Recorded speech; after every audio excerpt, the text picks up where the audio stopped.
Shut this door, otherwise that light's going to get annoying. Good evening, anyway. What rubbish. Good morning, and welcome to our first edition of Gav's Retro Room. You are currently looking at me through a reflection on the TV.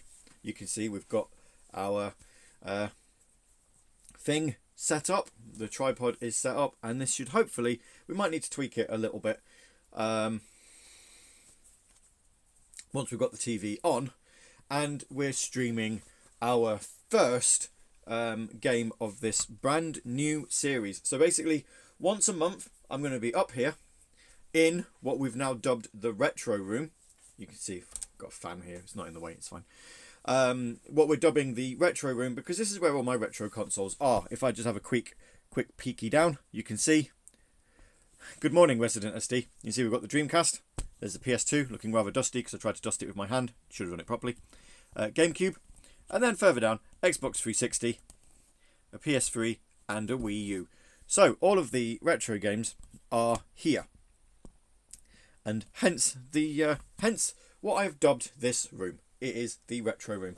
And this month, we're going to be playing one of my favourite PlayStation games. And probably the whole reason why this is a monthly thing anyway. Croc! Legend of the Gobbos.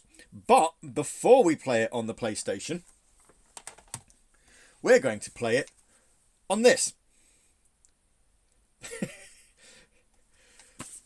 Only a little bit, because I actually forgot to charge it up. So I don't know how much charge is left on the battery.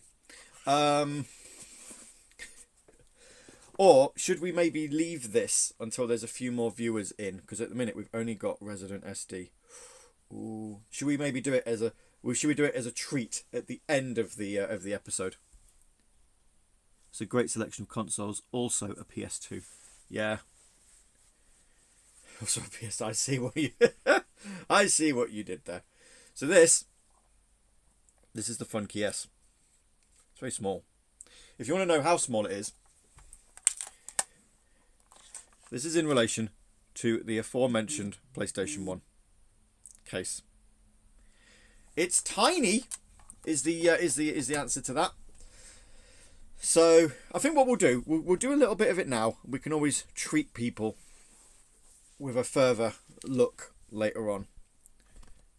I'm only here for the funky, says SD. Oh, so as soon as I've done this, then we're finished. Right, let me tilt this down a little bit because I'm going to have to try and.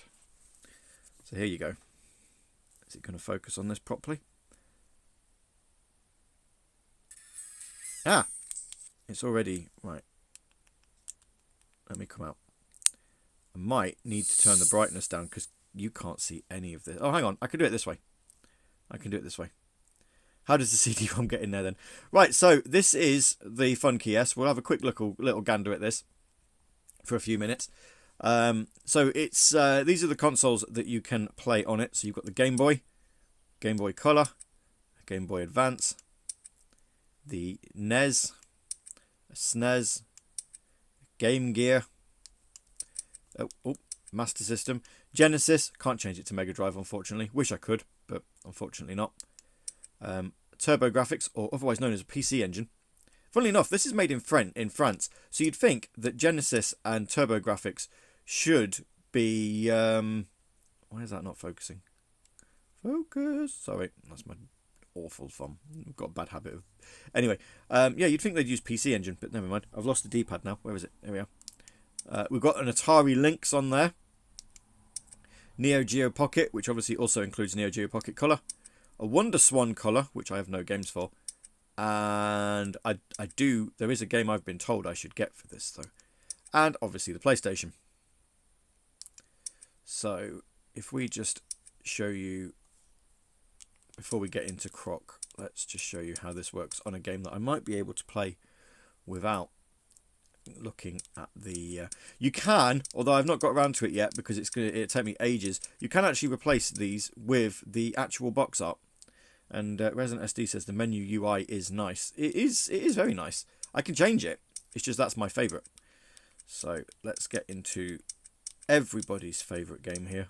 At one point, I am going to sit down and put all of the actual box art in just to make it look even nicer. Let's do this. We will need to... Seems you get moderated if you make a joke about the French. Have I been moderated? I haven't had a warning or anything come up. I'm not making a joke about it. I'm just saying I'm surprised that it's... I'm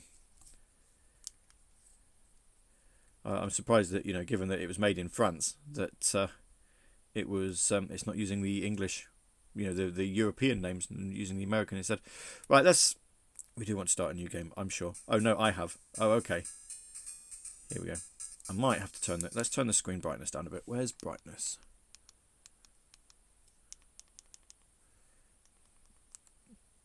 There we go. You didn't see the message I posted. Oh, I see. Right, okay. Here we go. This looks better.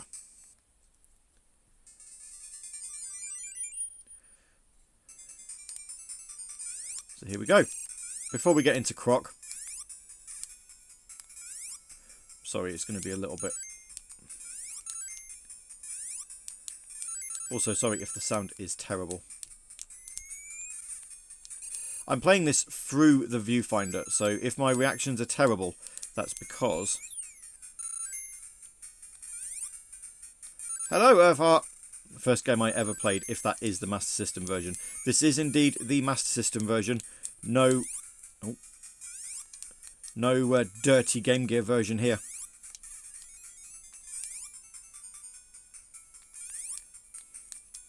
Whoops. Look, you see, when the buttons are that small and this close together.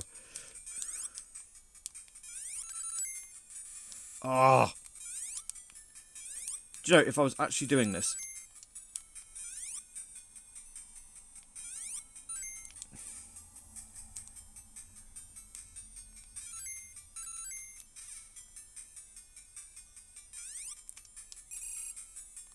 Anyway, there you go. That's Sonic. We know what that is. I've sent you a screenshot on Discord. Okay, awesome. I will have a look at that later. Anyway, what you're here for is, before we refocus on the TV, is you're interested in this. The game that we're playing on the TV as part of the Retro Room, but on a console this big. In context of my hand. You know, like, seriously, I cannot emphasize just how small this is. Okay, all it's got on it is there's a bit that you plug in to charge. These are your speakers. These are your speakers here. Okay, you've got a menu button. Funnily enough, the instructions tell you should press function and then menu, but it doesn't work that way. You just press menu and it gives you the menu. It's really confusing. I thought it was broken when I got it. You've got a D-pad. You've got some buttons, A, B, X, and Y. And shoulder buttons. Only an L1 and an R1. AK, it is too goddamn small. Dr. Scottnick says the new DS looks great. Especially when it can play this. Right, we're going to start a new game here. Again,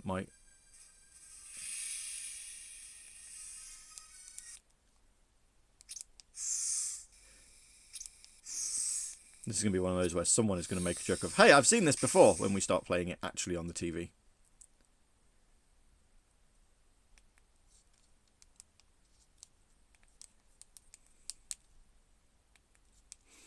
So we'll wait for it to... There we go.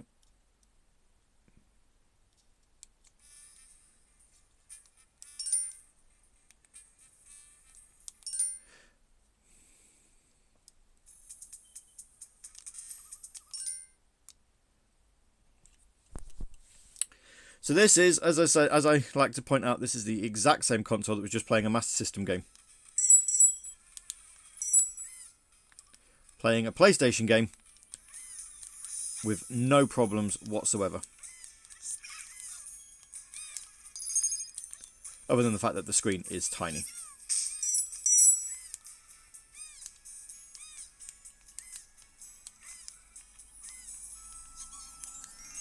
This is 100% stupid and 150% cool.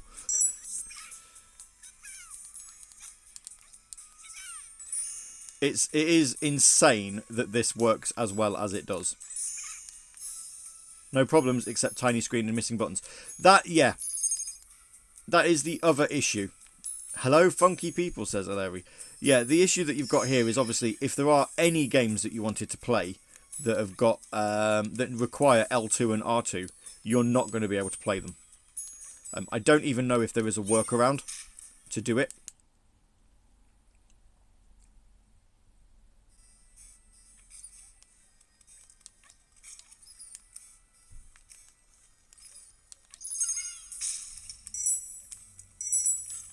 Anyway, shall we do this again, but on a bigger screen in a moment so you can actually see some detail.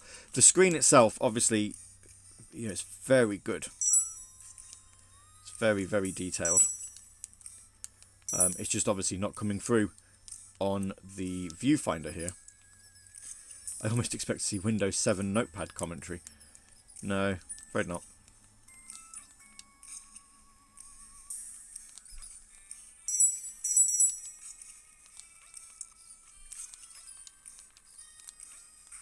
The entire stream should be on this, says Scottnick. Unfortunately, I can't do that because the battery life on this isn't brilliant. That's probably one of the only, if anything, that's one of the only downsides on this. Is that the battery life isn't stunning.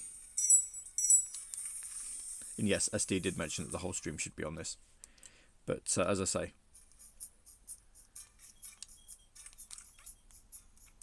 it's the battery life you'll probably get about, depending on what you're playing, about 1 to 2 hours on this. Long USB charging cable. Well, yeah. The charging cable for this is actually really small. It's not very long at all. Oops.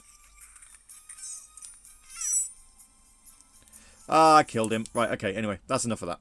We'll come back to it with some more games later. Is that better than the new PS5 controller? It might well be. Shutting down. So there we go. That is the Funky S. We can have another look at it later if we want, but that's not what we're here for. What we're here for is dusty PS2s. Sending my long USB cable. Well, I'm sure I've got plenty of long USB cables knocking about. I just don't have one to hand at the minute. Right, let's get this TV on. This stream is sponsored by Samsung. There we go. Anyway, if I'll send in the longest USB cable I can find. I don't want one that long.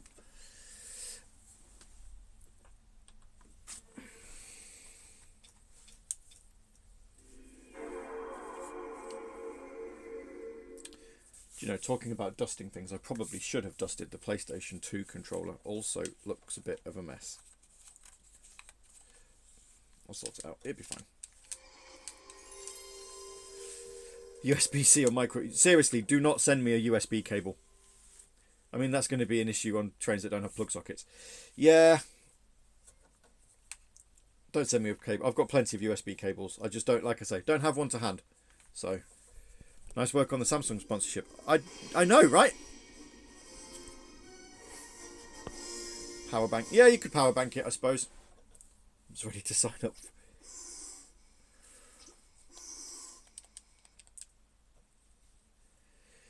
So this came out in 1997. Also, it might... Wait a second. Well, that's an interesting noise for the PS2. Come on, you can read this. You have read this disc before.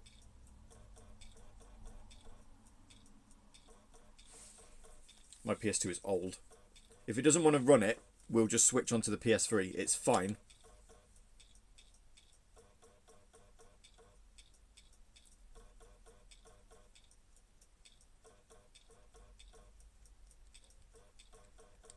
What will make it awkward, though, is I'm going to have to plug in a PS3 charger. That definitely doesn't want to run.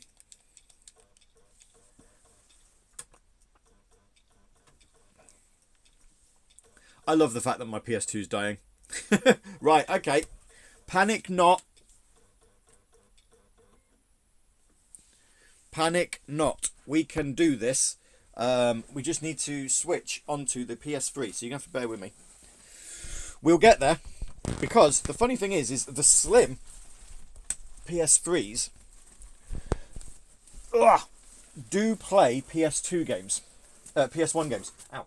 It's PS2 games they don't play.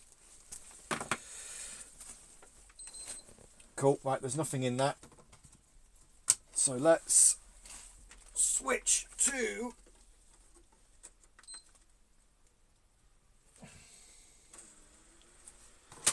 that. But I say it's been a while since I've played the PS3, so I'm probably going to need to plug that in. Right, onto the HDMI then.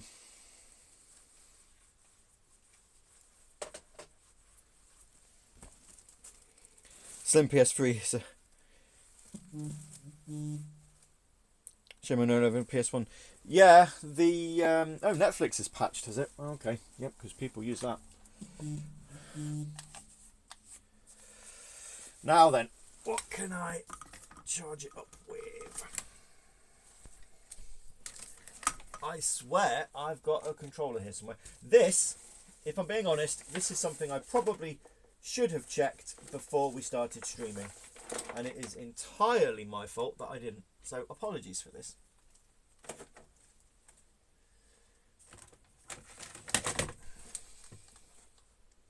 Ah, there we go. That's what I want. Nintendo to the rescue.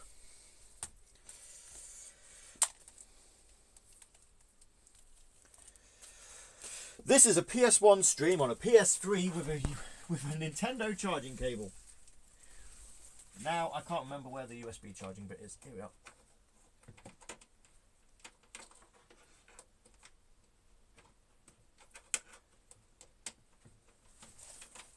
Interestingly, my PS2 is working fine, and I know it's working fine because I have played the Ratchet and Clank trilogy on it recently. So I know it's okay, but yeah, for some reason on PS1 games, it doesn't want it. Do it live. Need a plug. I don't need a plug. I've got plenty of plugs. Seriously, we are all good. We are all good for plugs. Right, well, it was going to be on a...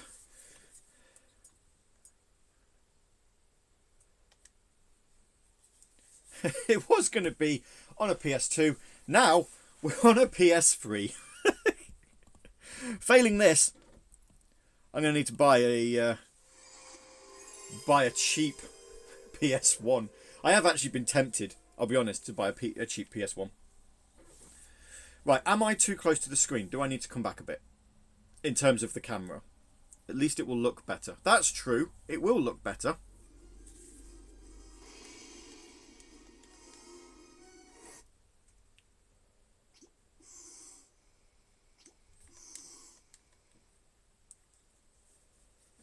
Doesn't look quite so stretched, does it? Also, I'm not straight with the... I think that's... Oh.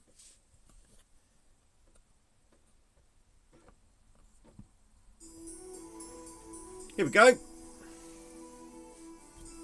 We'll get there in the end.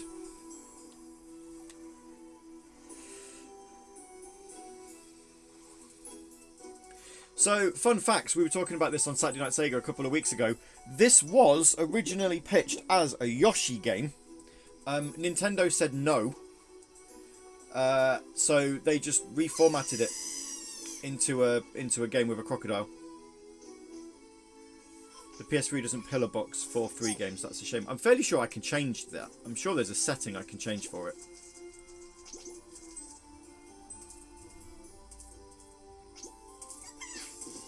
Also, the way this is showing up on the phone, there's a weird...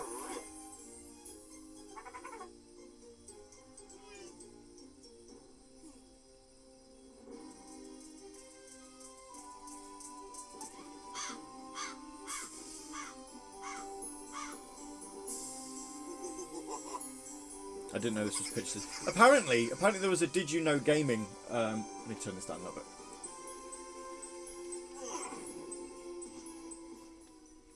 There we go. Apparently, there was a Did You Know Gaming video on this, and yeah, it was pitched to Nintendo as a Yoshi game, which is why Croc looks pretty similar to Yoshi.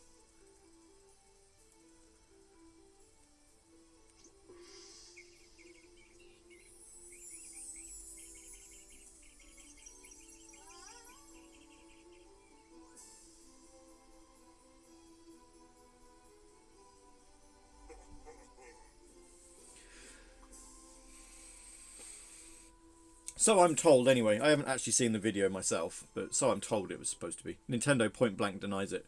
Yeah. Let's see. Okay then. Show intro. I don't need to see the intro again. You're fine. Thank you.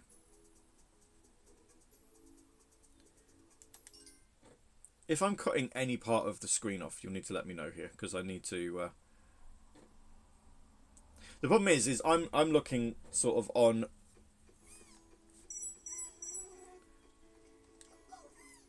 I'm looking sort of through the phone viewfinder, and a lot of the space is... a lot of the real estate's being taken up... Oops. Is being taken up by the chat. Croc just so happens to have the same proportions as Yoshi. I know, it's a miracle, right? They look so similar.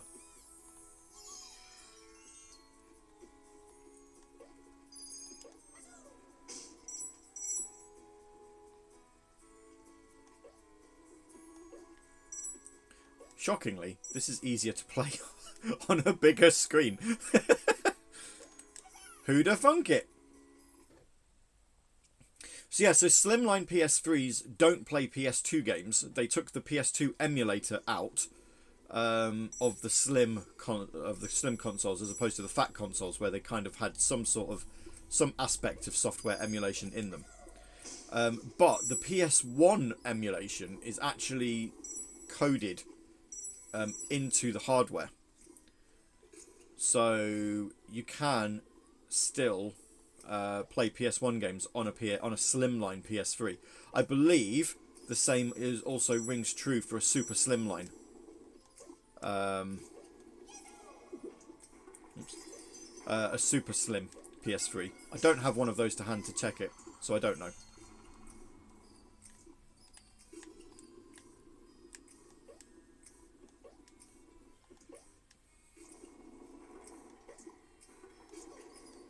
Ooh, that... Come on then, get up. There we go. It was mad how quick mobile phone artifacts. I know, right?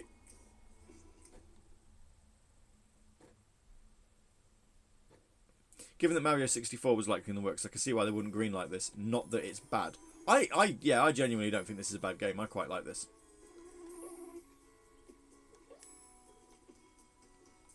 As I say, one of my favourite early era PlayStation games. And yes, so far the mobile phone artifacts are pretty bad. I don't think I can do much about it, to be honest. We're just gonna have to grin and bear it.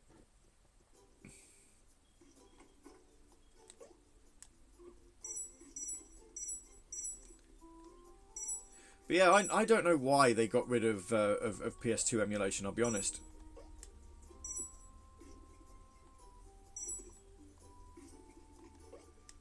I don't think there was a need for it.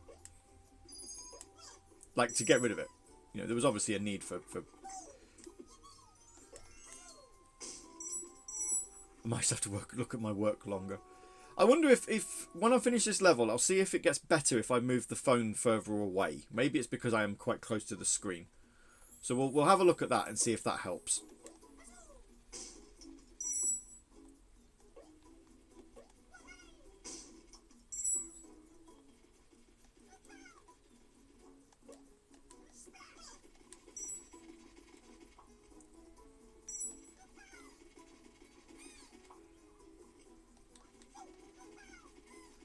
I'm going to get you. I'm not going to run off the edge of that either. Off we go. And again.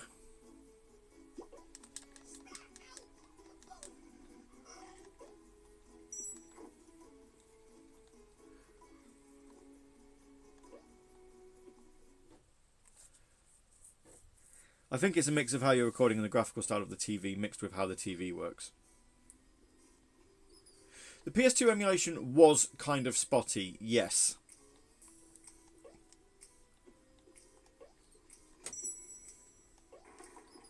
It was pretty bad.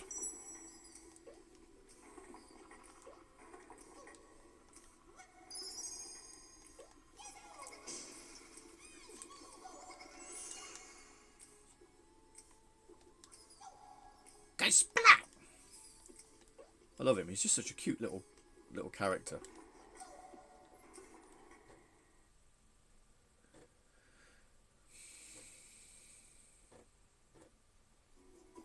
Right, now we're allowed through the special door. Specialist PS2 was so expensive initially, they moved to drop the price with the Slim relatively early. Yeah.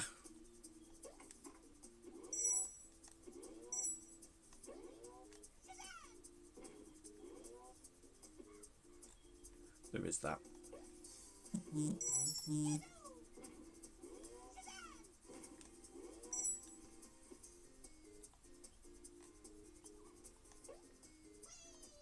balloon will take me where I need to go. Now I can collect you. And is there anything hiding behind these rocks? There's an extra life there. Yes, we'll grab that. I've also got Croc, obviously on the Funky S, but I've got Croc on the Game Boy as well. Very bad game. That is genuinely terrible. I won't be surprised if we see Croc come back in the near future. I would be all over a remaster, I'll be honest.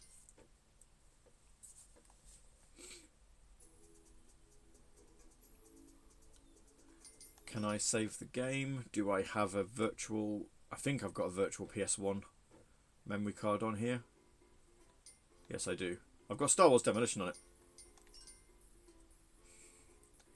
2%.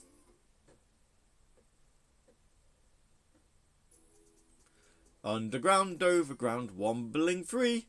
A Yoshi knockoff called Croc is me. Croc Regobbed collection. Yeah, Croc 1 and Croc 2. Like I say, be all over it. Give me Croc in my veins.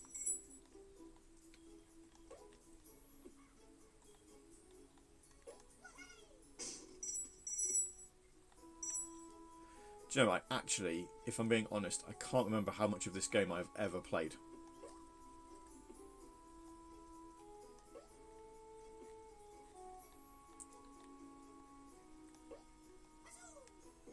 Come on. Yeah, there we go. If SpongeBob can come back and get a sequel, then anything is possible. I actually quite like that, if I'm being honest with you. Was it on PlayStation Plus, the Battle for Bikini Bottom Rehydrated?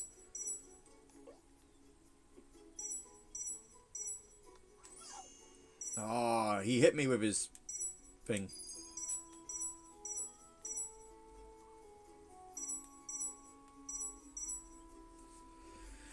Mascot platformers are in again. Yeah, I suppose the only thing is who owns the rights to Croc? Because Argonaut developed it, Fox published it, or rather, Fox Interactive have got their name on it, but also EA had a bit of a thing as well. So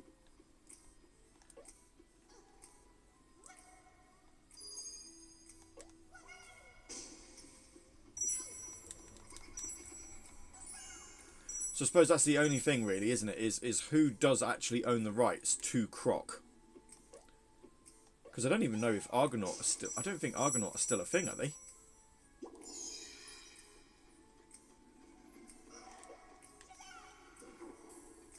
Can I jump on him from down here? No, I just bounce out the hole. Okay. Is Croc a Disney princess now? I don't know. So that's the thing. Oh. Oh no! I lost a life. Can I get it back? Have I lost it forever? Yeah, it's gone. Rubbish.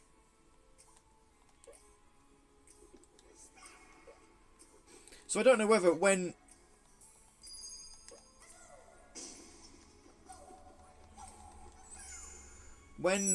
Disney bought Fox. Oh, hang on. Oh, that's me. Sorry. When Disney bought Fox, did they also get Fox Interactive? That is the question, isn't it? Right. Has it?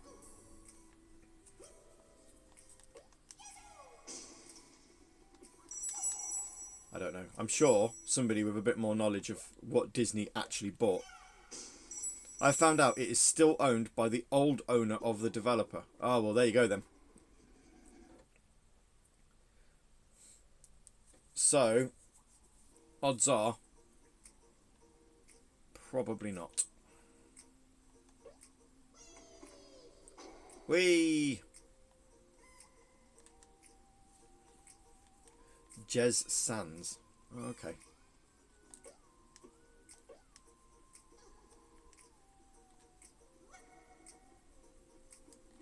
Well, we need to petition then, don't we?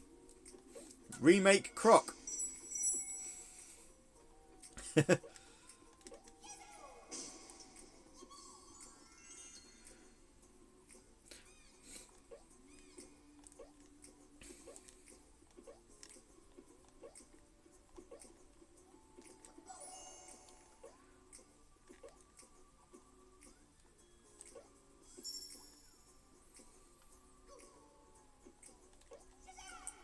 I think the issue is he needs money and a dev studio.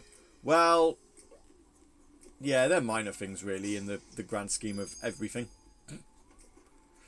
Right, before we go through that door, because I'm fairly sure if we go through that door we can't come back. Let's go get Mister down here with a key.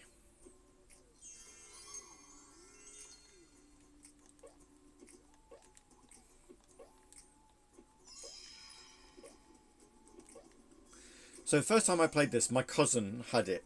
I don't know, Fox Interactive became the property of Vivendi Universal, so it's now owned by Activision Blizzard King. Oh, okay, well that's alright then. I know hilarious side at that, but that's alright. Let's just let the Microsoft thing go through. And what we'll do then is we'll petition Microsoft to make it. By the rights, you know, if they could remaster Voodoo Vince, which is also a very good game. I do like Voodoo Vince. If you want to call it a mascot platformer, it is definitely one of my favourites from the Xbox era. Croc on Game Pass, absolutely. Yeah, give me Croc on Game Pass. Yup. Yep, through the magic door again. Yeah, you just need the rights. So at least ABK's grubby fingers aren't on Croc like Spash and Spyro are. Not yet.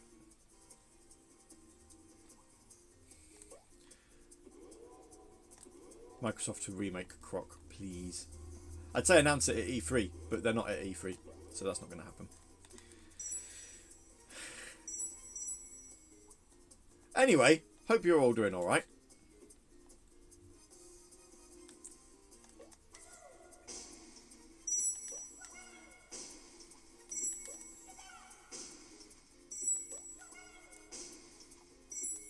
What is going on with this camera? The camera's like, oh! Seems unlikely the merger will happen. I reckon it will, you know. Oops. I think it will.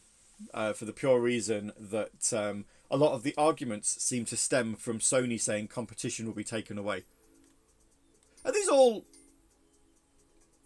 Right, okay, and so the adventure begins. That's not a song name. Underground Overground, that's the Wombles. That's a song name, sort of. And then shouting, lava, lava. How many more song references will we find in this game? No, but I think the Activision thing is going to go through, purely because Sony. I don't think Sony have got much of an argument. They seem to be arguing that it's going to take competition away. It is funny seeing Microsoft and Sony saying exclusives are bad, though. It's a bit weird. I'll be honest, it is a bit weird.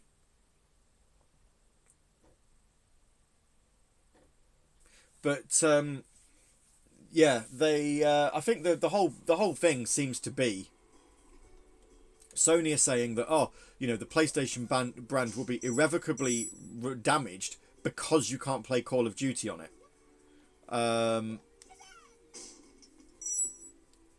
When, you know, I think it'd be fine. I honestly think they'd be okay. Don't fall in the lava. Because, you know, it's not as if they don't have other brands that they could trade on. They might need to negotiate for a remake. I'm only joking. I've got the original and the sequel, so I don't necessarily need a remake. I was just more, wouldn't it be amazing if? What have I unlocked? What have I done? Have I found a bonus level? I've found a bonus level! Woohoo!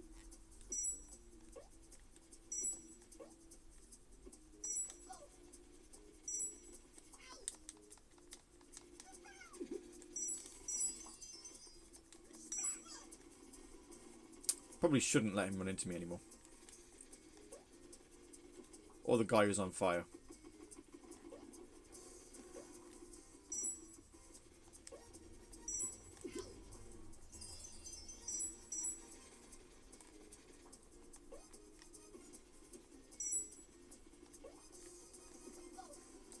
What a bizarre bonus level. Literally just there to collect some extra lives.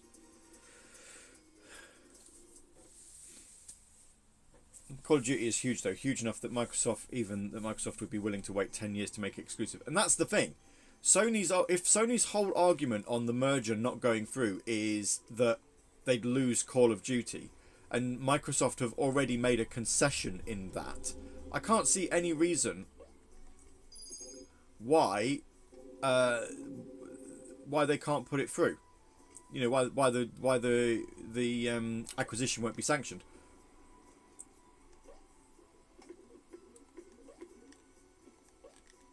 Yeah, you make the Xbox version more attractive, and the thing is you know, Sony is saying this whilst they've got first refusal on DLC. So isn't DLC still available first on PlayStation?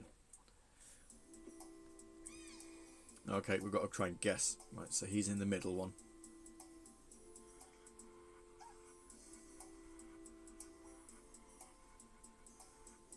I believe he is still in the middle. Got him! Amazing. So, you know, it's kind of funny. It's very, very funny. We've also said that with all Bethesda titles, but that promise has already been broken. Well, with Bethesda, what they said with that was all games that had been announced as being multi-format would be multi-format. And it was. You know, they did. They kept Deathloop on PlayStation as an exclusive after it was you know, obviously after the acquisition.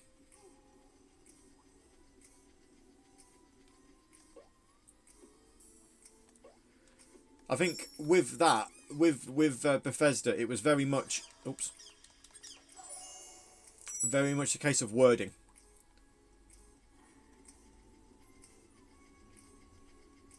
And it's not as if Sony aren't guilty of it themselves as well.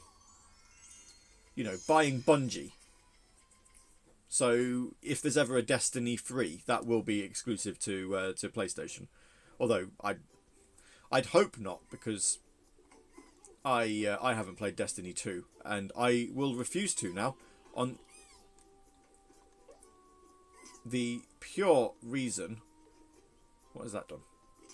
What have I done? Oh, I see.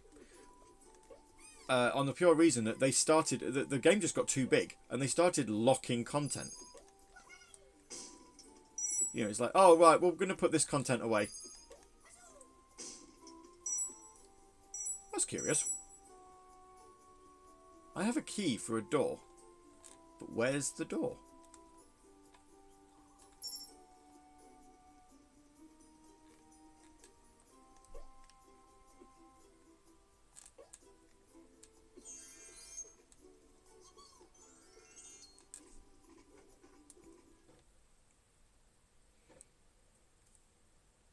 Have I missed it? Do I need to go exploring again?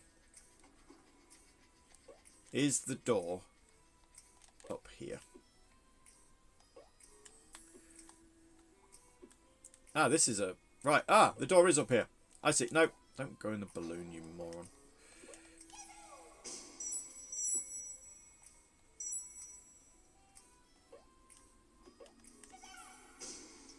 It's all about the FOMO. Play the content whilst you can. Yeah, well, that's the thing is I didn't. If I tried to get into Destiny 2 now, I wouldn't be able to because all of the sort of early game content is no longer there.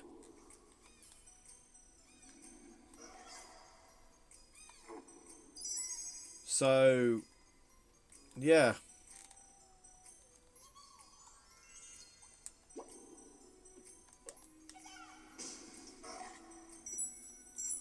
It'd be like something similar, like if you wanted to play World of Warcraft, and they're like, yeah, that's fine, you can play World of Warcraft, but you're now not allowed to...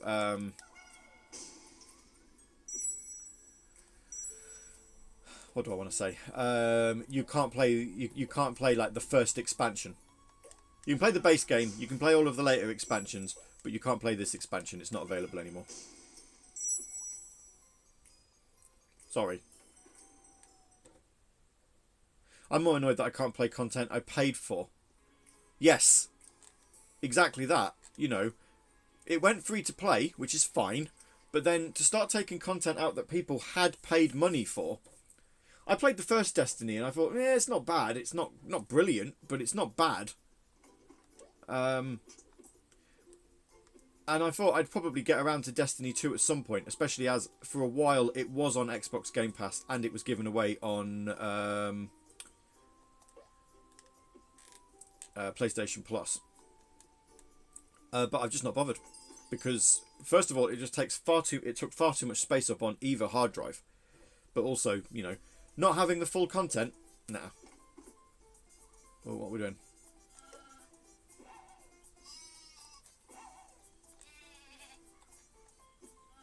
Oh, have I got to... Ah!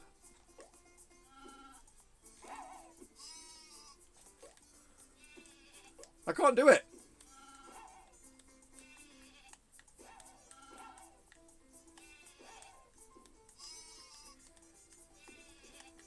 Ah!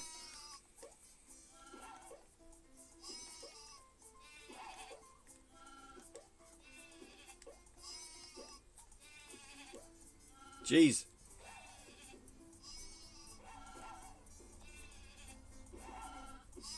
How many hitting? How many do I need to hit? Oh. Apparently that many. That is so hard. Doesn't World of Warcraft do that? No, not quite as badly. I think it's just leveling content, not major dungeons. You see, that's the thing. If it's leveling content, then fine. Lair of the Feeble. Bonus level, apparently. What I like about this, and this is quite clever, is it does things two ways. So you can obviously, if you've got a memory card, you can save via memory card. If you don't, then you can just write the password.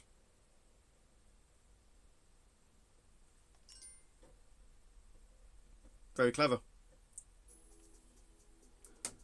What is in options, by the way? Other options. What have we got in here? I don't think I've ever looked at this. Controller setup. Wow, look at what a PlayStation controller used to look like before they put the analog sticks in. Miscellaneous. Center screen. Okay, well, we don't need to do that. Audio.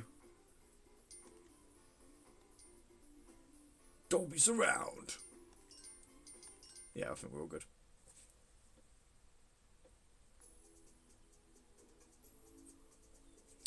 Right, Lair of the Feeble then.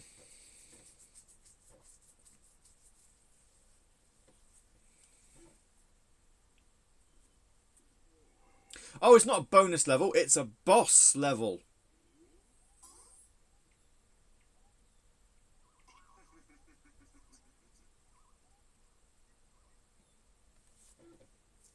Like a big boy SNES controller. I know, it's almost as if the PlayStation was supposed to be part of the SNES, right? Who knew?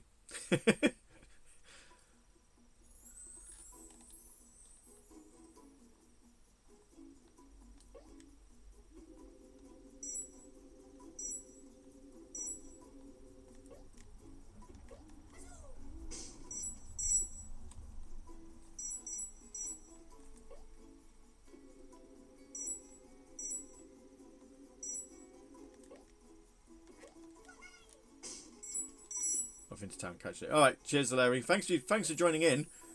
Thank you for visiting the retro room. We'll see you later if you're about.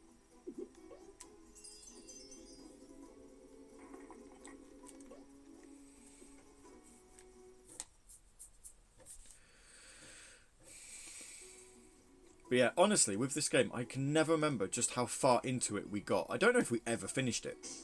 Let's say me and my cousin played it a lot when he had a PlayStation. He had a PlayStation, I had a Saturn. When I got a PS2, obviously, which was capable of PlayStation emulation, or, you know, it was backwards compatible with PlayStation games, this was seriously the first game I bought. Because I really, really, you know, there are no words for just how much I love this game.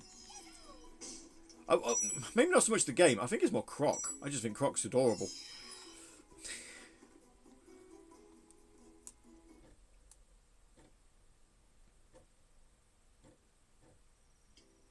Here we go then, boss level. Can't remember what I'm meant to do with him.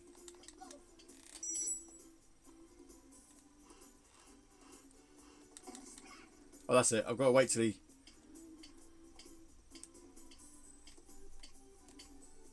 have to wait till he finishes running, and then you hit him.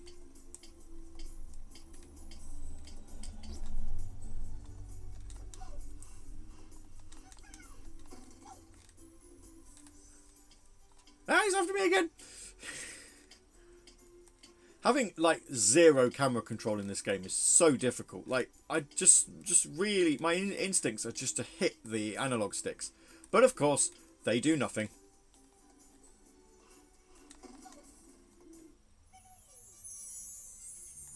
He's defeated.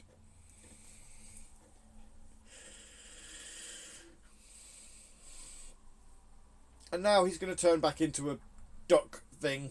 And Croc's like, ah...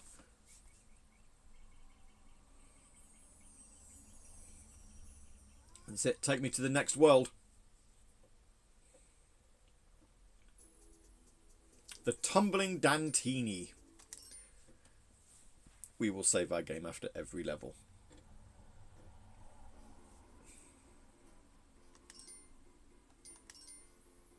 Is it literally 2%? Yep, it's 2% per level.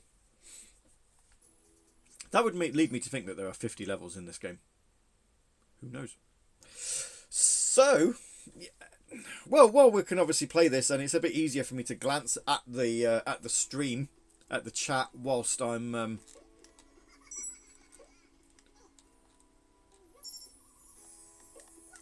playing. How is everybody? Everyone having a good Friday? Has it been a good week? Glad that the week's over. I know Earthheart's probably, he says he's working and doing more work than is normal because obviously the stream quality is not brilliant.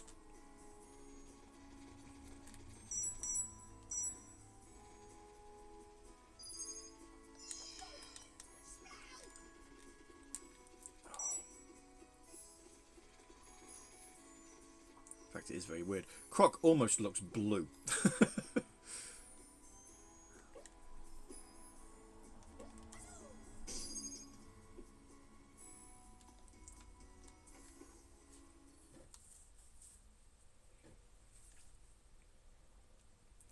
I'm glad to be here as I feel like I've missed a lot of these streams. Ah, well, as always, SD, I'm pleased to see you here. I mean, I know obviously we were part of last week's one, but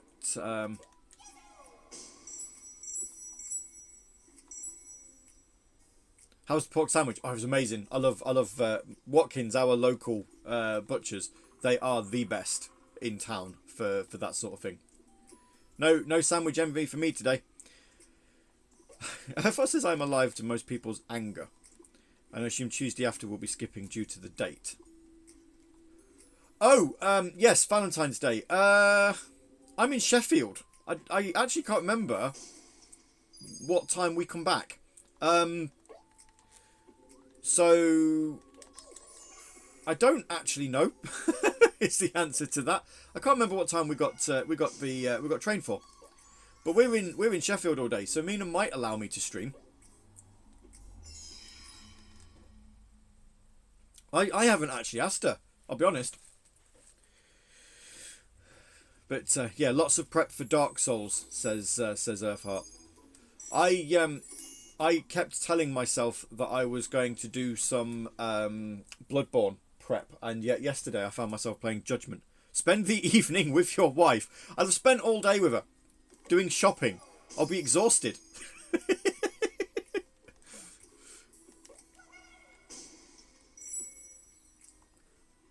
Is the football on? Do you reckon I could watch football instead? I reckon she'd let me watch football instead.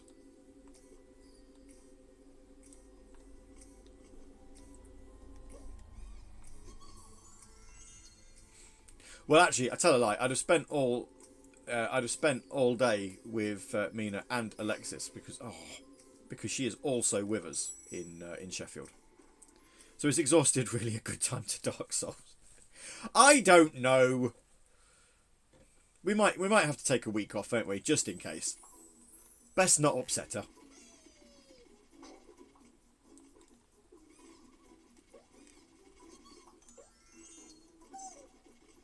Oops. We're fine. We're all right. But yeah, I do need to play a bit more Bloodborne. Oh, hello.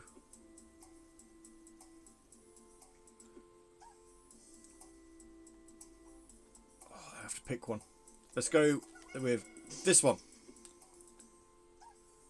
Oh, hang on. I could probably, although they're going to disappear, aren't they? Oh no, they don't.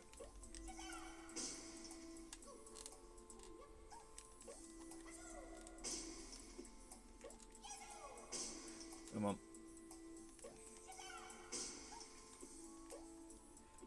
We'll leave that one, because what I'm going to need to do, I don't think I'm going to get all of these.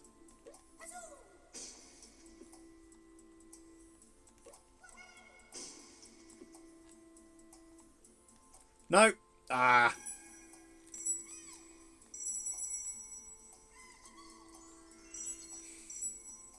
It was worth a go because we could have got them all. Never mind. We got the gobbo. That's the main thing. And I think we'll get an extra life there. Yep. Because obviously we collected 100 orbs. Woohoo! Is it just me, or do these levels seem really, really small? There's only like 2 or 3 rooms to them.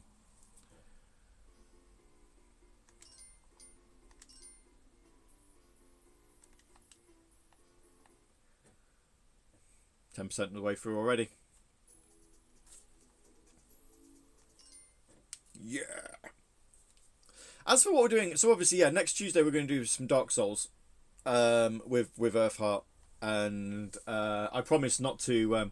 well, we're going to change the network password before I go live so that no one else sees it and we can't get invaded again like we did last week. I mean, it was a fun little wrinkle, I'll be honest.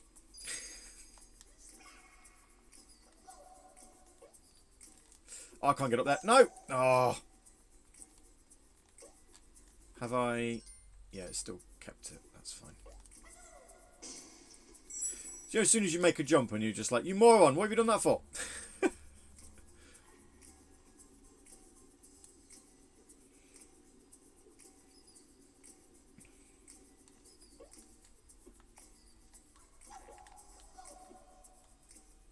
But yeah, we'll change the password for the private game off stream so that nobody can go back into. Maybe share the password with good friends who want to invade us in a fair fight. Which, let's be honest, is no one we know. Yeah, I don't think I know anybody who plays Dark Souls.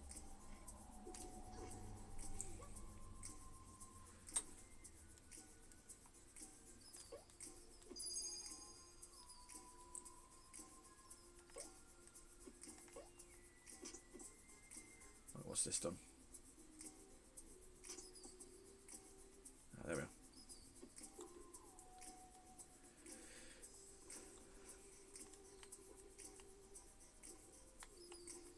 Is that going to come back?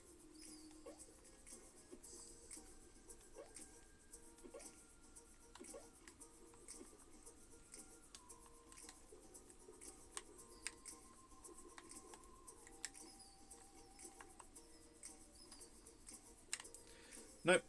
There is not a single button that lets me... It doesn't come back. Okay then. No! Oh. Maybe we're in the series with a 1 versus 1 of you versus me. We tried that in Demon Souls, didn't we? And it didn't go well. Well, not for me anyway.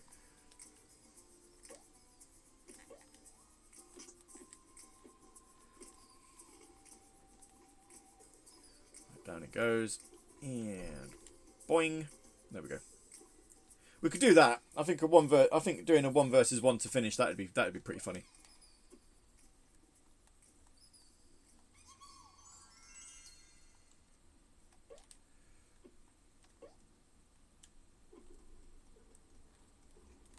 The music's finished. We were in that room too long. It's there's no more music anymore. It's all done.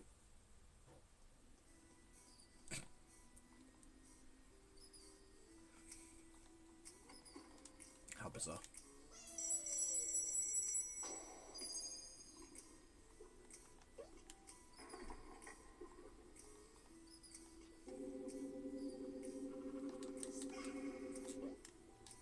I also like there's no scoring system here, so you can attack the enemies if you want. You can ignore them. It really doesn't matter.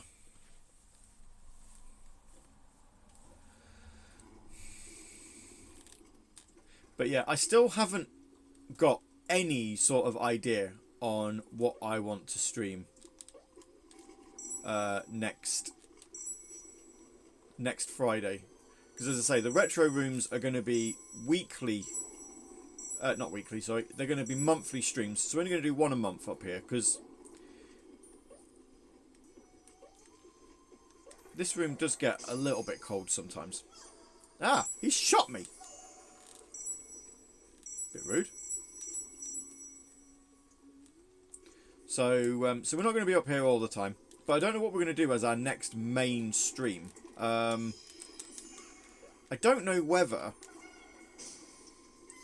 because I've been curious to play it for a while and I've just not got around to installing it yet, sort of off air. I don't know whether we start like an RPG series and maybe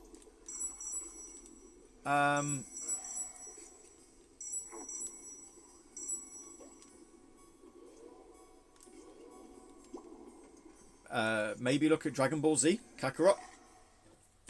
Or I want to do something on Xbox. But as I say, I'm not really sure if there is anything else that we could do.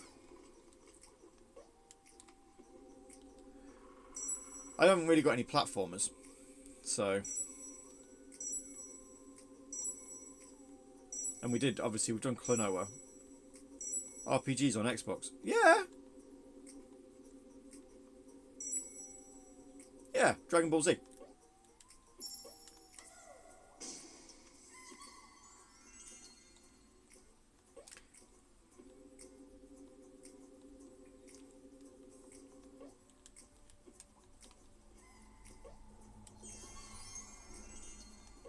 that's got him. And I believe... Oh no, we haven't got all the gems. we do now. And go through the bonus door again. My PS5 is the RPG machine, says Earthheart. Yeah, oops, knocking the camera. Sorry.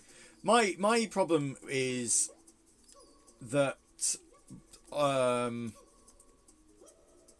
quite like the idea of my PS5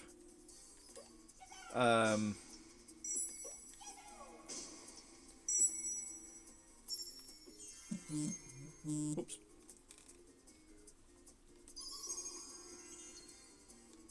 I mean, there are the Persona games on Xbox now, and Yakuza, I think. Yakuza would take me forever. I've finished all of those on PlayStation. Oh,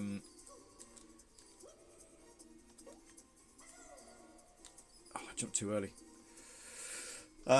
Finished all of those on PlayStation, hence why I'm now trying to play like a Dragon and Judgment and stuff like that. And I don't really think those or the Persona games with the you know, the penis monsters and stuff. They're not really what I was looking for. What I'm looking for a Friday stream. But no, don't. Oh, we fell off. You know, I'm not against doing Dragon Ball Z, especially as at the beginning of January it did actually get a next gen version. So there is. I own it on Xbox One, but there is now a Series X version.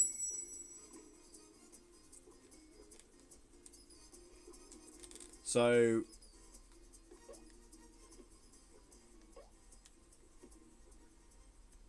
seriously, I love the fact that the music doesn't loop here.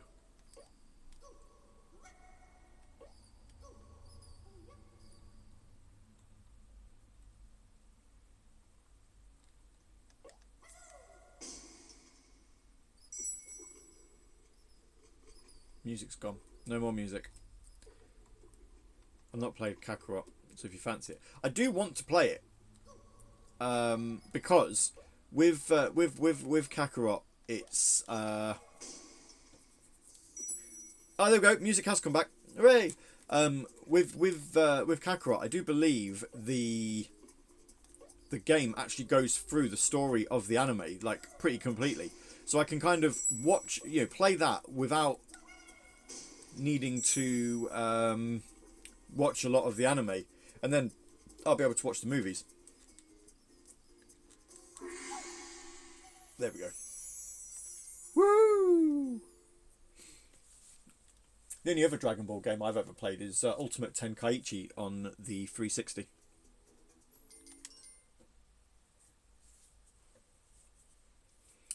But yeah, so I might do that. Oh.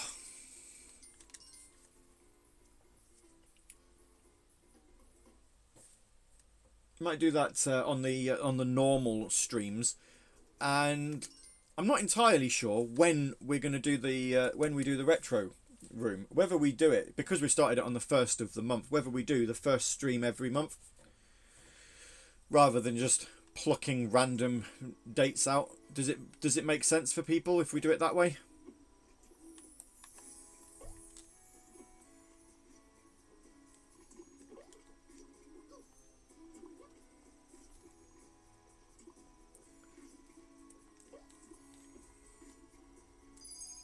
So, you know, unless there's a reason as to why we can't do a stream on the 1st. Yeah, so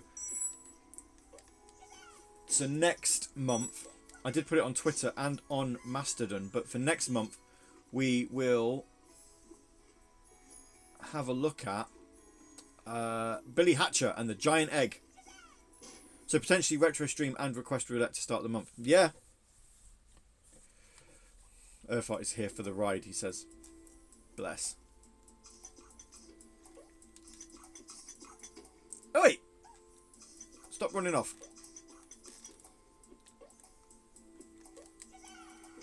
How dare you run away from me? I'm also here to watch you die in Soulsborns. Yeah.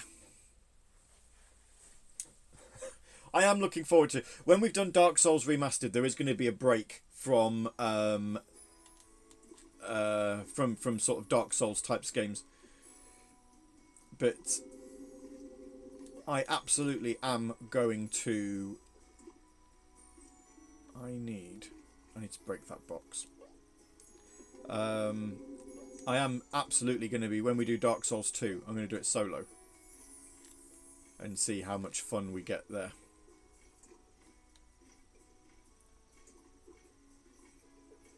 This is definitely something to be aware of, I think, looking at the how the game looks through the mobile phone viewfinder. This is definitely something to be mindful of for future PS1 games, because we didn't have this problem with the Dreamcast. The Dreamcast actually looked alright, but oh boy, 32-bit games don't look great, do they? This is definitely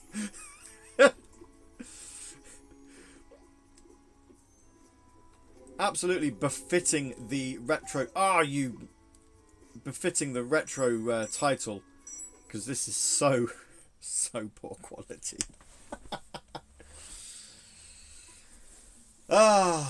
Right.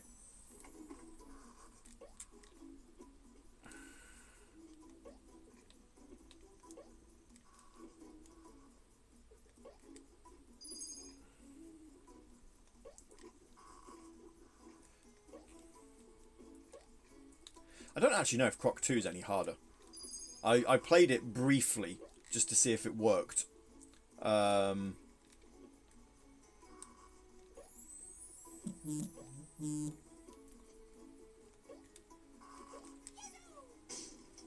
This era of games has not aged well on original hardware and modern screens. I mean, to me it looks fine.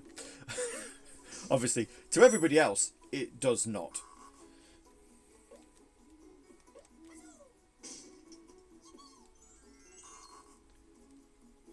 Is there? No, don't do that, you... Oh, Croc.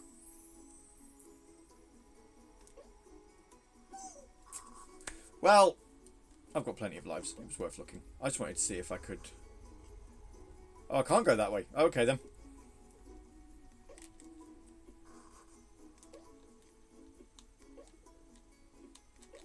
I was checking to see if there was anything past the other way that I went. And the answer is a resounding absolutely not.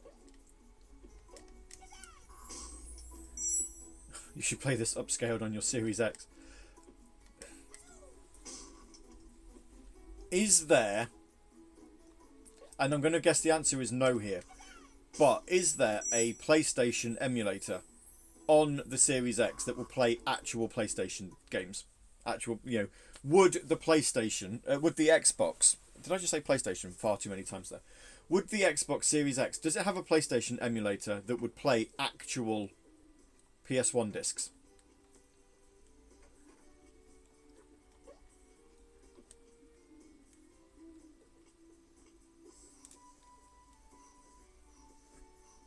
Because I'm going to go with probably not.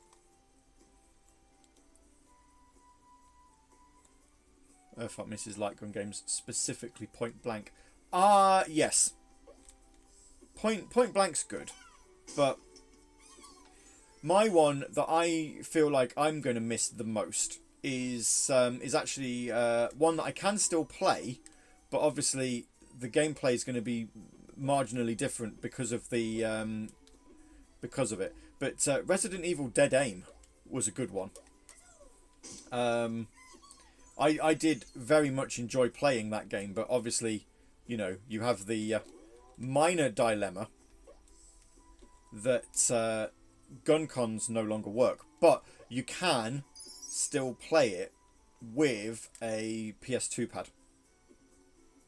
Where am I? Okay.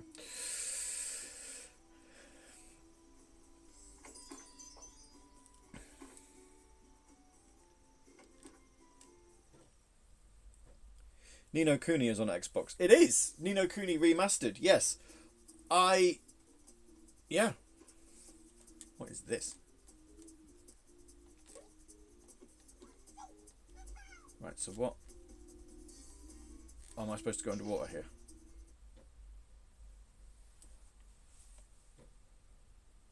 Am I supposed to go underwater? Yes. Do you know, I was about to say, oh my god, water level, what if I run out of air? And of course he's a crocodile, so he's not going to run out of air, is he?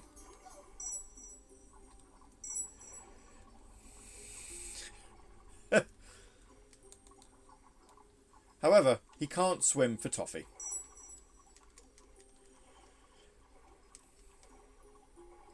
I mean, Ni no Kuni also isn't a bad shout. Because I've got the PS3 original.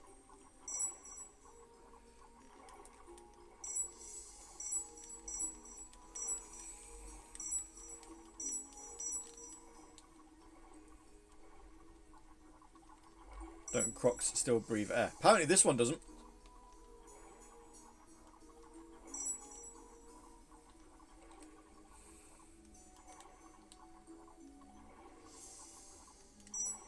God, the controls on this. He's almost he has just automatically gone into full tank control mode. Oh, there's a Gobbo down here. Just there he is.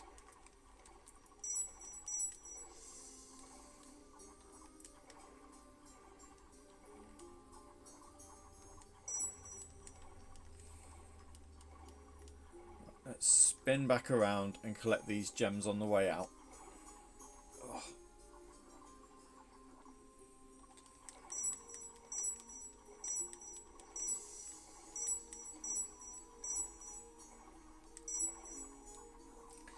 Do you know, it's a shame that you can't stream directly from Switch, because I could play some Switch games as well.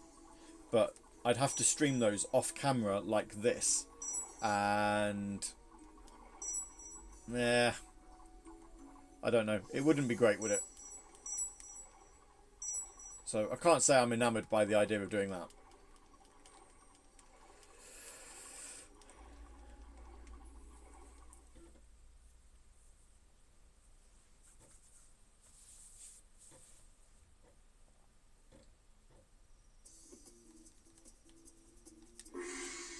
There we go. We've got an extra life. Way!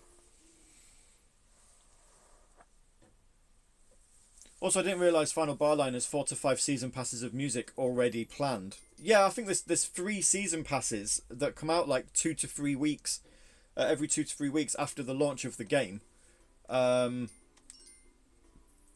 if you get the deluxe DLC upgrade as well, and you own all of the season passes, it's like over 1,000 music tracks. There's a lot of music. Fight Night with Flibby. Yeah, I've got that pre-ordered. Pre-ordered it last week, so I'm very much looking forward to that, and I will probably buy the deluxe upgrade DLC and then the season passes and have all of the music. I only have a physical base pre-ordered. That's fine. I actually saw in a Final Fantasy group that I'm on Facebook that the deluxe DLC upgrade or the deluxe edition pack is being offered as DLC. The season passes, I suppose, it's worth it if you want more music, isn't it? You know, because like I say, there are lots of music. I think the actual original base game is over 500 tracks. Because wasn't there a demo that came out yesterday that's got 30 songs on it?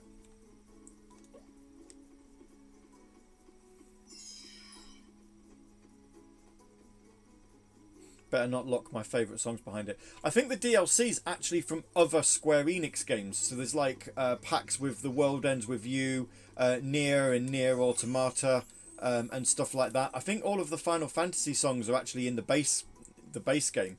I think the season passes are just additional music from other games. You know, I think like one pack has got like Bravely Default on and stuff like that.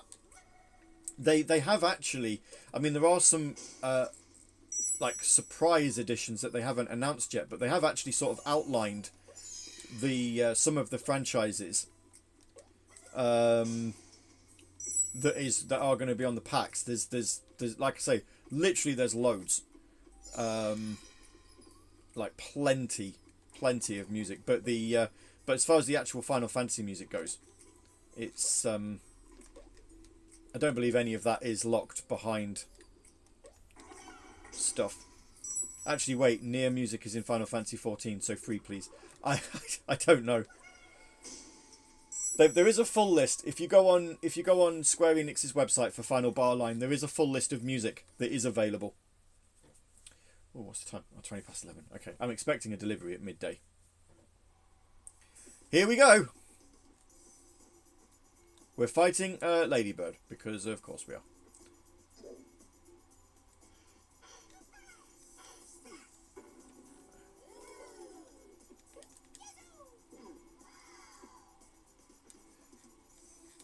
There we go. Genuinely don't remember if I ever did actually get to the boss, like the final boss, if this game was just so easy that we did it.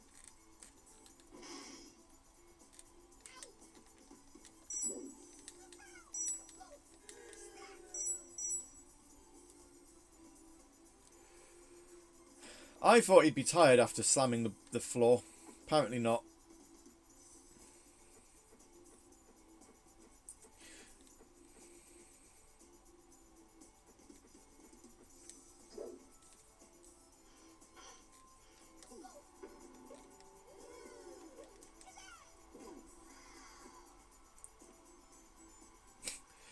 There is a set of dungeons based on Nier in Final Fantasy XIV Shadowbringers. Includes the ability to get 2B's outfit, of which the legs increase your character's arse size. Okay then.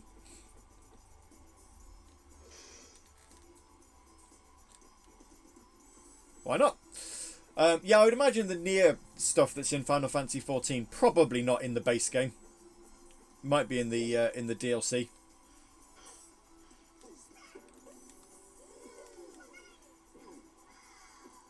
There, we've defeated it. Woohoo! Now, Flibby will turn back into a ladybug. There he is. And he flies away. Don't step on him now, Croc. Oh.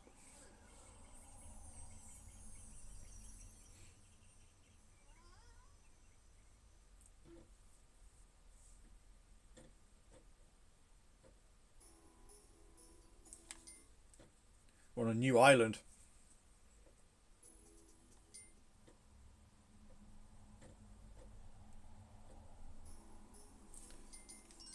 Save again.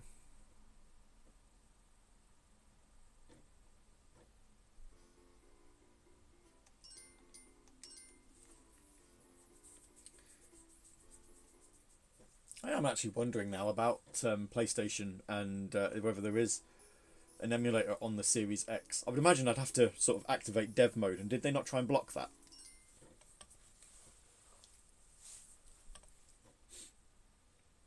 Can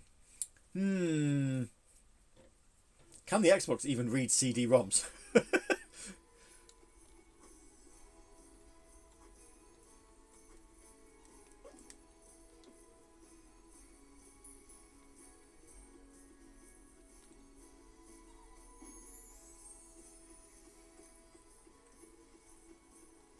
Of course, it's a snow level, so the music does have to sound a bit Christmassy.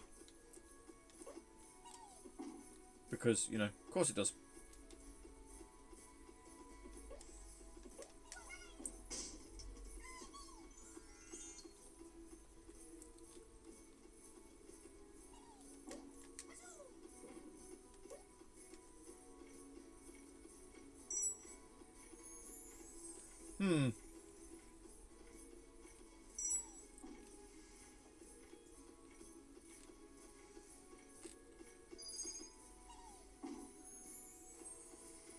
I'm guessing I don't want to be underneath him when he jumps, because if I am, then he will knock me off the ledge. And I don't want to be doing that.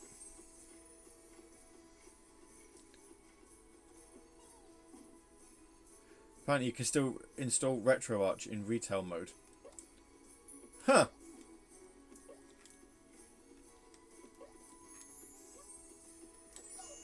I wonder if RetroArch would let you run actual PlayStation discs. What I'll probably do is when we finish this stream is I might go try it. I'll have some time. What is that? Sorry, I've got my hand in the way.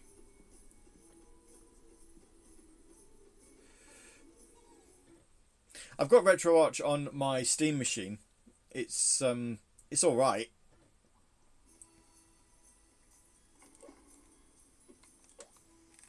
I say my main question regarding RetroArch would be, will it run original discs?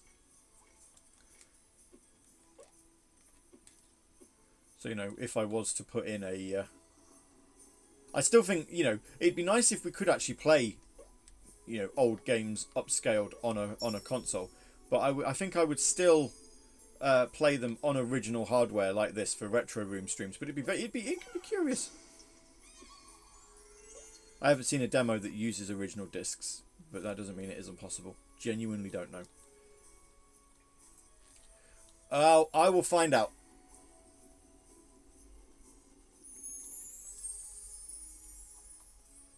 Two pieces of hardware I regret not getting: the PlayStation TV and a Steam Link.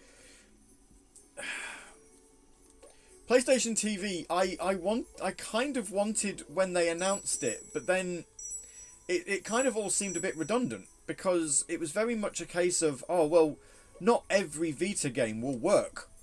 So it was kind of like, it was very much a, well, what is the point? I feel Sony definitely got a lot wrong when it came to their hardware, their handheld businesses, like a lot. I purely want it for recording. Oh well, yeah. In that case, then. But I think they got a lot wrong. Like the PSP and the Vita are amazing consoles. Like genuinely, the games on them are very good. But it was almost as if they just went with it, because it was like, ah, well, you know, we're a major hardware developer, so we need a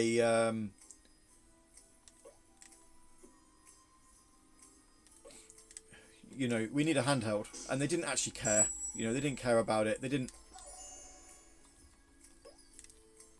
really put much thought in at all about what you know, what support to give it. Not sure if you've seen it, but Dolphin was recently ported relatively early, but works really well. Is that the is that GameCube? See, the problem with that is obviously I would still require like ISOs, wasn't it? That does need dev mode. Yeah.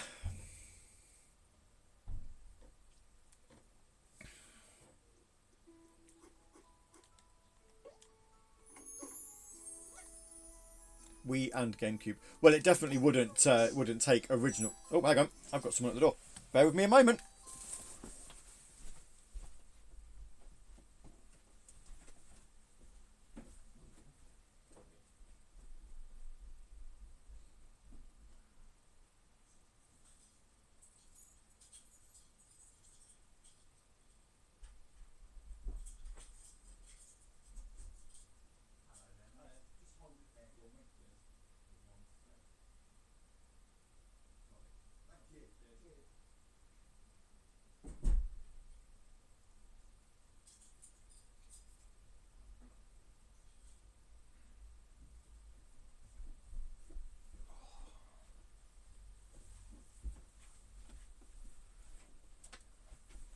Not a parcel for me, but a parcel for Mina, which I was trying to pick up from Royal Mail 2 days ago.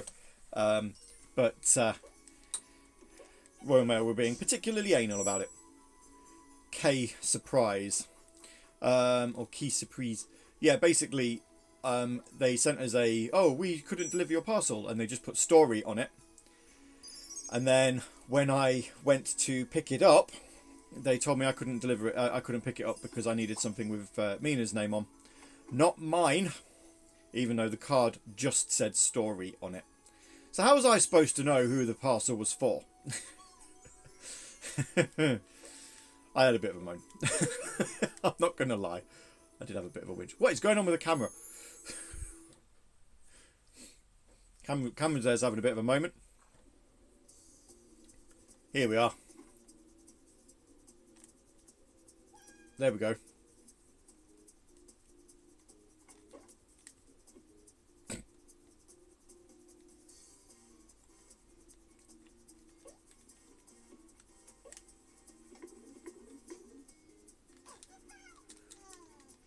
How do you... Let's be honest, Royal Mail are horrible at the minute. They are absolutely disgraceful at the moment.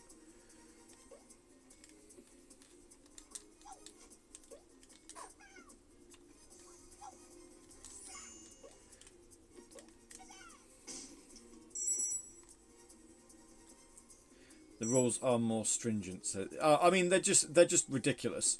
The reason why they wouldn't do it was purely because my driving license has got a different address on it because it was registered when I was still in London.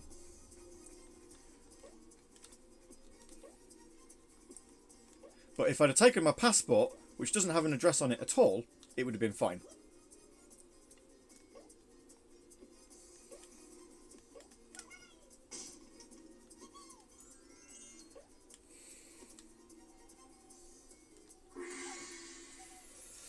It's all just mad. Right, I'm going to try and sit this camera further back and see if it does make any difference. Just woohoo! Hey, there you go. That doesn't look horrible, he says.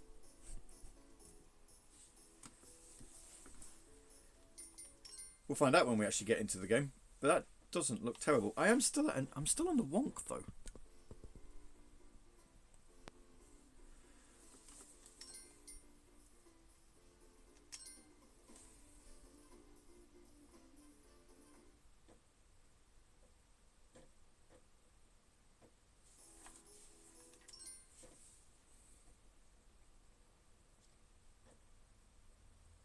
Let's see what happens when we get into an actual level. Yeah, there we go. Look, that looks better. Hour and a half. Hour and a half it took us to realise that maybe we probably should have gone with the idea of moving further away.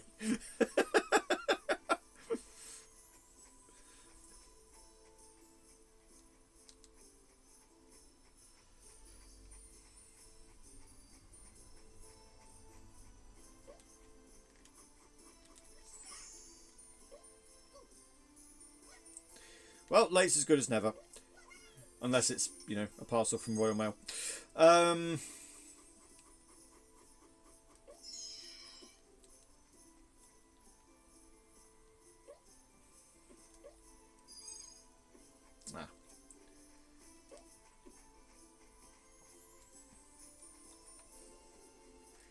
How?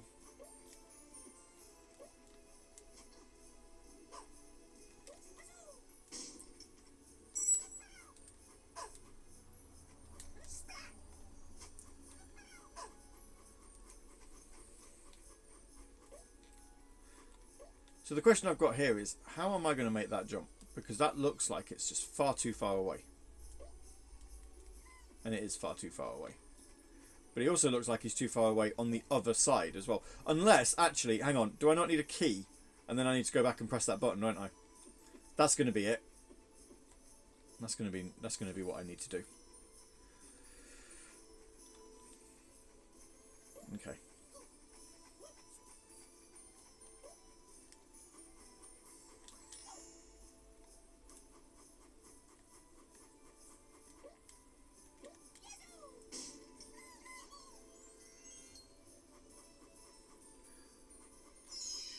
I shall return with a key, I think.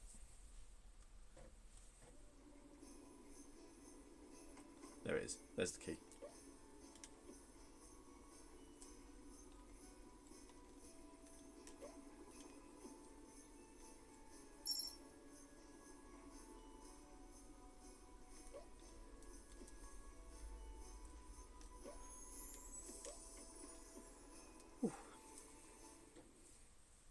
The parcel I'm waiting for is from DHL, is the Sonic Frontiers soundtrack we were mentioning last week.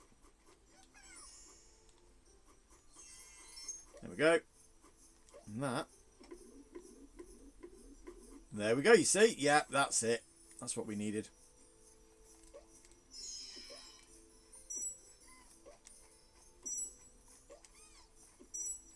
Wow, an early era 3D platformer that rewarded you for backtracking. I like something that's just slightly non-linear. Do you know what I'd love to do as a retro stream, but because of its infamy, it's now actually quite expensive to get a hold of a copy. I think just for pure torture purposes, I think it'd be really funny to play Bubsy 3D. But like I say, it's not an easy game to get hold of now, and it's it's horrific. If you've never had the pleasure, I have had the pleasure of playing playing that game. And I use the word pleasure absolutely with my tongue in my cheek. It's horrifyingly bad. You know, this is a game of an example of a 3D platformer that's done. It's all right. You know, it's decent enough. That is an example of a 3D platformer that is horrifying. You know, it should never have been released. But yes.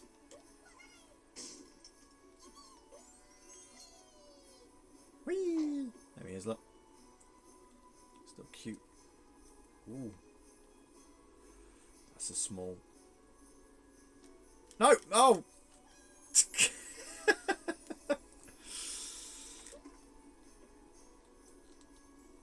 I take it that was not a ledge I was supposed to be climbing across.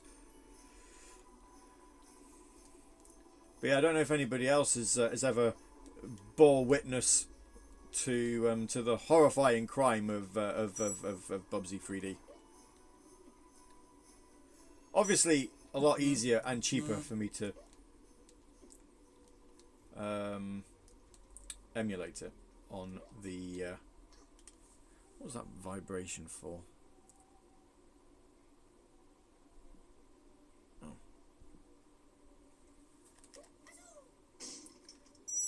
But no, I don't think I could do it. Also, like I say, it would involve having to find a copy of it. A pirate's life for me, says Earthart. Yeah, streaming it on original hardware though. Well, I say original hardware, it'd probably be PS3. I wonder if my PS2 Slim is starting to die when it comes to PS1 discs. Because there's a couple now that it struggled to read. It wouldn't read Croc 2, and it likes to have a bit of a whinge about Star Wars Phantom Menace.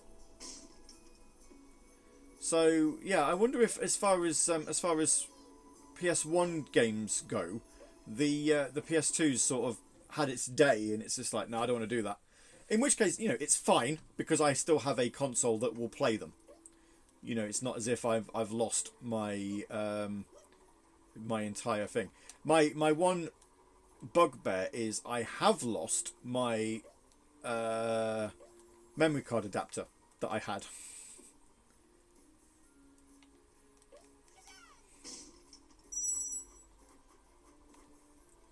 For the PS3, so you could obviously plug PS2 cards into it. Which I suppose is, again, not a major loss. It just means I have to start all my games again. You know, like Final Fantasy VII, which I was near the end on. But I do have the... I hesitate to call it a remaster because it isn't, but I do have the re-release on via PlayStation Plus. Is that all of the gems? Nope, there's one missing. Okay. Oh. Well done, Croc. That's fine. We're not landed in the water, so we're good.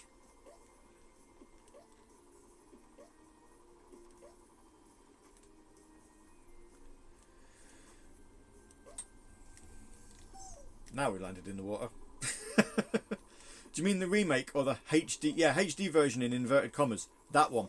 It's on. Obviously, I've got Remake and Remake Intergrade. I love those games. Not so fond of base Final Fantasy VII, if I'm honest. Don't land in the water again. Oh, Croc.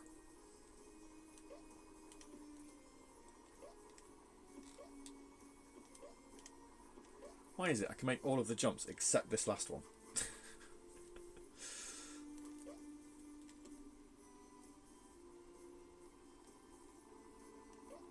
There we go. Yeah, that's why I hesitated to... I'm interested in the rumours of a Final Fantasy IX remake being announced next week. Huh. That would be interesting. I like Final Fantasy IX, actually. Like, not even joking. Final Fantasy IX is... I wouldn't say it's my favourite of the PS1 Final Fantasies. But I certainly like it more than I did 7 when I started playing it.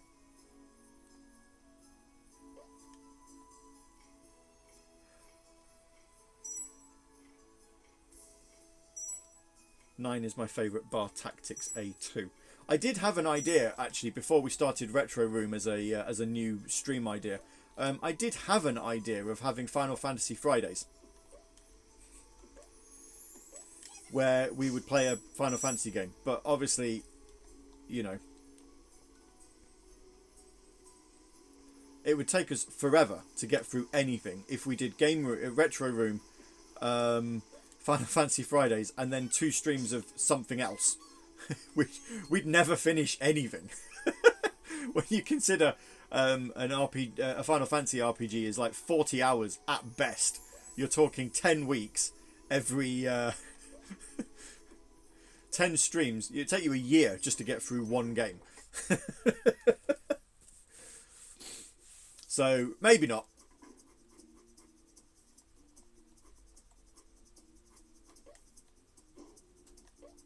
Oh, hang on. Whoops. I didn't realise I had to move it. Can I come back and do it again?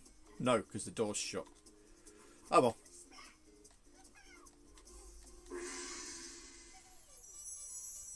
The retro streams do ideally need to be one and done, I'd have thought. Yeah, I was just thinking when I was thinking more Final Fantasy Fridays. The retro streams are going to be one and done. We're not going to be... Riot! Brrr. I don't understand that one. What was the level of the second one? Be really careful. Yes, okay. I didn't even pay attention to the level name. The Retro Room streams are definitely going to be one and done. It was just when I was thinking of... you know, where we had Late Night Gav, I was thinking of rebranding the Gavi Plays streams into Final Fantasy Fridays and sort of going through some. But these are definitely one and dones. We're playing Croc today. And we're going to leave it alone. Well, I might not leave it alone. I might come back and finish it. If we don't finish it in the next 2.5 hours. Which is, yeah, possible. I don't think we'll finish it.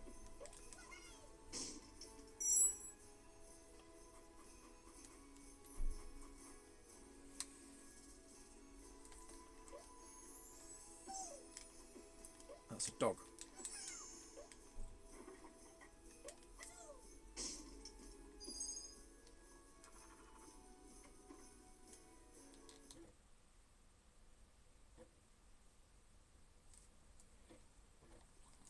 But yeah, past the Star Wars stream, I haven't actually given much thought into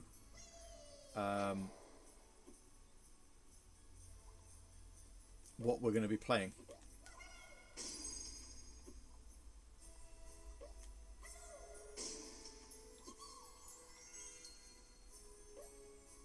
Is that water I'm allowed in? Yep. Also, I don't have a game idea for April, so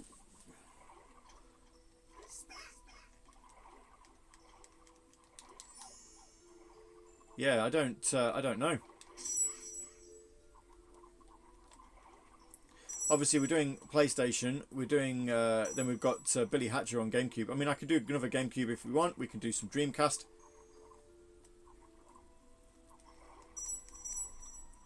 I can try and give the Sonic Adventure 2 disc another clean, see if it will actually play.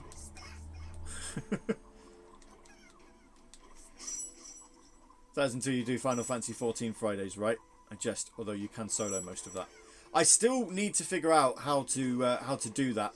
My thinking is I'm probably going to need to set up a new I'm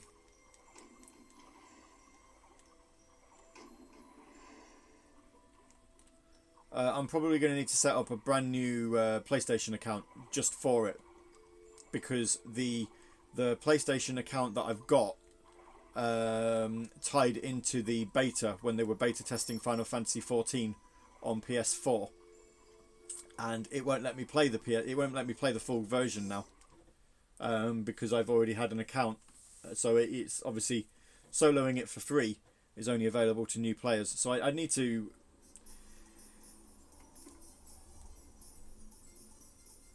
I do need to spend some time. Oh, I hate these. I need to spend some time figuring it out.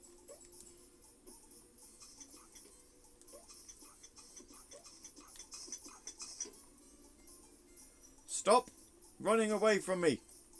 Especially as it's on ice. It's a pain. Can I hit it? I don't have to. Kasplat! Kapow!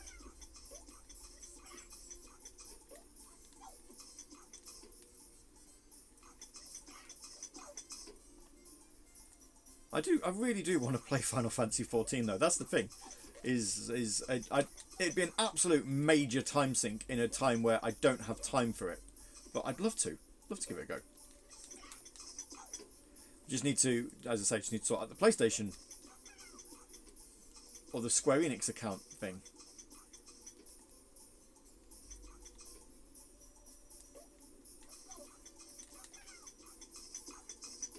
Gee, I could have jumped on it then.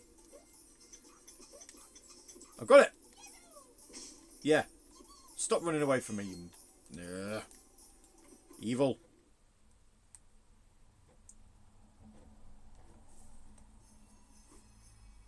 Final Fantasy 14 would be a lovely one to do as a weekly stream, I think.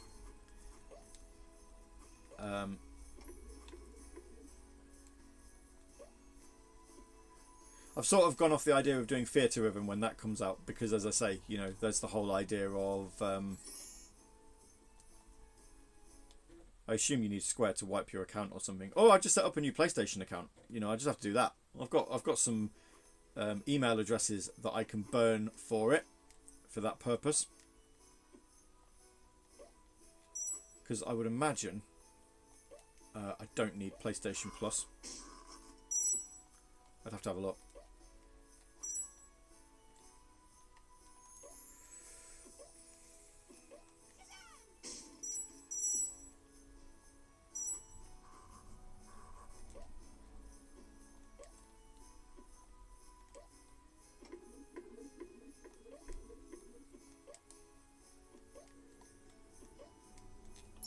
There we go, there's another key.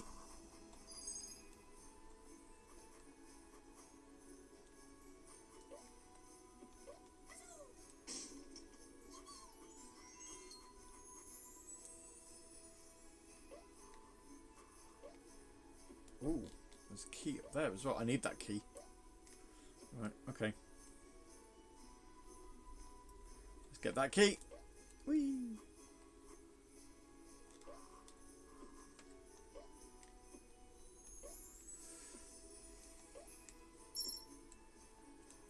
And I'm not going to risk jumping down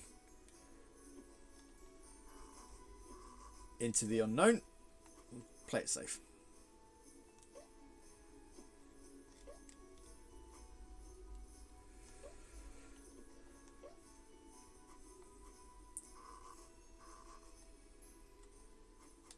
But yeah, as I say, there's no, you know, as far as Retro Room streams go, I know what I'm doing in March. I don't know what I'm doing in April as yet, but as I say, I could do something on the Dreamcast. We were, you know, so I was talking about potentially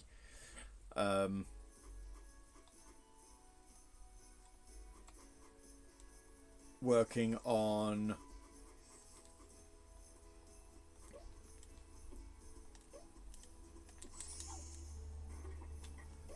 fall.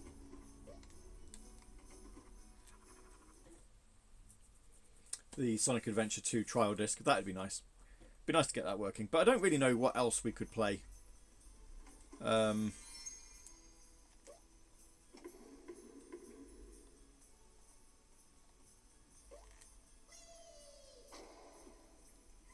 we go. Hi. Hi.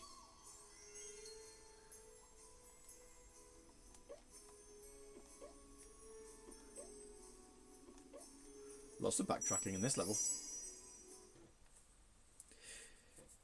As for April retro games, do you have a clown-based game?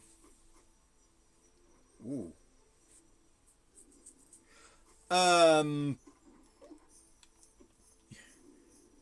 Yes. Oh dear. In a. I would have to check to see if the remotes still worked. And if we wanted to do it for a laugh, it's Knight's Journey of Dreams could potentially work. He's meant to be a jester. You know, I could try and stick the sensor bar somewhere.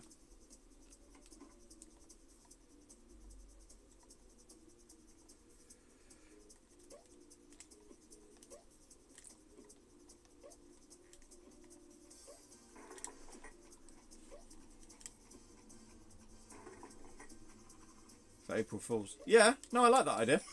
It's not bad. It's not a bad shout, that. But I don't know if I've got any other clown-based games, actually. I've got I've got Knight's Journey of Dreams. I don't know.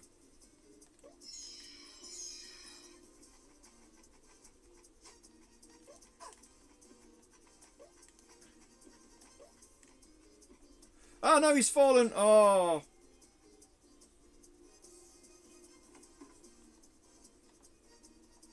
It's going so well. Oh dear. We had 8 lives at one point. What other clown games can we think of?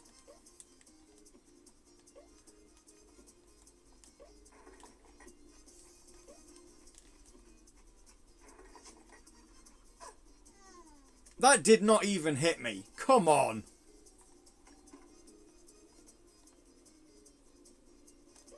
Rubbish hitbox detection. Oh, he's... Oh, dear.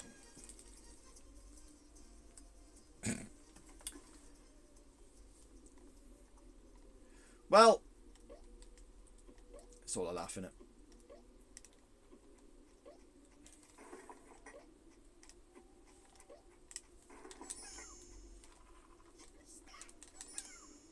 Don't you dare. I don't know what you own. No, I'm just trying to think of just other games that have got clowns in and then trying to figure out whether or not I own them.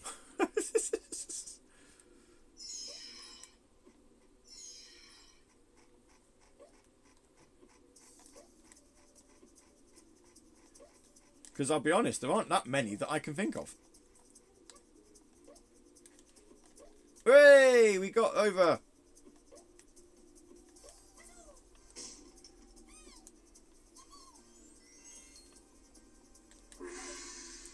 There we are. Fantastic.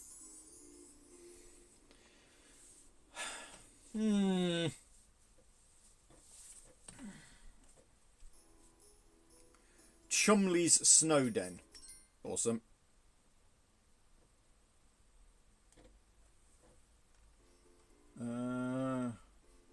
Can't play anything violent, so yeah. Loaded. Loaded's got a clown in it.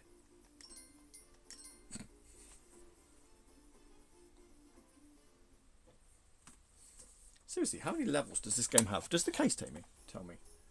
5 different 3D worlds to explore, including volcanoes, ice glaciers, and underwater caves. Free roaming, stunningly rendered, real-time 3D gameplay lets you go anywhere as you run, jump, climb, swim. More than 40 levels, enemies galore, and more than 8 stage bosses. Oh, well, there we go then. Analog controller compatible. Is it really? I thought this was...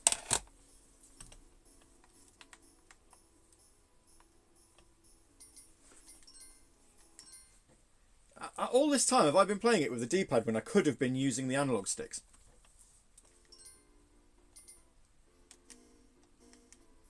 No, because it's using a PS3 pad, it is not recognising it as being analog. Oh.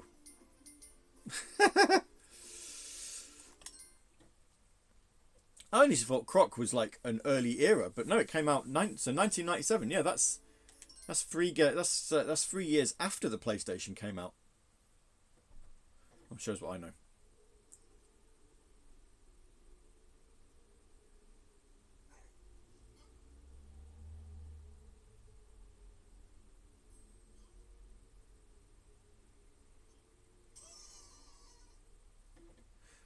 So we put a rocket on his back and now he's a boss.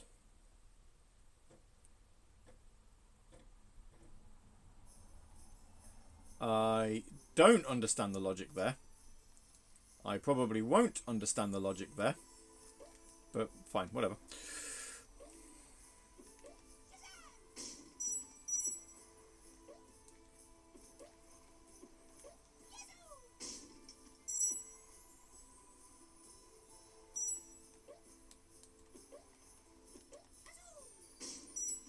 I do like the idea of clan-based game. I'll have to see what I've got that isn't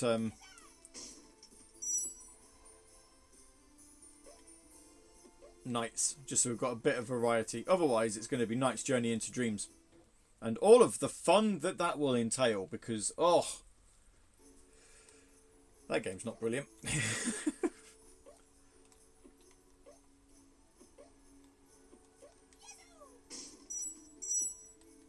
The copy that I've got is because I got Lynn to sign it for me, but yes.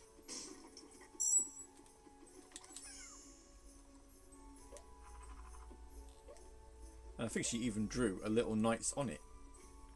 Bless him. Him, it, I don't know. Knight's gender neutral because you know, obviously can inhabit, either a boy or a girl can inhabit its body, so that's it.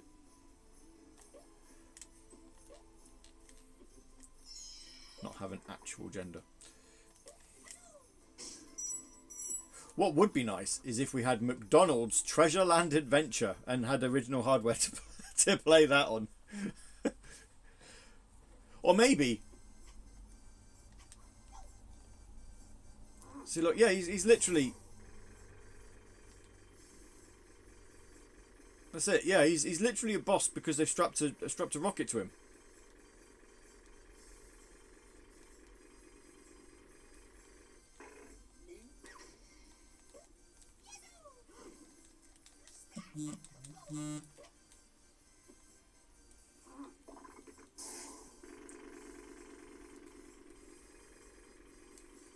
I don't know. I also don't know whether I'm supposed to tail whip him, or if I'm supposed to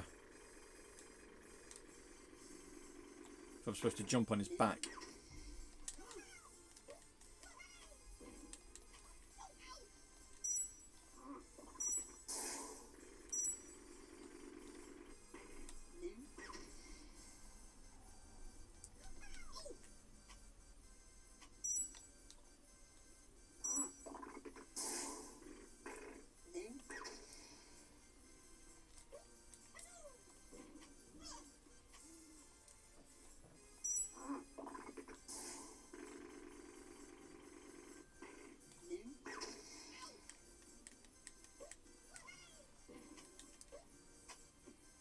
I'm confused. This boss has confused the ever-living daylights out of me. I don't know.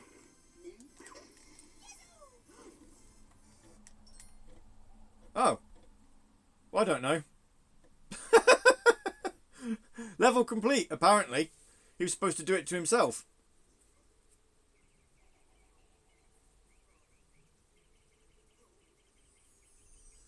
Yeah, I think Croc had a perplexed look on his face. I am also perplexed, Croc. I haven't got a clue. Not the foggiest. I snow him so well. Ugh, bad jokes.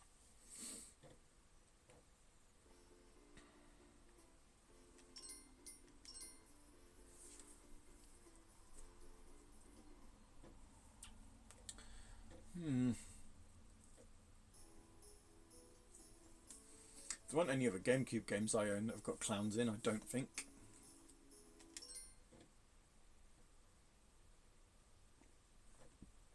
We'll figure it out. I like the idea. We'll figure it out. We'll suss it.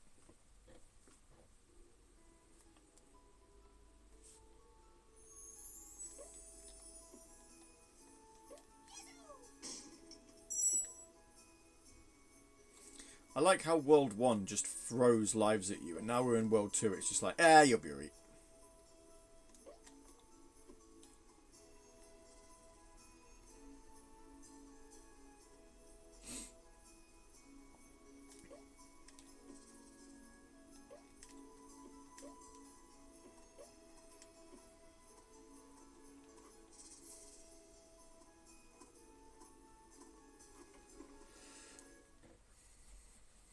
How are we finding... I don't know whether you guys have obviously seen Croc before, but how are we finding the stream so far now that we're halfway in?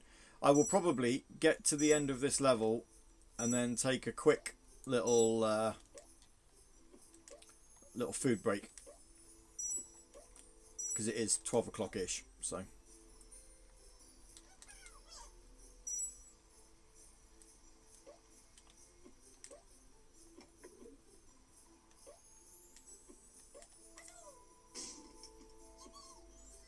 Well, there's a bonus level there. Maybe that will give me some lives. SD has never seen this before. Oh, if that says seems okay. Sorry, only half here. That's fine. I always with Earthheart, I always appreciate you being around because I know you literally do have other things to do. So. Oh.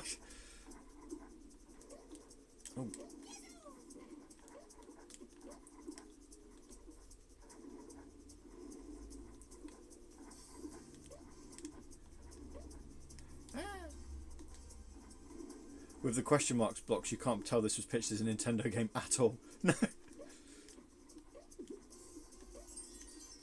Not at all, can you? No.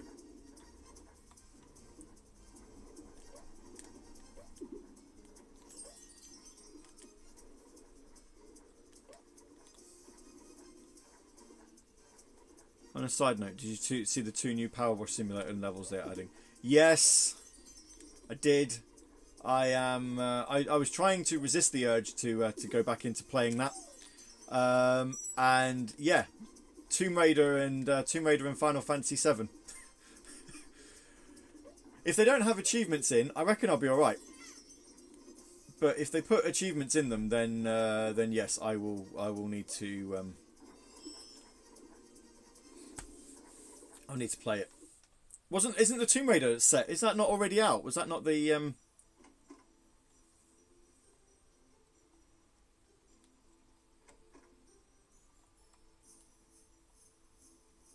31st of January for that, was it not? And then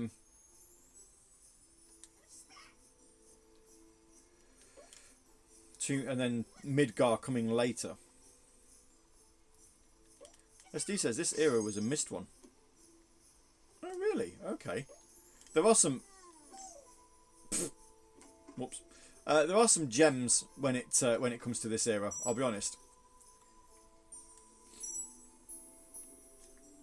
I always wanted this game. Like I say, my cousin played it on. He had it on PlayStation, so that's how I played it. And I did always want this game then on the Saturn. Certain Saturn versions, or certain Saturn editions of the game, had a very odd glitch in which Croc's head wouldn't be rendered.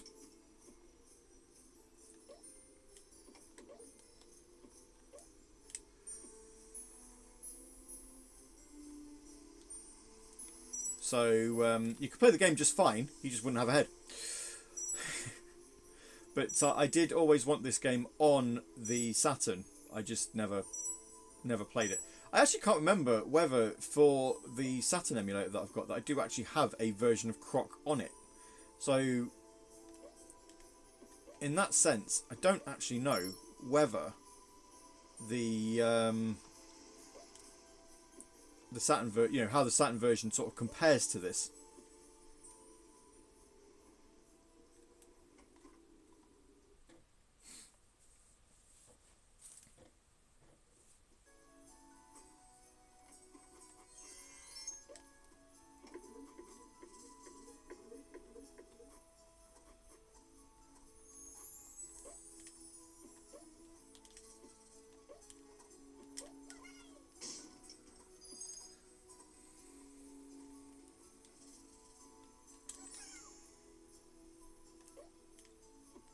All I know is that the sequel, Croc 2, obviously.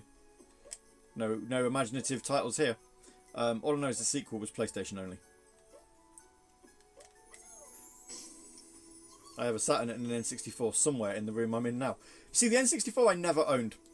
Mina had one, and I've always told her that if we ever found one cheap, I would buy one, and try and start a collection of N64 games, because she loves the N64. That's her console. That's what she grew up with. So a lot of like PlayStation, PS1, Saturn, Mega Drive, and stuff like that sort of passed her by. She's not that knowledgeable on it. But N64, yeah.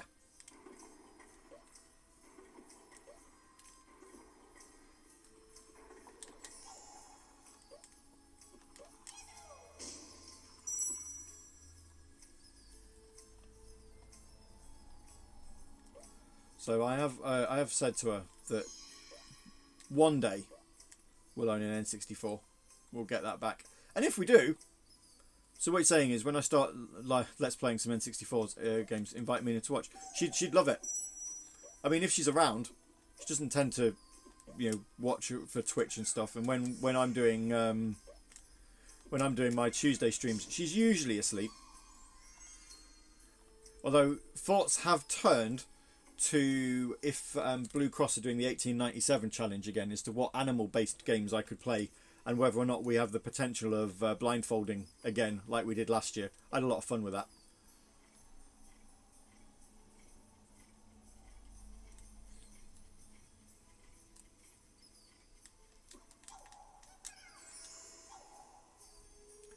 Right, so how am I going to get up there? There's going to be a... Yeah, there's a button.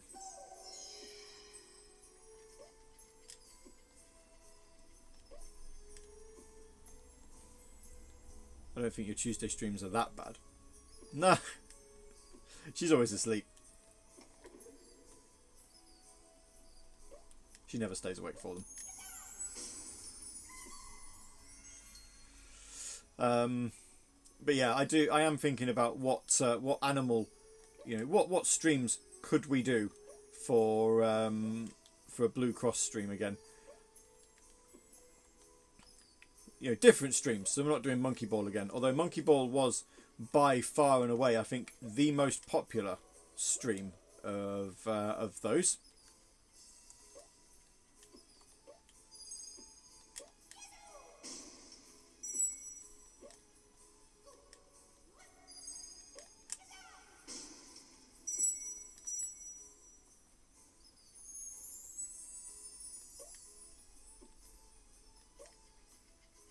I don't even know if I have got any more like sort of animal-based games. I suppose we could do a really humorous one. We could do Conquer Live and Reloaded or Conquer's Bad Fur Day. K-Dog, morning. It's still morning there. It's 12:10, so it's actually afternoon now, but close enough. Hello. Welcome to this stream of Croc.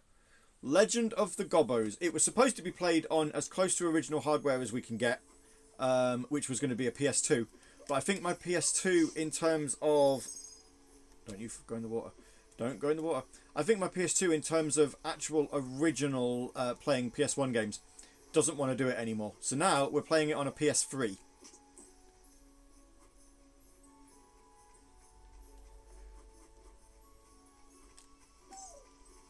Ah, no!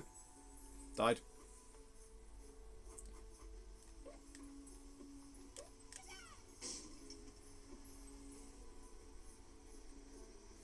The problem is now is I have no gems, so I'm gonna have to time this. I'm gonna have to time this really well.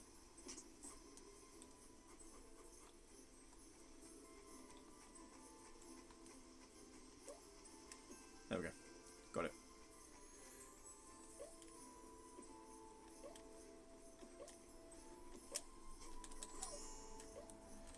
He's not doing that. Got some feedback regarding Retro Room. More, he says. Well, there is. It's going to be one a month. And I've got a playlist all set up for I've got a playlist all set up for it on YouTube, where each month, different game.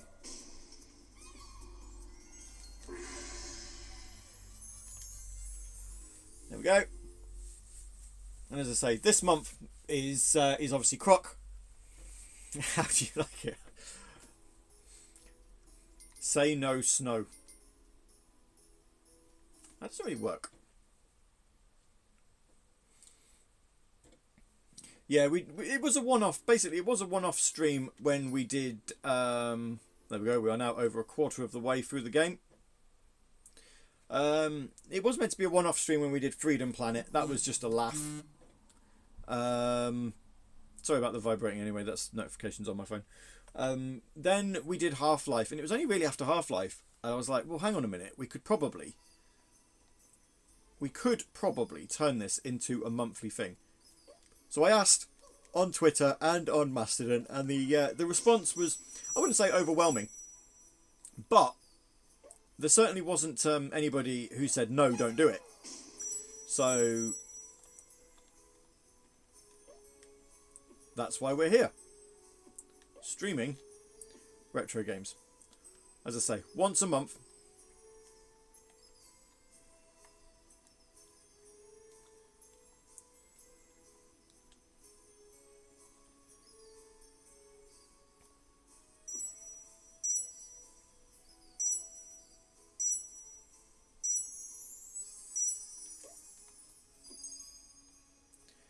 And then we'll be back on normal sort of HD consoles after.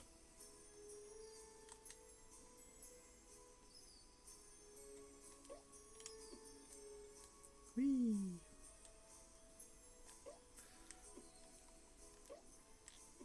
We are up there.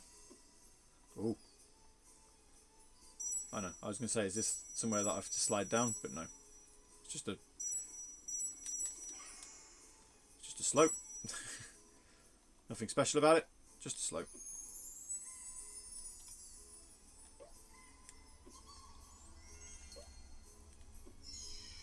Maybe later on down the line, if I do ever finish Croc, maybe we do Croc 2 and see how the game plays with actual analog stick control. Maybe it will recognize it.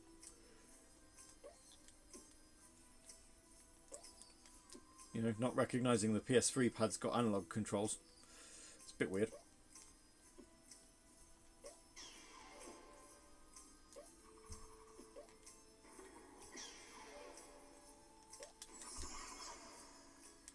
What hit me? Did his fireball hit me just as I was about to hit him? That's extremely rude if it did. Although, actually, no, hang on, there's two. Yeah, there's two of them, you see. He got me. Rude.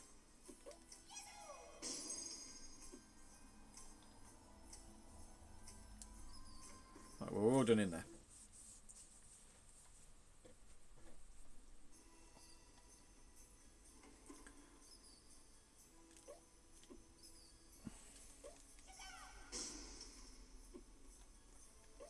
Ah.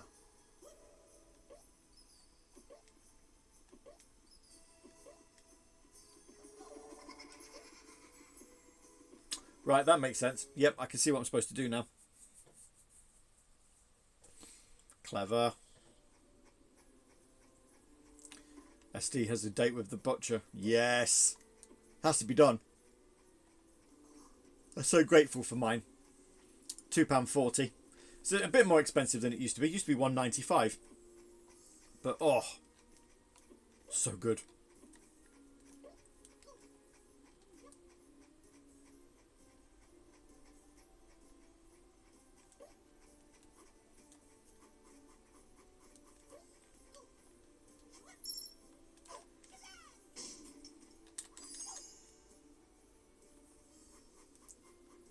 I've got 3 of the gems.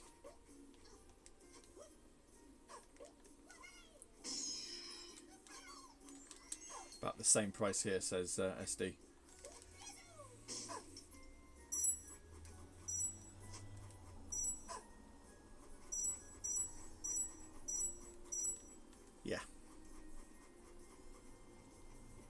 let's drop down here now. I've got the...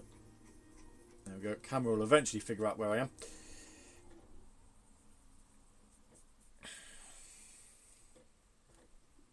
So my guess is I unlock that. Yeah, there we go.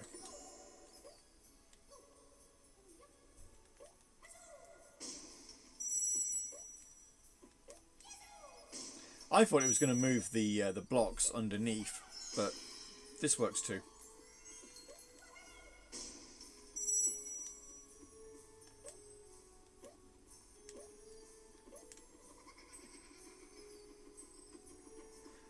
So I've got to ask, is Croc actually a croc or a gator? Well, he's going to be a croc, isn't he? His name's Croc. He'll be a crocodile.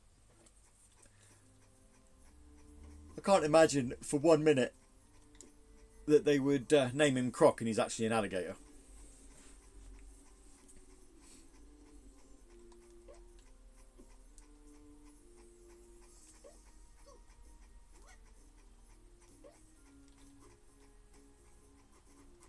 I mean, stranger things have happened, but...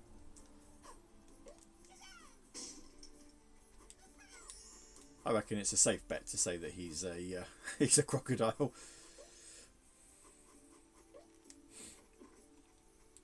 Alright, see you in a bit over.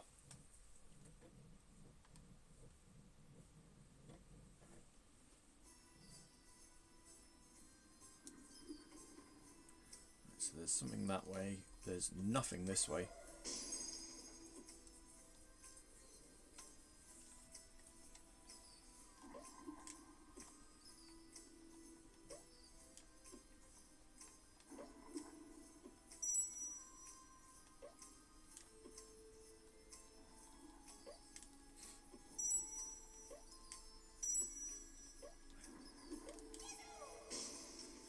Ah, joy.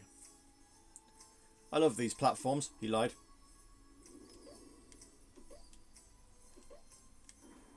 Oh, balls.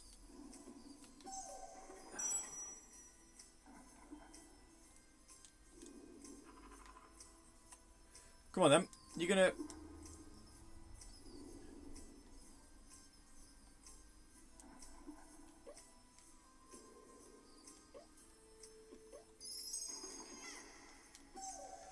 Honestly, that's going to be worth the lost life. So I don't have to try and collect that gem again. Not great that I now no longer have any gems though, but hopefully the game will recognise that I collected a gem and won't ask me to pick it up again. That's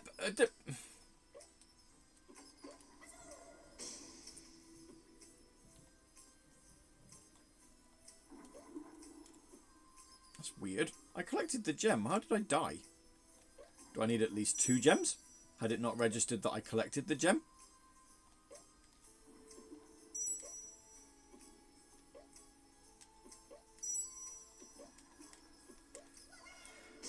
Bizarre. Is the only word for that. Okay, I've got some unexpected news.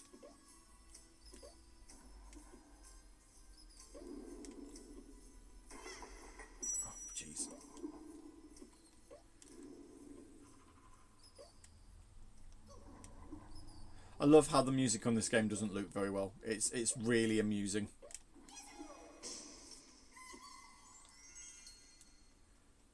Right, do I have all the gems, don't I? Yes, I do. Right, in here then.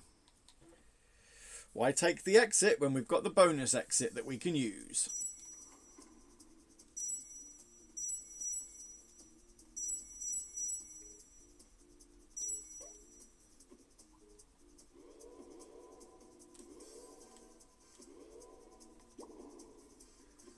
A game that I've been watching development for 2 whole console generations had its release date finally announced.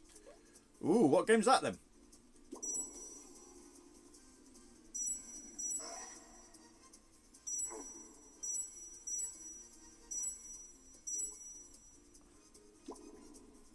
One that we will have heard of, or Clive and Wretch? Why do I feel like that name rings a bell?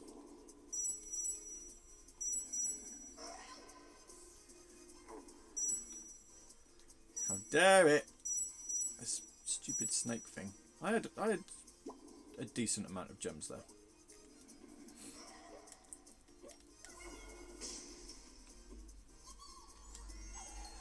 Ah, there we go. Right.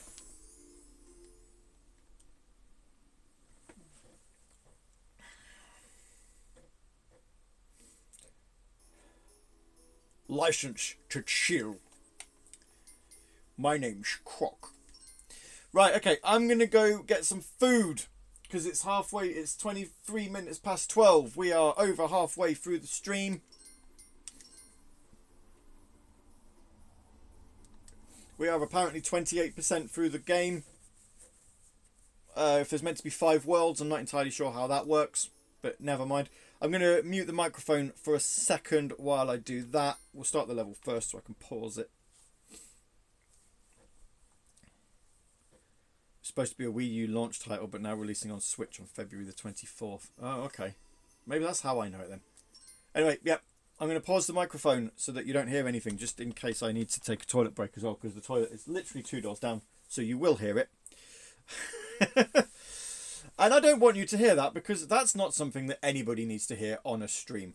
So I will be back very, very quickly. We'll carry on with some more Croc Legend of the Gobbos, as part of the very first debut episode of Gav's Retro Room. I'm still not happy with how that's looking on the screen there. There we go. That might do it.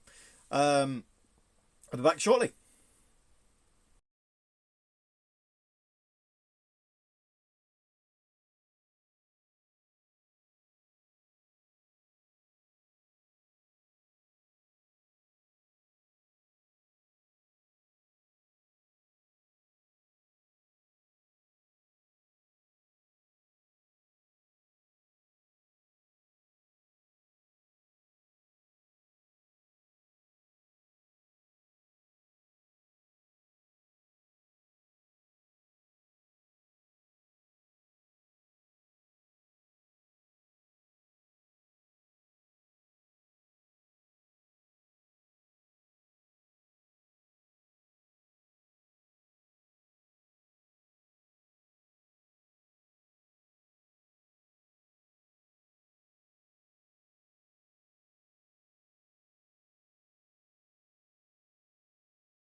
Hello, welcome back.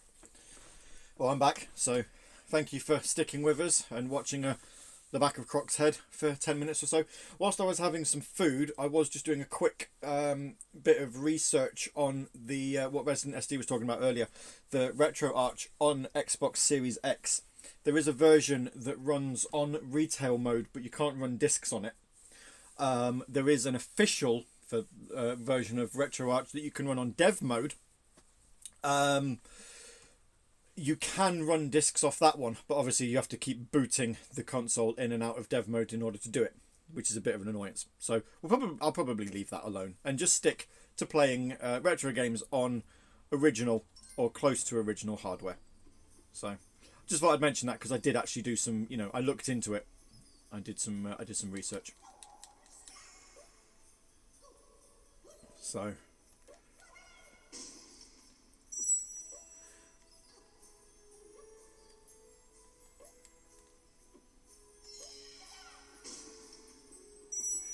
without any further ado, I think I've done that wrong. Yeah.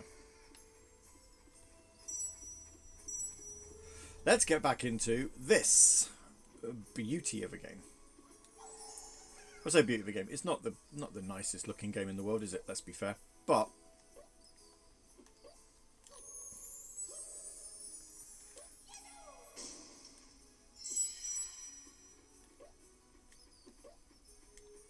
do you know, I'm going to come back into the level and do those blocks properly. Oh, it's actually taken me all the way. If I press start game, that's going to put me back to the beginning, isn't it? Yeah, okay. I saved it. There's no harm, no panic. I just thought, I forget that these sorts of games don't have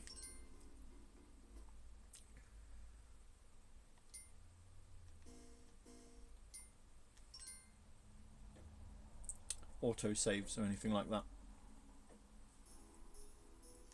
License to chew. Anyway, thank you, K-Dog. Thank you for welcoming me back. Here we go. Okay. Let's not break these boxes first. We will start from this one and we'll work our way back. Yep. Definite bonus to doing that, because there was a Gobbo in it that we would not have been able to collect otherwise.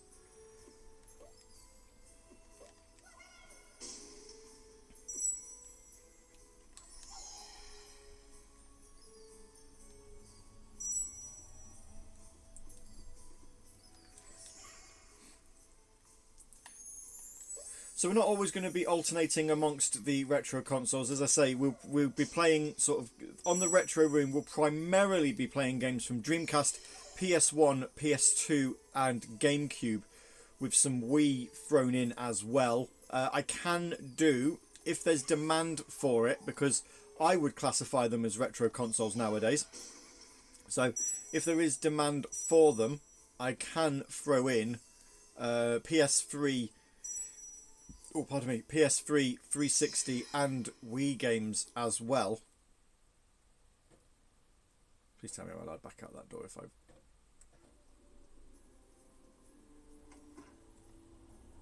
Yes. That's all right. I need to be out here anyway by the looks of it.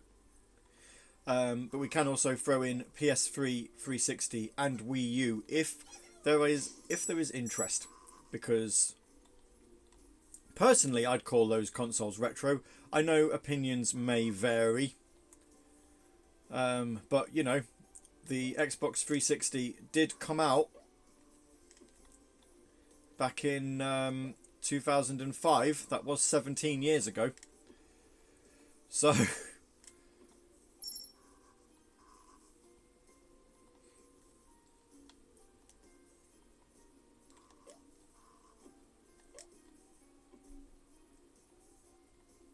I know a lot of people probably wouldn't agree with calling it a retro console. but it is.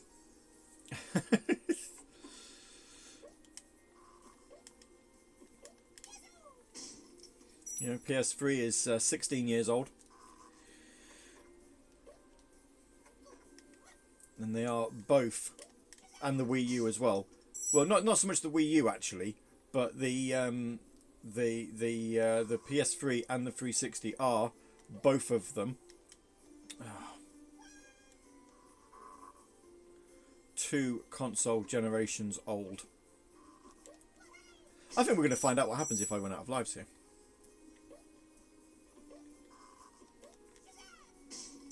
But, you know, we'll play it by ear. That's going to be the best thing that we'll do here, is we will play this by ear. If we want to keep it to strictly, you know, very, very old games, like, you know, Croc is over 20 years old because it came out in 1997. So, you know, in fact, it's actually, what, 25 years old, this?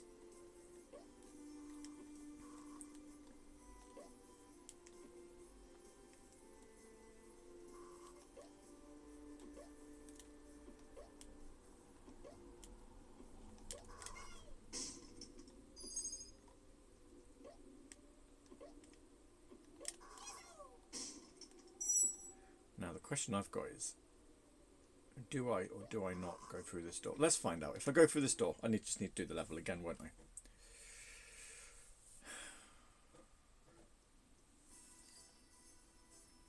Yeah, that's alright. I can come back out. That's fine. Problem is I'm not going to have any lives, so...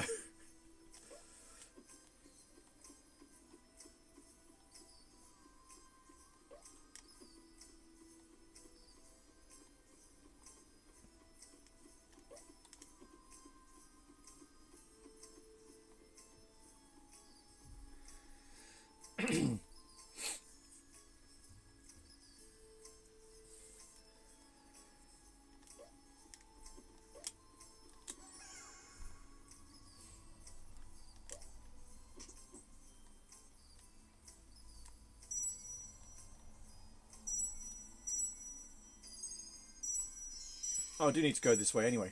Okay then. Bonus.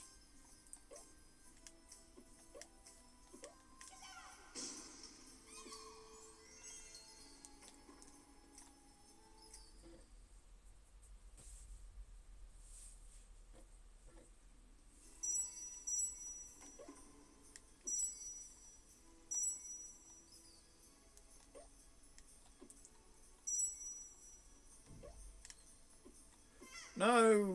Oh!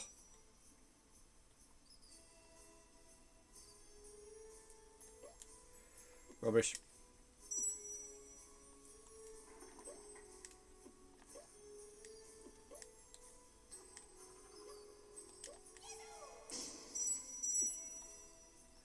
I feel like I shouldn't have done that. Yeah. How many lives have I got left?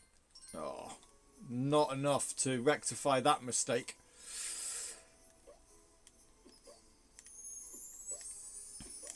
I should have jumped up on the...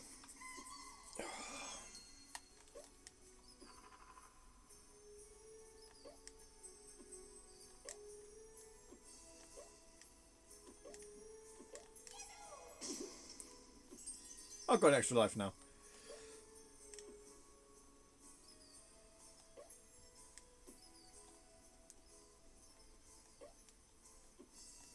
Guess we're not going to be able to use the bonus door.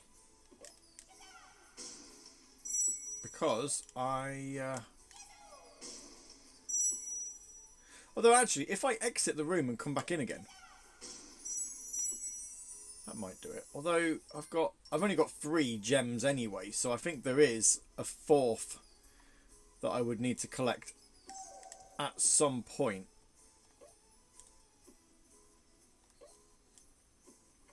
So let's go exploring. See if we can't find it. Like I say, we're already aware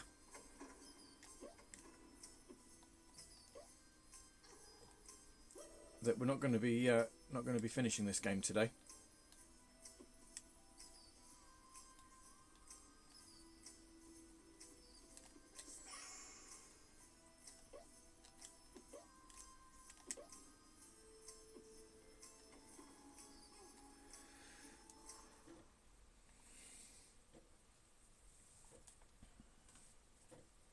Do the boxes respawn?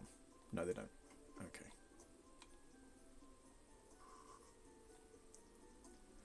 Come back here. There we go.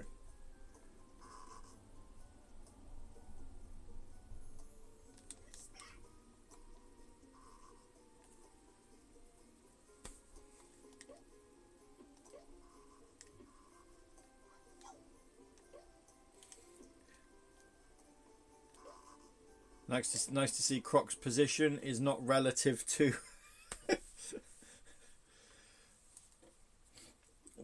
the world he's in and not where he's standing. Right. Oh, these boxes have respawned. Although, did we die? I think we died, didn't we?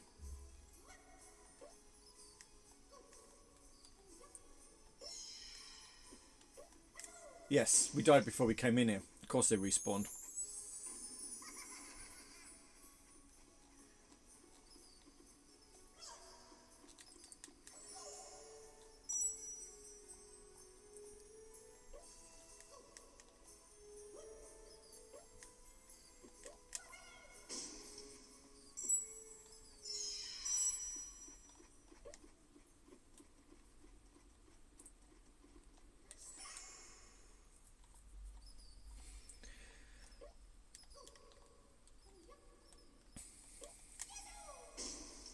Well, for those of you who did listen to it, this past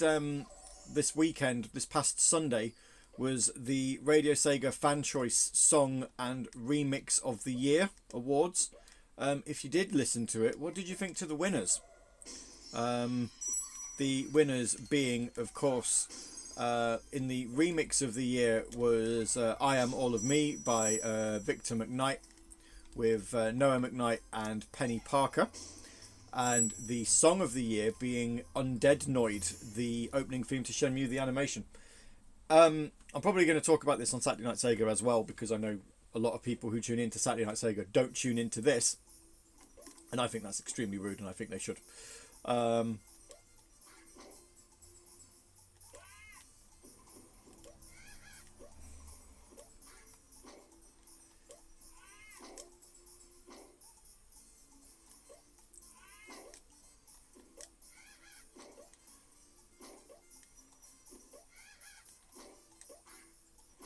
But personally, I wasn't a big fan of the winners.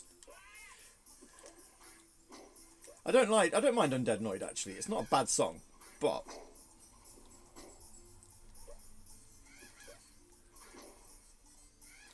it's just, I don't know, for me it doesn't feel very Shenmue-y. Oh, I'm jumping off it. I got 2 extra lives. 1 and 2. Speaking of Saturday Night Sega, what's on tap of this week's episode? Well, it's a request roulette episode. So I don't know. It's going to definitely be a surprise, because we won't know what music's playing until. Oh. No, don't. Oh, well, that's fine actually. That works all right, because that means the boxes have respawned. So we won't know what music's going to be played until the music is chosen. Last time I looked, Idea Machine is not in the playlist. So for this week's episode, so that's good.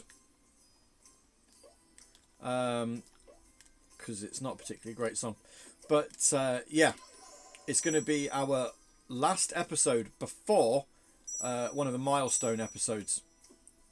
So coming up next week is episode 450.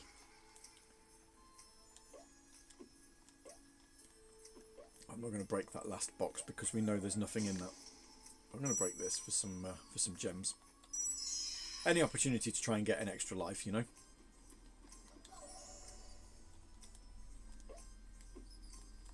But yes, 450 episodes of a silly little radio show. I have to wait until the show starts to give my numbers for picks. I haven't actually checked the chart to find out what the number range actually is officially. I think the last time I looked, it was somewhere around 950 tracks. So you don't have to wait until the show starts. You can send it whenever. Obviously, you just need to know what numbers you can pick. But yeah.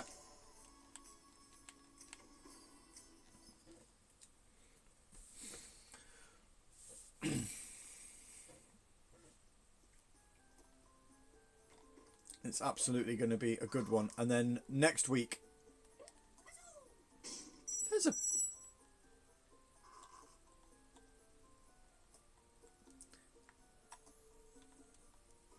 a block down there. I don't know if I'll be able to jump on it. Probably not. It was worth losing a life to have a look. Odd bit of level geometry there. Just 900 what? I didn't hear the full number of choices. It's something like 951 or something along those lines. It's yeah. I can't remember the actual number. I would need to check it. I haven't checked it since last Saturday. And obviously there have been a couple more days where songs could have been picked since then.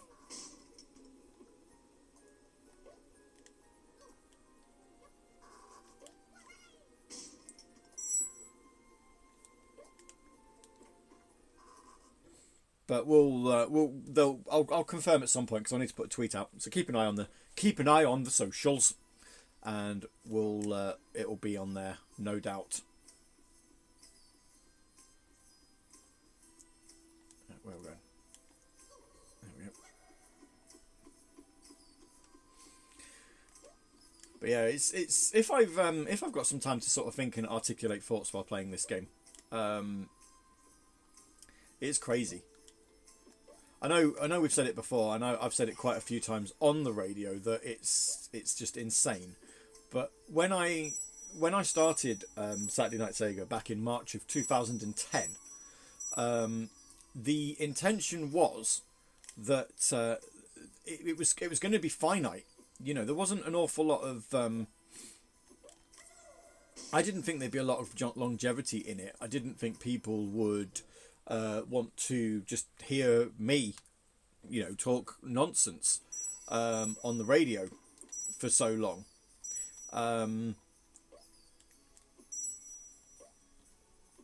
And I how many picks do I get this time, says K-Dog. I'd say no more than 3. Otherwise we're you know, it gets a bit manic. But yeah, three songs are good.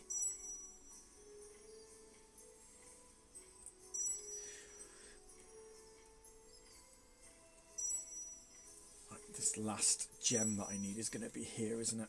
It's going to be this one. There it is. Yep. Awesome. So no, when I started back in, as I say, back in 2010, I thought there wouldn't be the longevity of the thing. I didn't think that, you know, people would put up with my voice for so long. I didn't know if I'd stick it out. It was a show concept that had no planning in it whatsoever.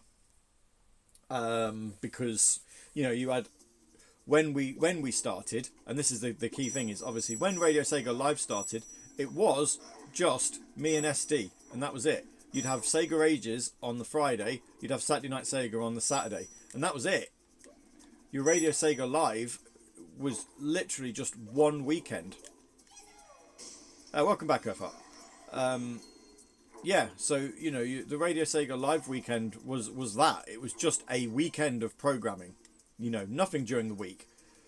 And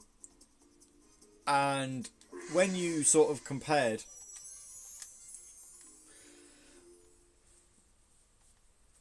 when you compared Sega Ages and its planned... Demon Itzy's Ice Palace. Ooh, this is the end of level 2. I'm so glad to see that. I don't like ice levels. I don't like ice levels with a D-pad. I don't mind them with an analog stick. They're a bit more, bit easier to control. But with a D-pad, not nice.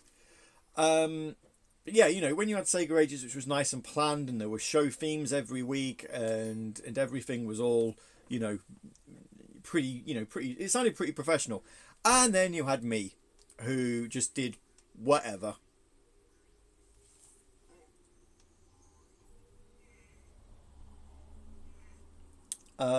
Every week, and I didn't think there'd be much in it.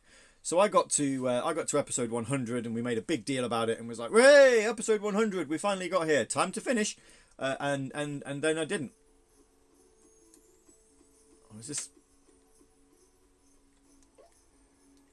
Oh joy! It's an ice level where I can't even see where I'm going. Fantastic. Crash Bandicoot, eat your heart out, right? And then you have me with a once-a-year show with nothing to do with Sega.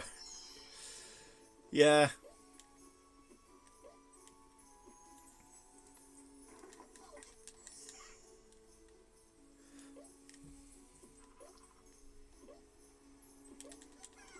But I just say, it's just when you really sort of think about it, you know, the fact that, and what I feel most proud about when it comes to Saturday Night Sega or SNS or whatever you want to call it. Ironically, I called it SNS because it was going to start playing I renamed it SNS because it was going to... no! I was going to start playing more non-Sega music, and then we were told about a change in how Apple Podcasts was going to work. So it prompted a rethink. So the whole rebrand to SNS was completely unnecessary. We should have just left it as it was. So there's actually part of me that's toying with changing it back, like creating a new, creating new show art. I can't remember if the artwork that my good friend Dean sent me, I can't remember whether I got a PSD of that which doesn't have the Radio Sega logo on it, because if it doesn't, I might use that as a special sort of anniversary artwork. But no, I think with SNS, the thing that makes me most proud about it, it's not the fact that I managed to keep it going for 13 years. I mean, alright, there was a break in the middle because of Alexis, and I didn't know whether or not I could do a show whilst having a child. I assume you want DM numbers. Yes, please. Is the fact that, you know, it's held in such high regard by other people. That's the thing that I feel most proud about. Is it's just when I was already sort of thinking about bringing it back anyway. And when I started talking to... Hey! There's a parcel at the door. Is that DHL? That'll be mine. It is DHL. Hooray! Back in a minute.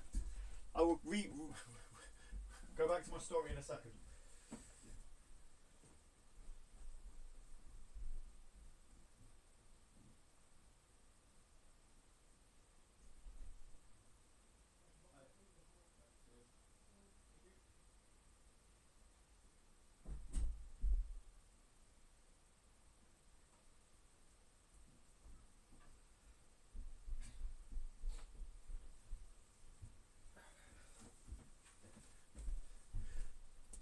This is what I love about Amazon, is that you can have an account in any country and your account will work in any country in the world. So I have managed to buy Wii U games from Germany because they were cheaper than the UK. And I have it was basically, I bought Animal Crossing Amiibo Festival, which is basically an Animal Crossing version of Mario Party. The only reason we did that is because Mina wanted the Amiibos, and it actually worked out to be about 10 quid, including postage. But also, it means that you can go to Amazon of Japan and buy that. Has just turned up. 6 discs. Yep.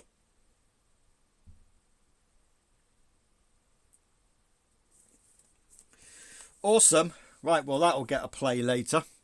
Right, so, yes, where were we? So, Saturday Night Sega. I do remember seeing those Animal Crossing Amiibo party things in Poundland a number of years ago. Yeah, there was a special edition that came with, was it like Isabelle?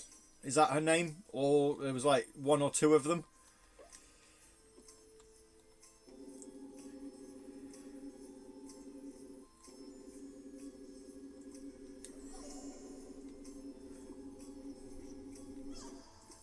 Oh.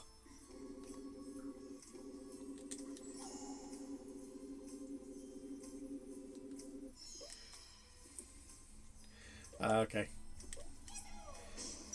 See that, K-Dog? But yeah, I do, for as far as Saturday Night Sega goes, I do love the fact that people still like it. And that when I did talk to Viper a number of years ago, I think it's getting on for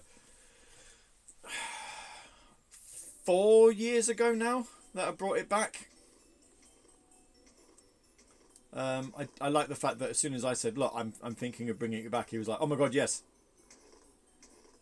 And, you know, we teased it with a Winterfest episode.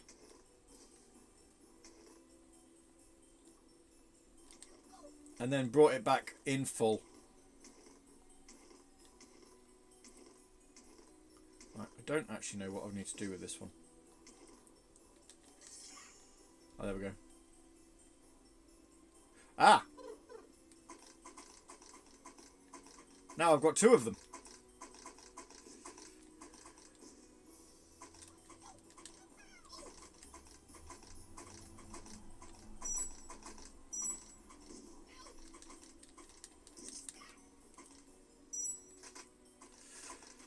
I can see how this boss is hard. Yeah.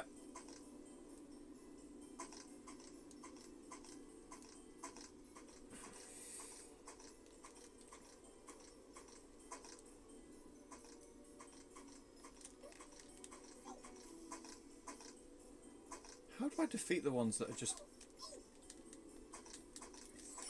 Oh, like that. Okay.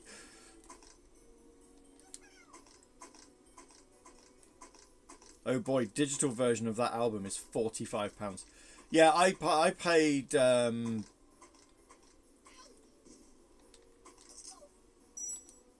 that seems to be very expensive for a digital version. I mean, I'd say I paid 63, including postage. Oh, there we go. What are they? Bunny snow bunnies? I don't know. We defeated them anyway, so that's World 2 done. Hooray! Lights camel action. Yay. I see what you did there. Yeah, I mean 150 tracks, but still. Digital versions of an album, in my opinion, digital versions of an album should not be that much. Yes, I get there's 150 tracks on it, and yes, okay, £63 for the soundtrack is a mite expensive, but I mean, you know, it is what, seven discs? Is that it? 6 discs. So, you know, you can kind of justify it a little bit in the sense of, you know, manufacturing costs of the discs and stuff, but if it's 150 tracks for and it's digital, you know, there's no manufacturer involved in that. You know, charge 20, maybe 25, 45 just seems a bit excessive.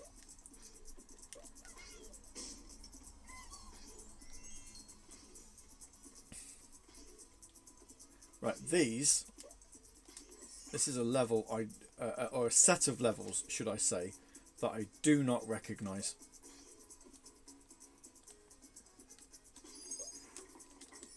That was close.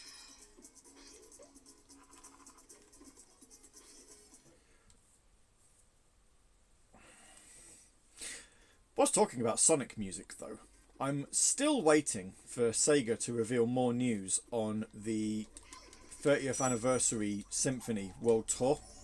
It's like, I thought they probably would have said something around the Brazil game show in October, which was when they were you know, the first live performance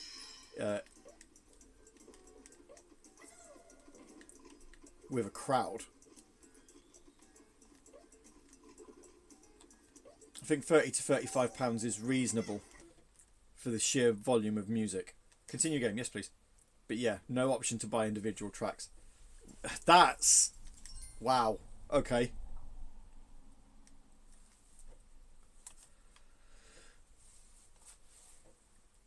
I still think they should do a vocal EP. You know, I'm here, undefeatable, burn, you know, break through it all, find your flame, one way dream, whatever the other one's called. I've not actually listened to One Way Dream yet, nor paid too much attention to the lyrics, but allegedly that song is written as a letter of thanks from Sonic Team to the fans. Allegedly.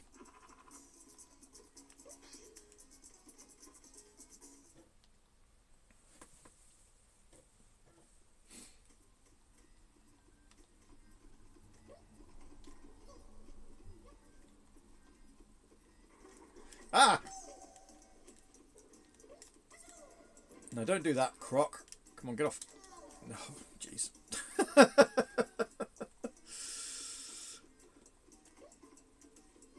No.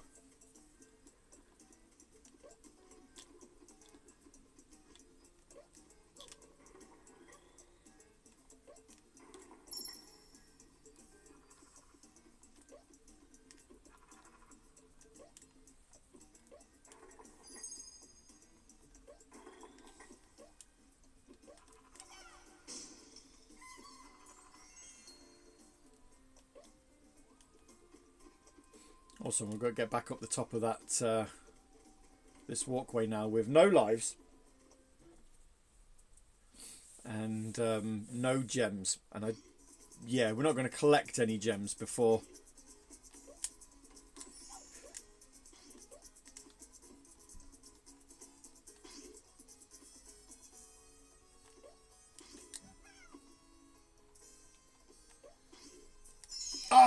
Oh, I thought I'd make the jump.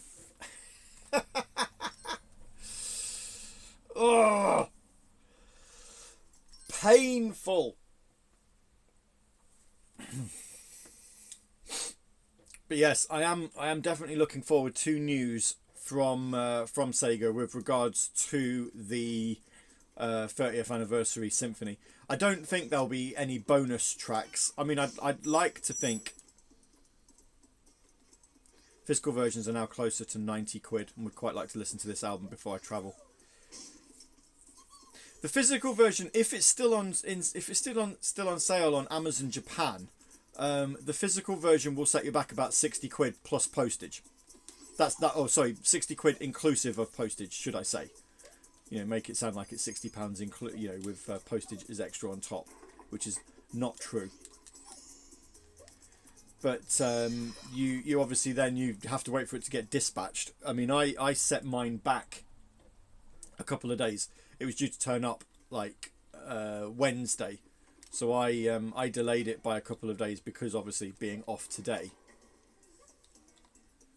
I mean, the digital version is still cheaper. You know, there is no getting around that.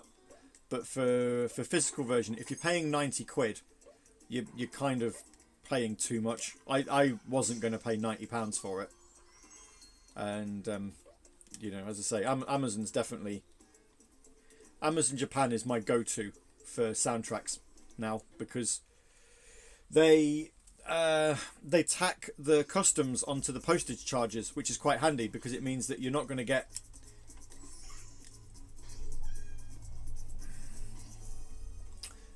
hit with any crazy import charge, you know, at any point.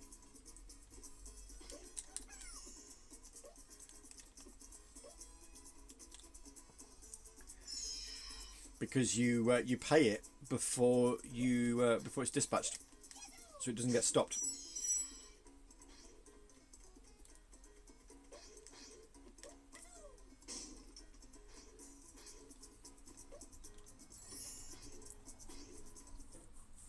That's my advice anyway for physical albums.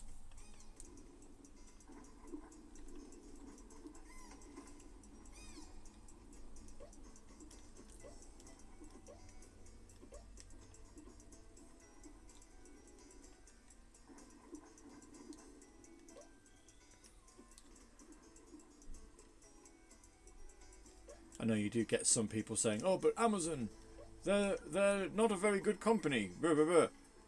I've struggled to get Amazon Japan to work for me. That's surprising. You should just be able to log in using your normal Amazon details. That's what I do.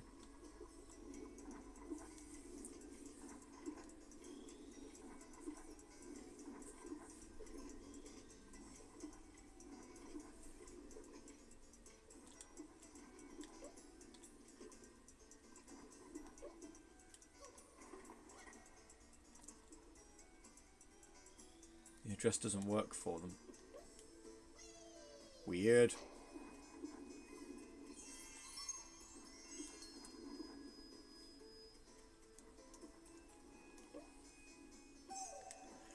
Oh! Croc! You... Don't die again. Please don't die again.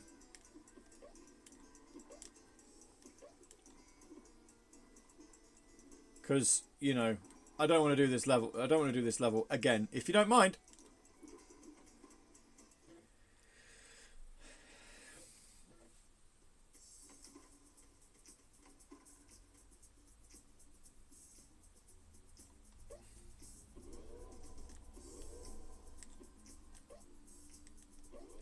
There's going to be a button I can press somewhere, isn't there, to... yeah, there we go. There it is.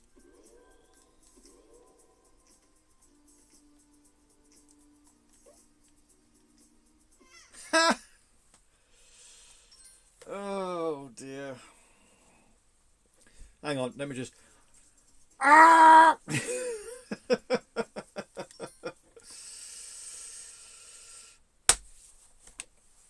Ah!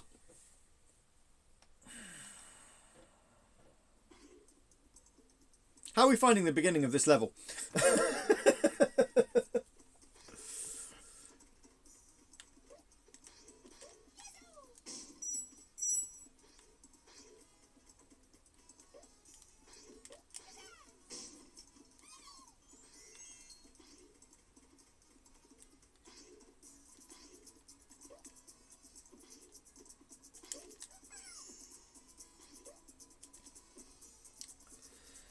Oh, boy.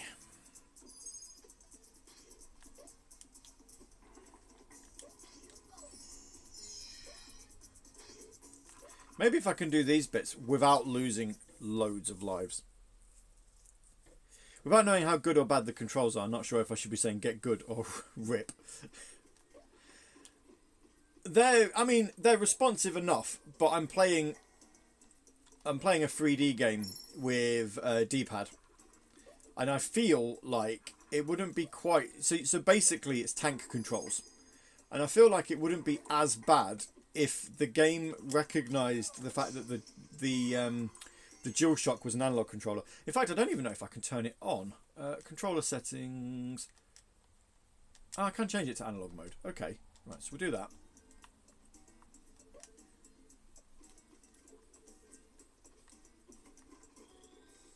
Let's see how we are now. So now that I've switched it, let's see how it feels now that I can use a D-pad.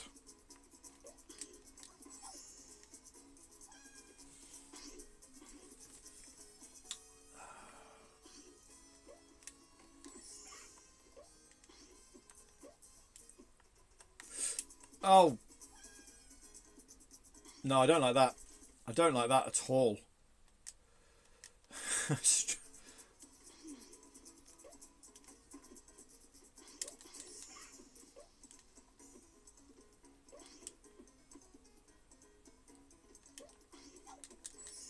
I feel like the game was not built with the DualShock in mind. Like, nowhere near.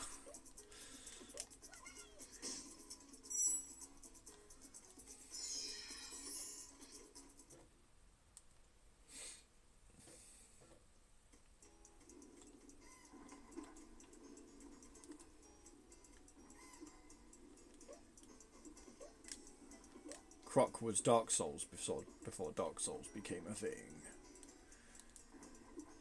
Before From Software, there was Argonaut and their cutesy platformer involving a crocodile.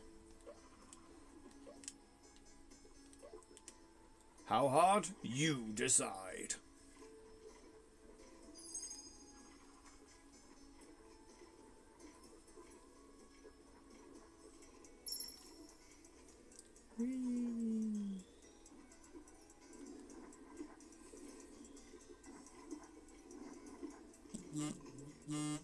Your DHL Express was delivered. Was it really? Never knew that.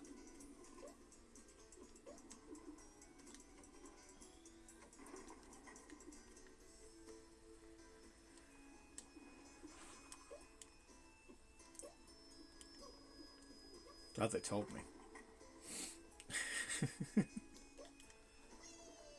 Whee!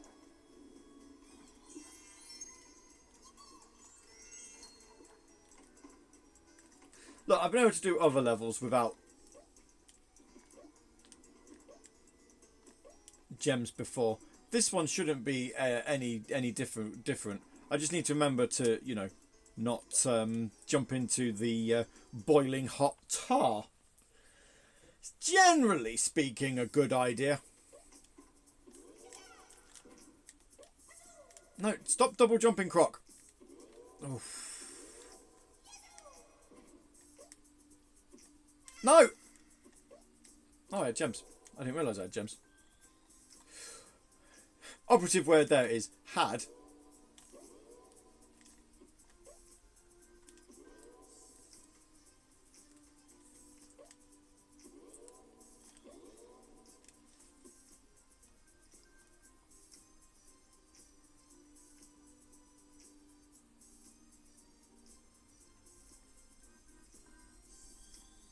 Well, that's the gem door, so we're nearly at the end of the level.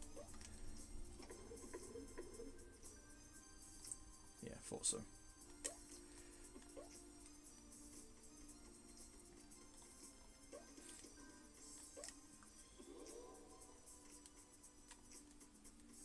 See, the thing is when you're stood still, left and right just turn Croc in one direction. When you jump, left and right, then you strafe.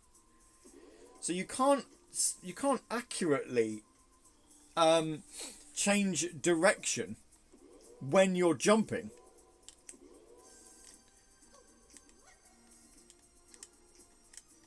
Come on. Oh, I'm in trouble now. Come on, jump.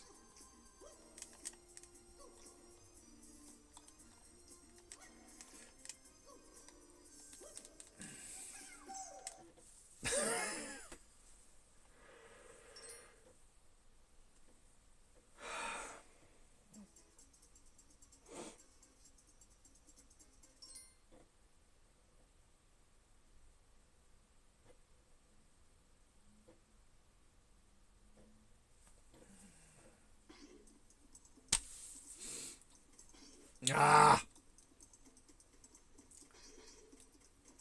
Resisting the urge to say a compendium of many different swear words there.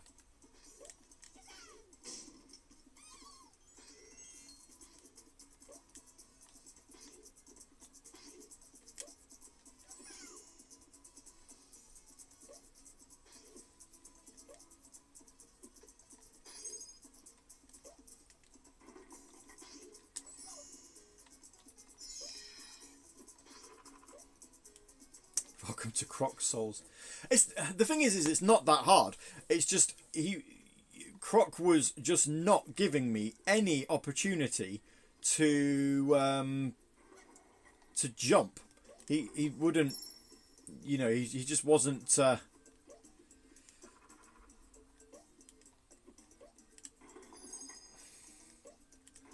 He sort of got himself caught between the treasure chest or the question mark block. And the platform. So without any gems, I was kind of stuck.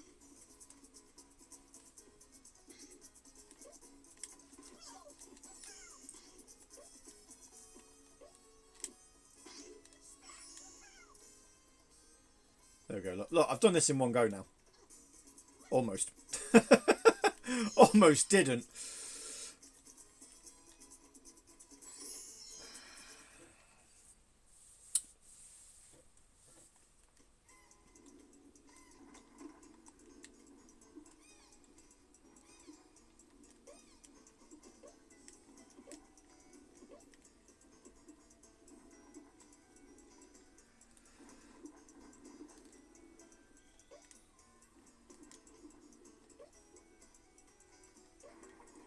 Here we go.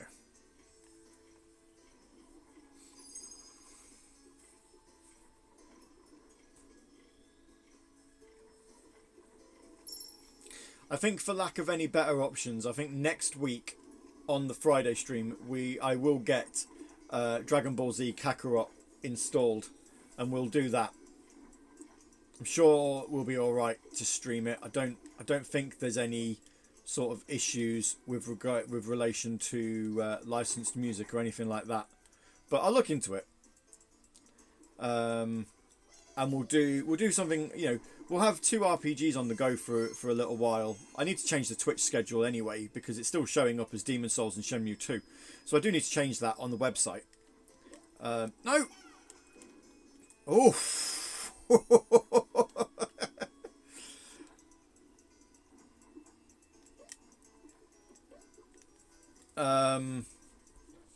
So I'll update that, and we'll do that for a bit. We'll have a really dark and serious RPG in Dark Souls going on, and then we'll have something a smidge more light-hearted, with Dragon Ball Z. I say smidge more. I don't. Oh, Croc! Don't start losing lives here. Again.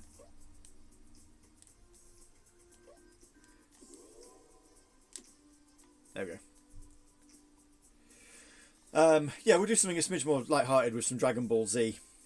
I don't know how many weeks it will take us to play it to get through it, but you know, with 4 hours and being able to run around and beating people up, maybe not that long. We shall see. I don't know how light-hearted Dragon Ball is, to be honest. Well, I don't think it's going to be in the realms of "you will die" seriousness. You know, that's more my point, more what I'm aiming for.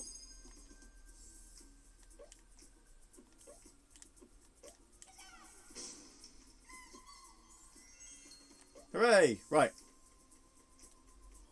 I just need to make this jump again. There we go.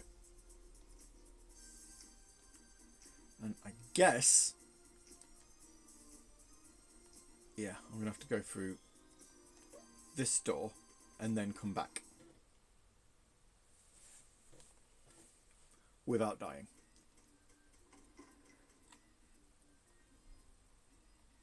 Uh-huh.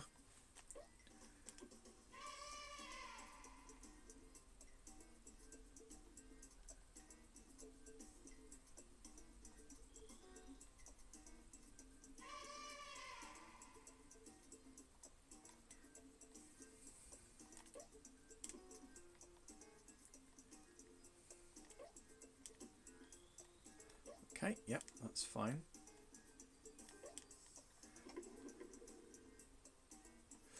Oh!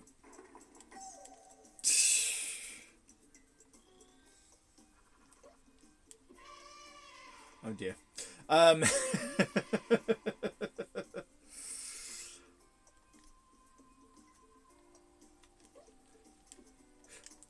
No!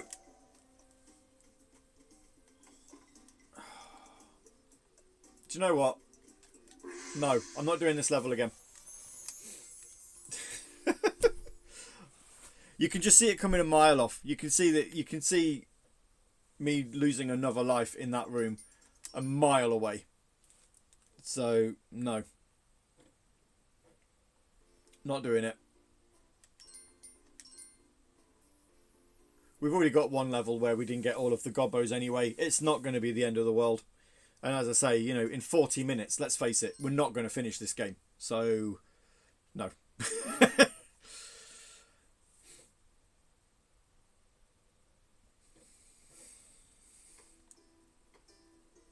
That's a mummy over there.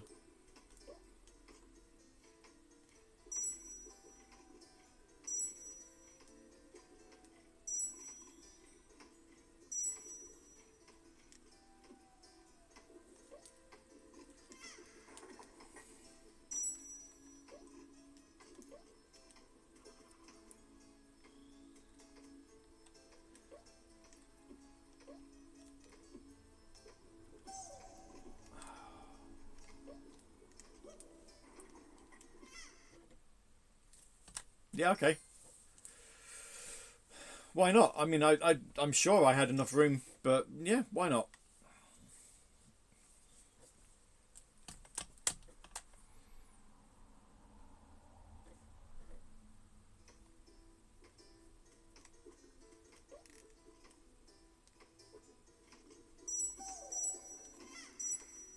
I...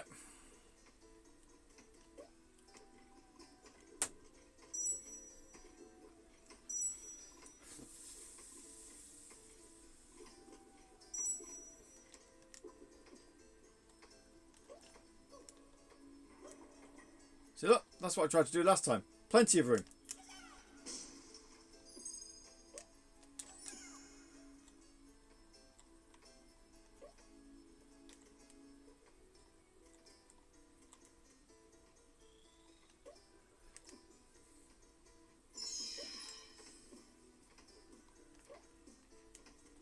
I don't know how I'm supposed to get up there. There's going to be a button, isn't there? Let's face it.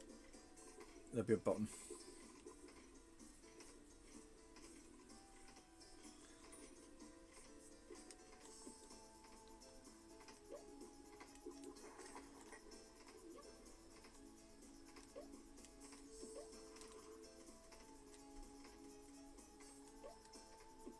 There's a key.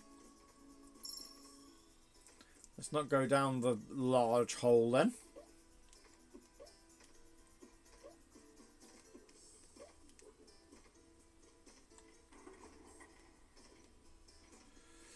We shall use the key.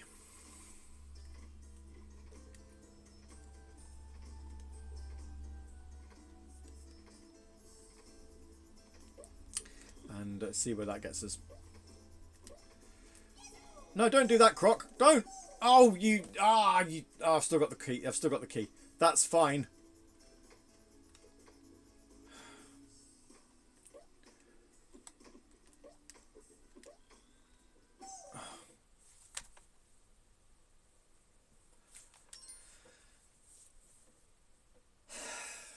At this rate, I'm going to cut this stream short. I'll be like, nope, that was Croc. Thanks for watching, everyone. Goodbye.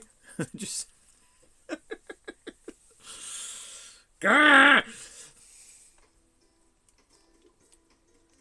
It's just like, as soon as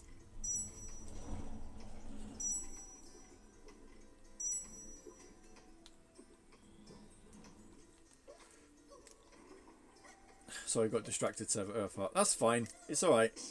But it's like, as soon as this game got to World 3, it was like, oh, yeah, you know what you're doing now, right? Here, have a difficulty spike. You know, you understand the mechanics of how the game works. And the funny thing is actually, by its very nature, this doesn't seem hard. It's just painful that if you jump into a mud pit, there is no invincibility frames to get out of the way. One hit to lose your gems, the second hit to lose a life.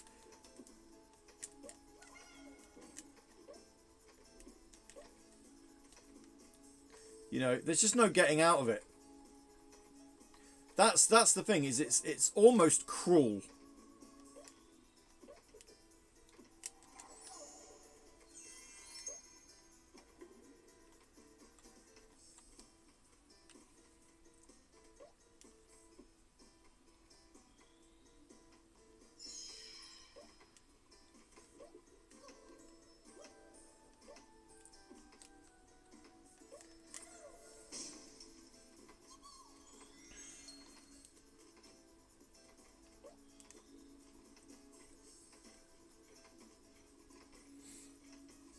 Still love the game though. Croc's still cute.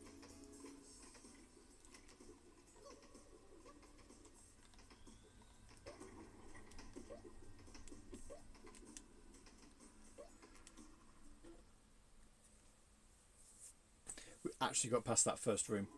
Hooray us. Only now we can't see where we're going.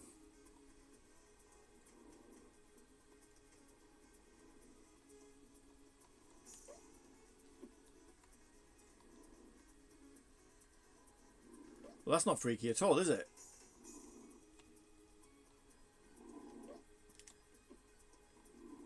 It's like something's breathing.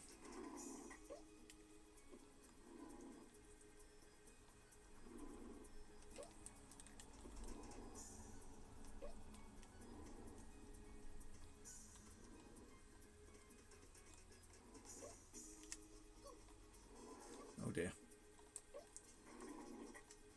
No, that's fine. We're good.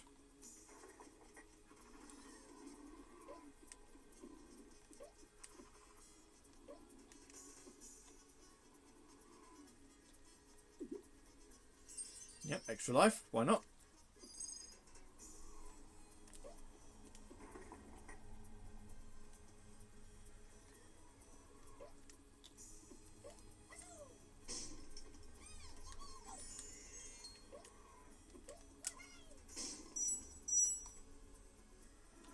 Well, at the same time, I think it looks as though I've missed a gem somewhere.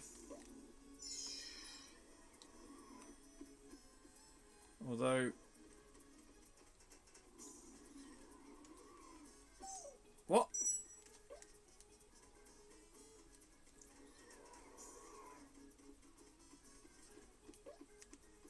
I don't know. We'll just move out the way of that. We probably have missed a gem. Oh look, now we're underwater. This all makes sense.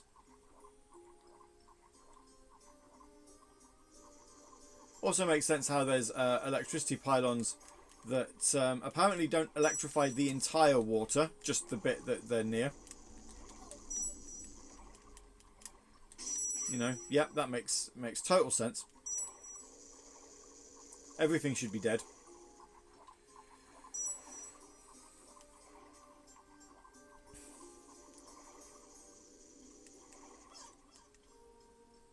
Bit like that. How many lives have I got anyway? 3. Okay. I am not in any danger. Nevertheless.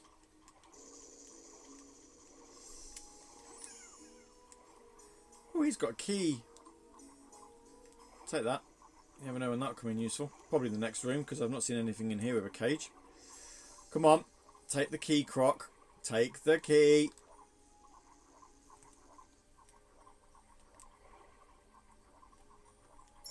There we go.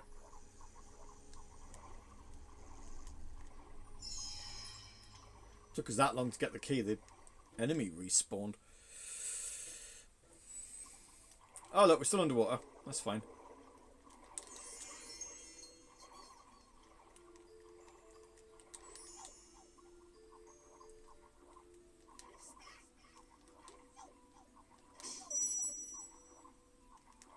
Also, how... The key is rusty and tastes like sewage. Should be perfect for a crocodile. One would have assumed.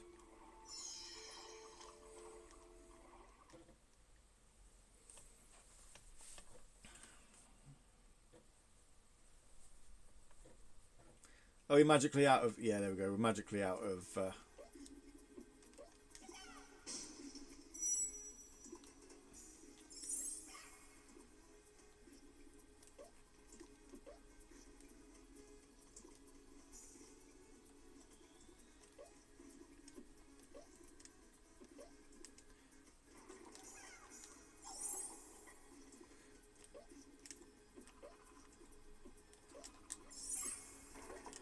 Oh, extra life again. Yeah, I love that.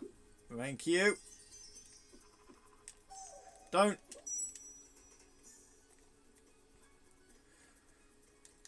we know we haven't got all of the the gems, so having all of the Gobbos doesn't matter. Resident SD's back. Yum yum. Ah, good old pork sandwiches. Have to love them. I was saying I've had all of my excursions out of the retro room, as we're dubbing it. My copy of Sonic Frontiers has now turned up. Should I be jealous as Earthheart? Absolutely. Going underground.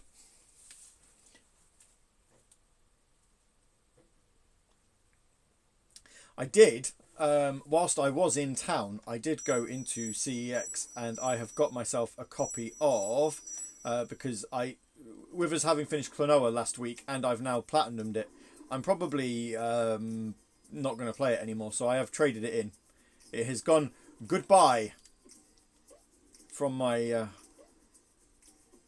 collection, and I have replaced it with a copy of the Nightmare Before Christmas, Oogie Boogie's Revenge. Oh, Oogie's Revenge. Sorry, not Oogie Boogie's Revenge.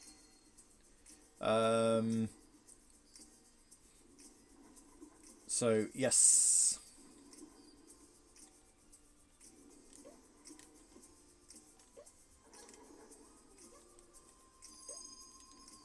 That's a potential retro room pick on the PS2, if you fancy it. Nightmare Before Christmas. Maybe in October, if I don't play it before then. I could play it before then and do it again anyway. If you're unfamiliar with that game, I feel like that's an easy way to go, whereas this is absolutely not. Yeah, you see?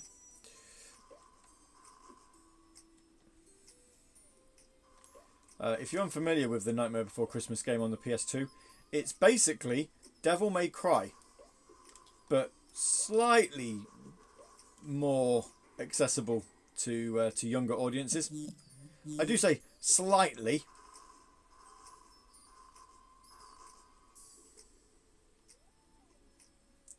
I remember when I had it back when it first came out, it was hard.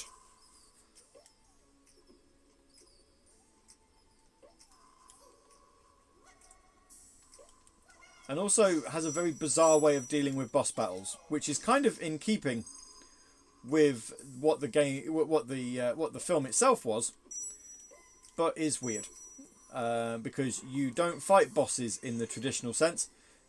You have a bit of a song and a dance.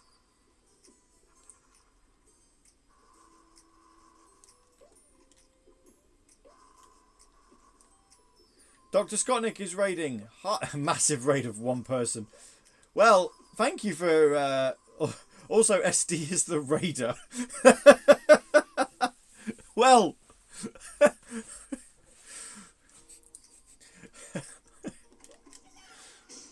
Multitasking, are we, SD?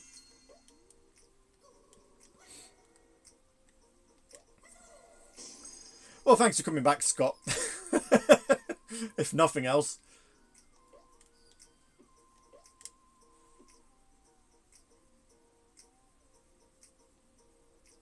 Where's this block coming back? Them feels when everyone leaves before the raid happens. Do you know, I mean,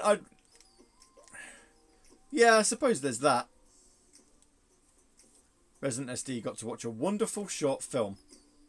Ah. That's nice.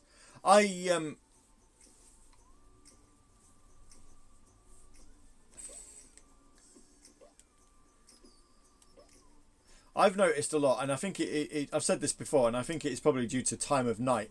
And if it was a little bit earlier, it'd probably be all right. But I've noticed that when Last Minute Continue, they quite often raid me when they're finished.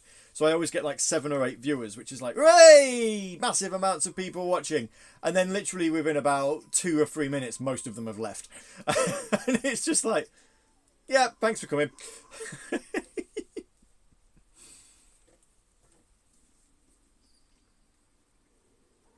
It's funny in its own way. I'd say I don't take it personally. I think it is purely due to the fact that normally when the raid happens, it's about 11 o'clock at night, and people do like sleep. But yeah, it is its own brand of humour. Everhart says, yeah, Kev streams from 8:30 till 11ish, so yeah, I think they stay till they fall asleep. Yeah, I don't mind. Ooh. Ah, that is not a very big.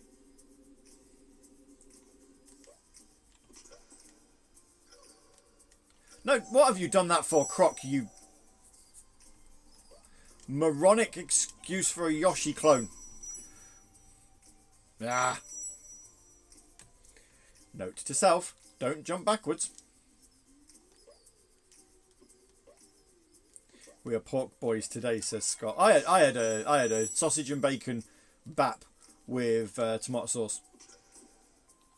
Absolutely gorgeous.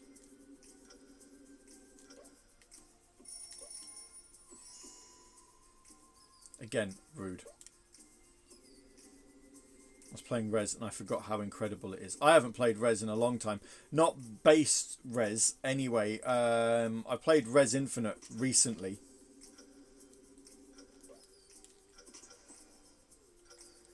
Right, where am I going now? Come on. Oh! Tuesday's raid was particularly a tonal shift. Sonic 06 to Dark Souls. Is it though? They're both tortures. They're both absolutely torturous games to play. So is it that much of a tonal shift? Really?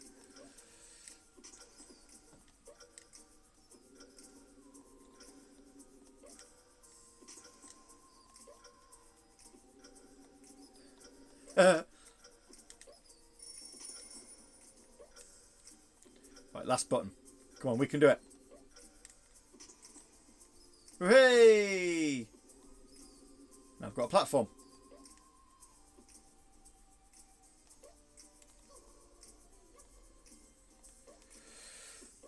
True, but quite different torture.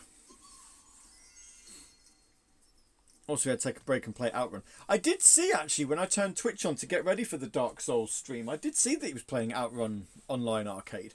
I haven't played that game in ages.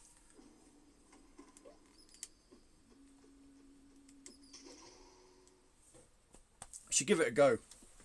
Give it a go again.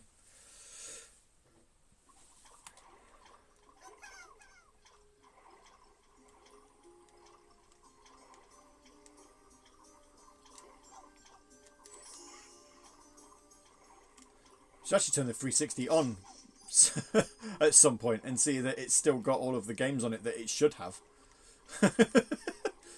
It had this very odd thing where a lot of the games I'd bought, it was showing up as being trials, not full games. It's a shame it doesn't run on the modern Xboxes. Yeah, it is. I mean, we could still... I mean, not that it'd be the basis of a 4-hour stream, but I could stream it because I do have it on the 360. I'm too lazy to hook my 360 up. I don't even know. I cannot...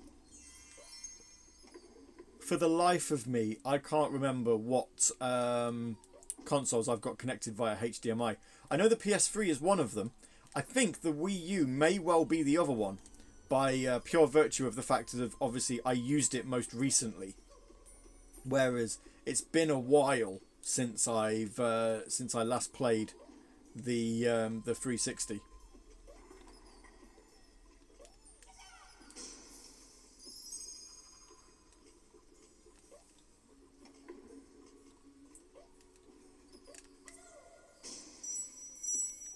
What's that? Oh, there's a Gobbos over there. Well, we've come this far. We may as well try and get it.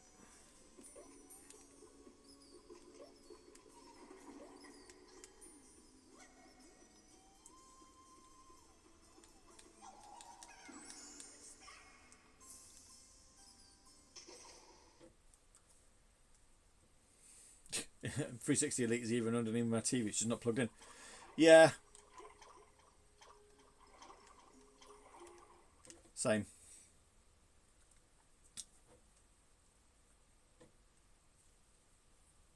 Do you know, actually, while I'm up here, once we finish streaming, I might just turn it on.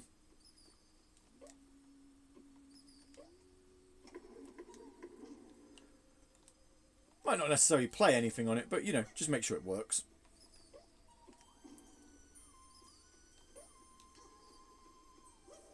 Took a plunge, found a copy for Sonic Frontiers for £60 physical. That's not a bad price.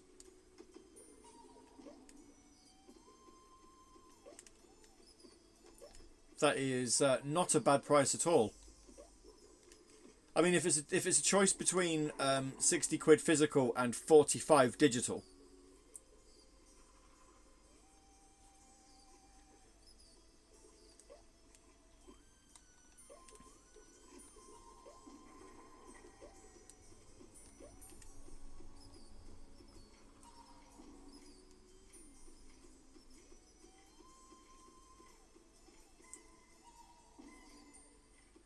Come on, Gobbo.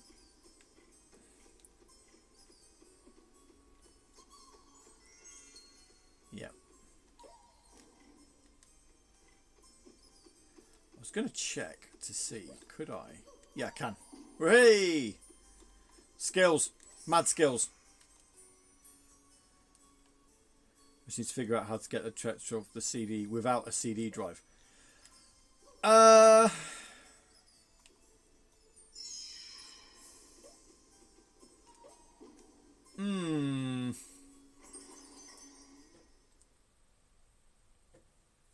Trip to the office, Earthart. That's what that is. Sorry, I just need to borrow a computer for reasons. Oh! Oi! Don't be nicking my...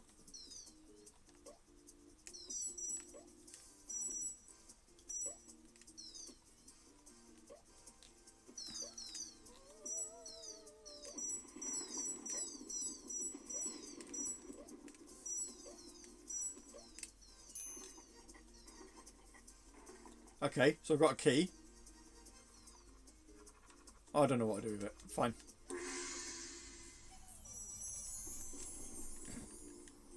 You think our office PCs are CD drives anymore? Most of us.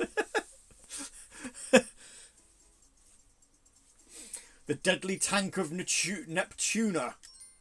Hey, why not? Why not have a boss? We might just get another level out of this before the stream finishes.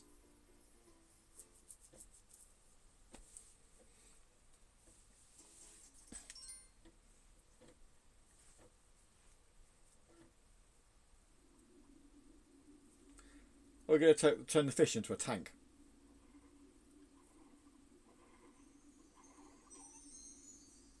No.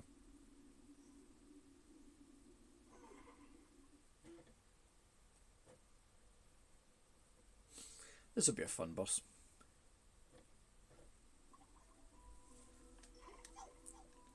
A Blu-ray rewritable drive. That should work then. You should be able to use that. If you've got a Blu-ray drive, that should do it. HD DVD drive. Woohoo! Those are a thing. I actually saw some in CEX when I was in there, and I'm actually genuinely surprised they still sell them, because, like, who in this day and age is going to have a HD DVD drive?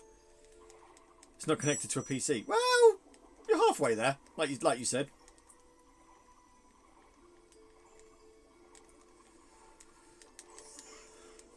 You know, minor problem.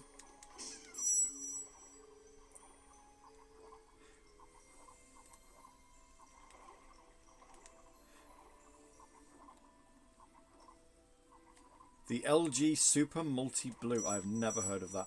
I always wanted when I was a kid, but it was like super expensive. Was it the Amiga Multi Mega? It was like or the Commodore Multi Mega or whatever it was. You know, the one that was a PC and Mega Drive. And now, sort of looking back on it, you know, apparently it was really bad, but it looked so cool. We found the answer. Me. Yeah, I just...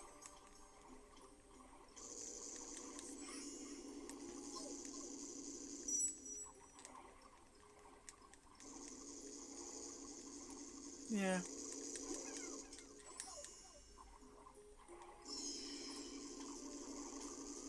There's an extra life there. I love that. Maybe I won't. Let's get this first. Don't lose your gem. Oh, I've lost my gem. The Amstrad Mega PC. That's the one.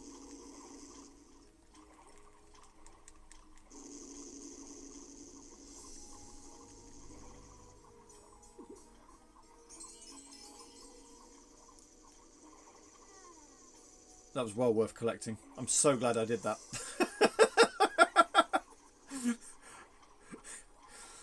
What a waste of time. A very bad PC, but a great Mega Drive. Stop swimming into electricity. I'm going to guess for 1 minute that that extra life isn't there anymore. No.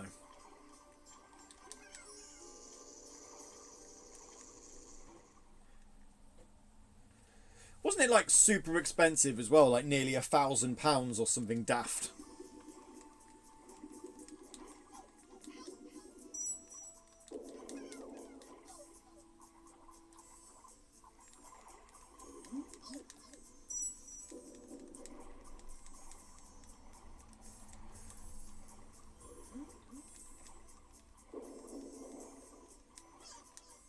Now, oh, there we go. Okay. It was very expensive. Yeah. I remember seeing adverts of it in Sonic Comic and it being stupid expensive. Like, if I was to look it up, if I even... Actually, better let me rephrase that. If I actually had my Sonic Comics with me, I could look it up. There we go. I beat him. Hooray! But it had RGB Mega Drive output, so the picture was amazing on the Mega Drive side. Yeah. There we go.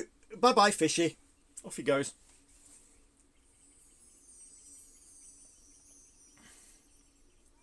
You know, wearing a scuba mask is no good if you're already underwater. Because all you're breathing in is, well, water.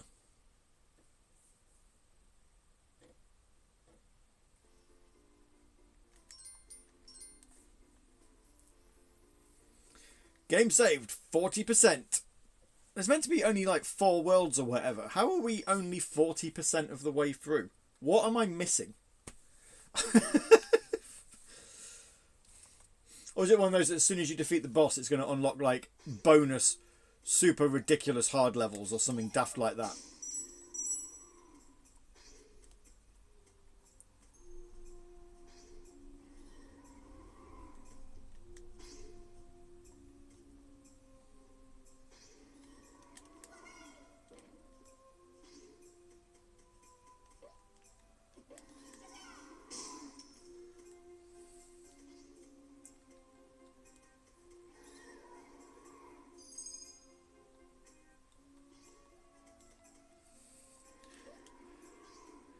Green Viper, glad to see you've got fans.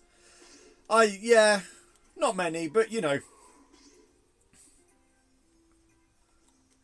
they pop up every now and then. You've collected all the crystals, but the gems are still out there. Yeah,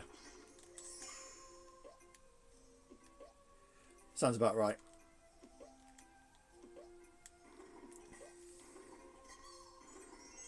Or it's going to be one of those like, oh, you've collected most of the...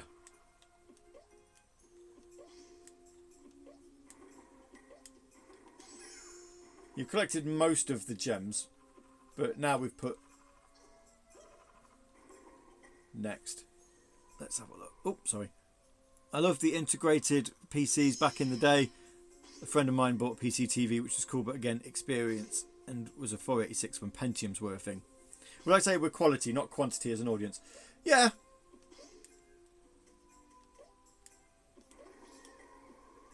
And yes, I do have a fan next to me. I'd make the, you know, stereotypical joke that you make when you've got a fan next to you, but it wouldn't be that funny.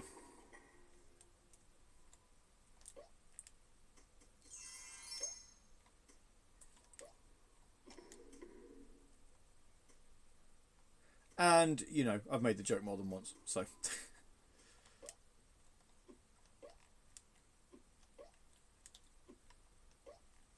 Wouldn't that be funny? That should have been expensive, not experience. Well, yeah, close enough. I understood what you meant. We'll go with that.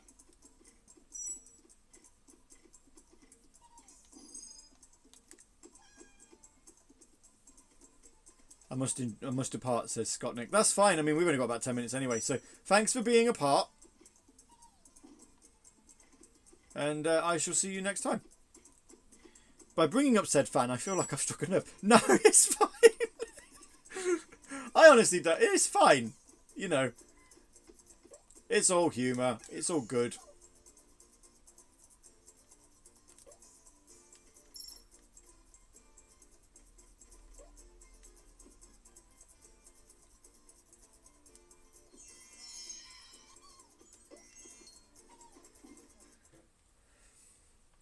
Let's see how far we can get in 10 minutes. I'm going to hazard a guess at not overly far.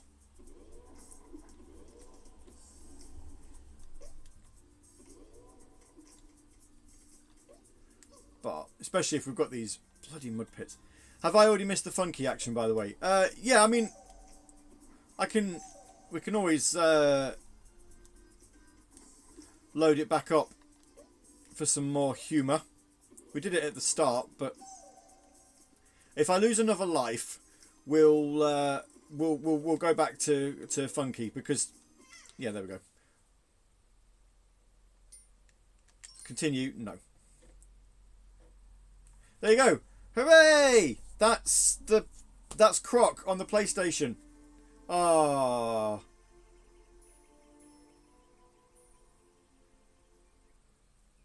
Don't make me feel guilty for giving you a game over.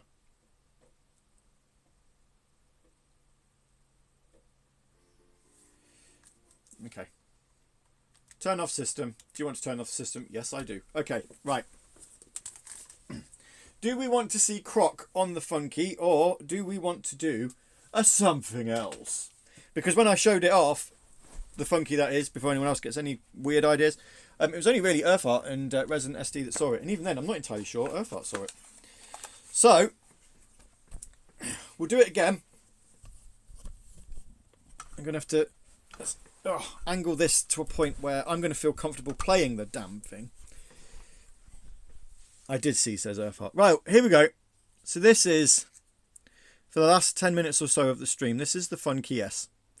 It's very small. In context of anything, I think we need a funky do-over. Yeah, that's what we'll do. So here is the case for Croc, Legend of the Gobbos. And that's, when I don't drop it, that's the size of funky in relation. Look at those amazing consoles and a PS. It's almost like you made that joke before.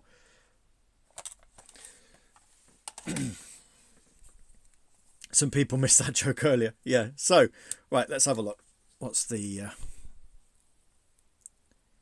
And don't worry, Viper, I'm planning on having this charged and it will come with me tomorrow. So don't panic not. So yeah, quick little blitz through once more of the consoles that you can play on it. So there's Game Boy, there's Game Boy Color, Game Boy Advance, a NES, a SNES, a Game Gear, a Master System, a Genesis or Mega Drive, TurboGrafx. Oh, thank God. TurboGrafx or PC Engine, a Lynx, Neo Geo Pocket, a Wonder Swan, and PlayStation. Let's just we'll quickly load this up because we can resume this and you can just see. I do want to resume the game. Yes, thank you very much.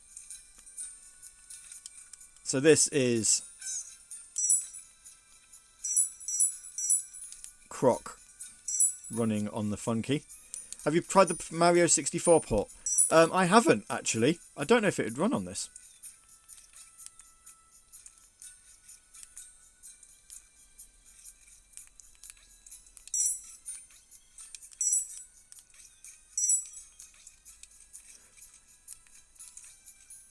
Is it one that they've ported to the PlayStation?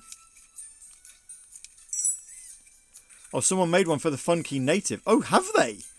Oh, I have not. I'll have to hunt that out. So yeah, so you know, obviously tiny screen and everything, but this is, you know, a pretty good version of, you know, it's the full Croc, as in the game that we've just been playing on the TV.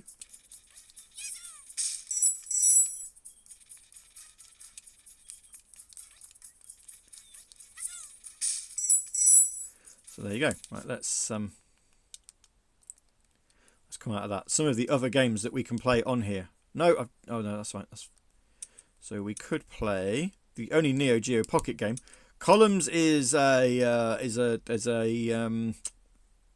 homebrew version. I've not actually loaded it, but we could play this. I don't want to resume a game. Let's do a new game here.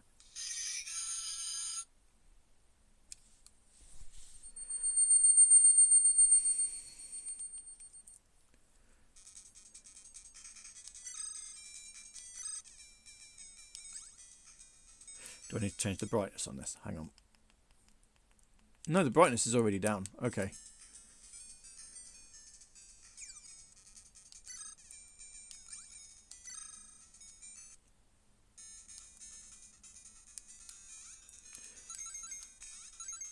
So we've got Neo Geo Sonic's Pocket Adventure on the Neo Geo Pocket Color.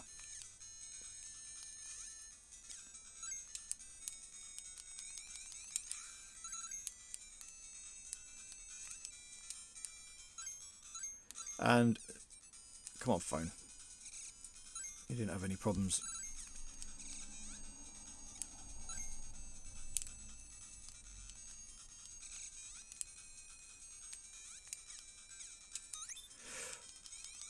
I'll have to find the Mario 64 port then, and see if I can. I'll load it on.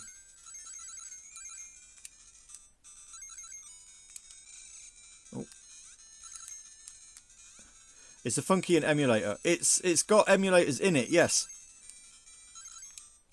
It's like literally one of the world's tiniest handhelds. And yeah. And also, because of the speed, my phone doesn't really want to be... It really doesn't want to focus on it. Come on.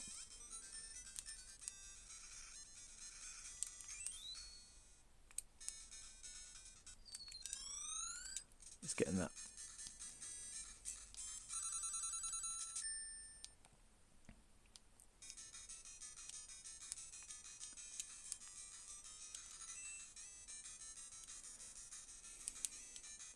So, yeah, any other game requests you want to see on here before we...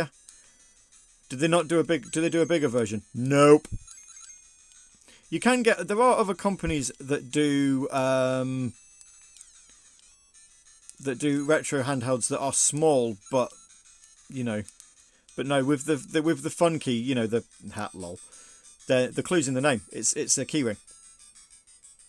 So it is supposed to be very small. Sonic even more pocketable adventure. Yeah, so the whole point of this is I mean, it's amazing and how well it works. Have I got a link? Any homebrew links games on here? What have we got? Assembloids, Zump. As for request, Donkey Kong 64. This doesn't have an N64 emulator on it. It doesn't do anything past Game Boy Advance. Wait, why? Why are you not reading? Come on. So as soon as I turn it away, it's like, no, I want to focus on something else, please. How about...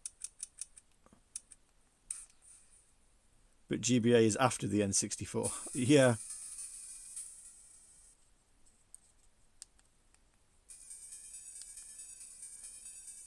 I mean... I don't know why this is in the Master System one, because this is called Vampire, which means that this is the Game Gear version, but...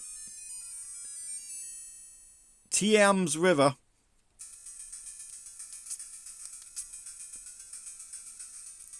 Vampire, otherwise known as Master of Darkness. A very, very good game that I'm not going to be able to play with any degree of accuracy looking through a camera viewfinder. But this is basically... Castlevania for the Master System.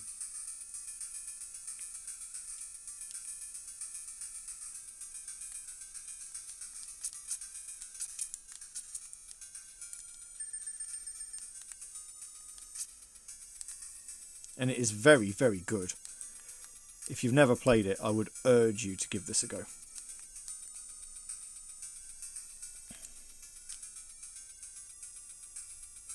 Okay, GBA request. Okay, then cool. Well, let's do a little bit of Wario Land 4. I'm sure I've got that one.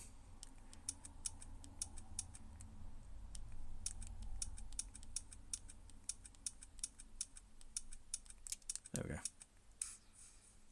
I might, because it comes in.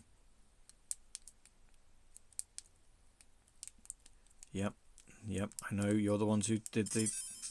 Yes, it gives you a couple of different options here. So it tells you can stretch the ratio, but actually if you scale it, it fits it into the screen.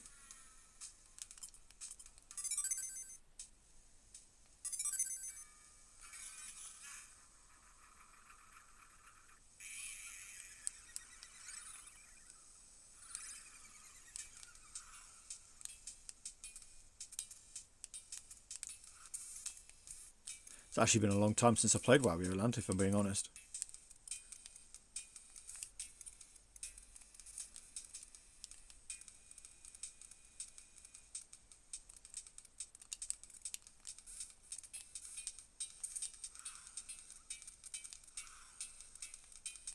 Wario, just talking about Wario, just really quickly, Wario World is one, the GameCube one, is one that I am considering streaming on a future edition of Retro Room.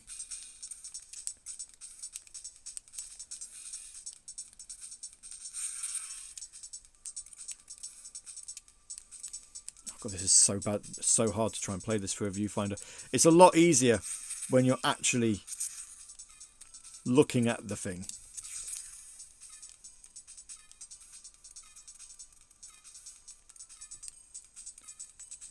Oh, please do. What, Wario World? Yeah, I'll do Wario World. Yeah.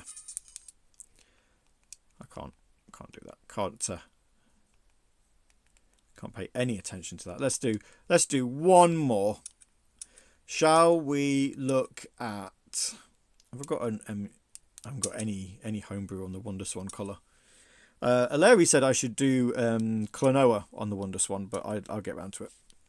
I just haven't got it yet. How about...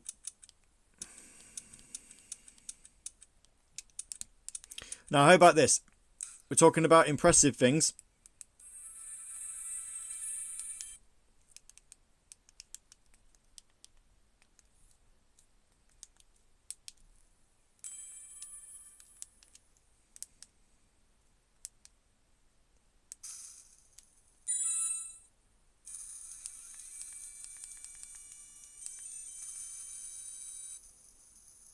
WonderSwan was a Japan-only console. Yep. I say impressive.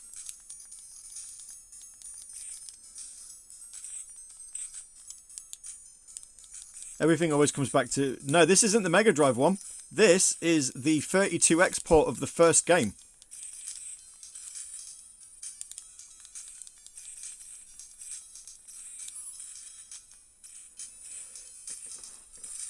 As if I play Virtua Fighter 2 Mega Drive. Don't be daft.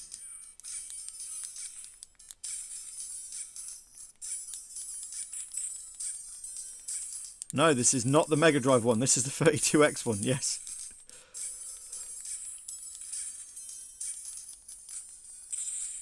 What I find... Oh, Virtua Fighter 2 on the Mega Drive is terrible.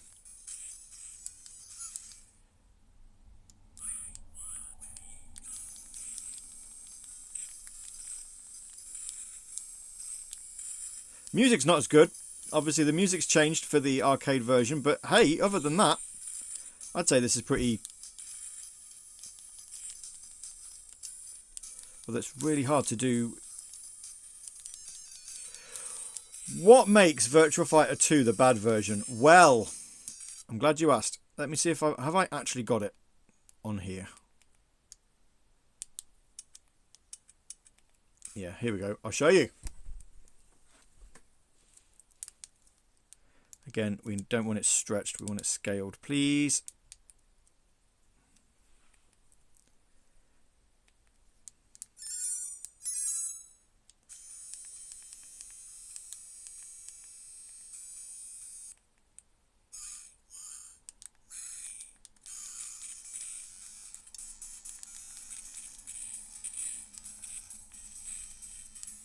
You've made a game that's called Virtua Fighter, and you turn it into a sprite-based. It's just really bad.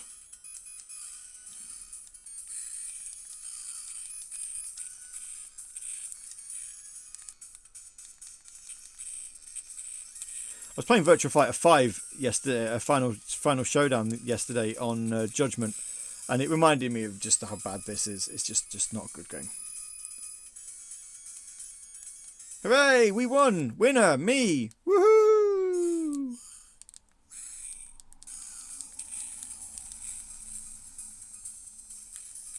Music's bad. Gameplay's bad.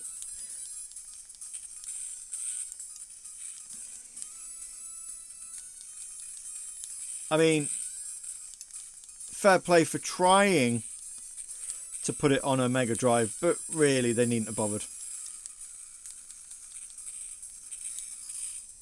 I don't see anything wrong. The problem is I am playing it on something that is, you know, that big. It's just it's nothing compared to the arcade version.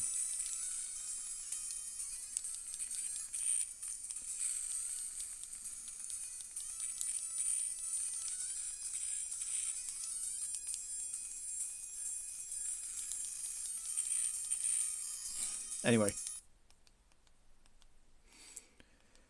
where am I for time? Am I panicking about time at all? I don't even know what the time is. Woo! 2:15. No, we're okay. One more. Let's see, what have I got? Any requests? Probably not a Disney game, because we might get in trouble with Disney games.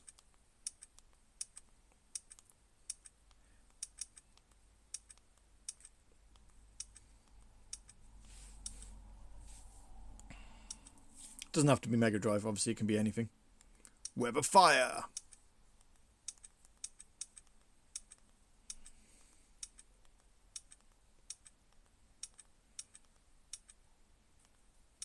I say anything. I mean, I've got over 400 games on here, but, you know, it does obviously depend on whether or not I've got it.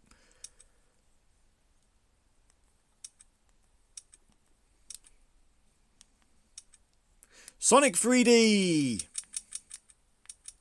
I like that request. 3D Blast.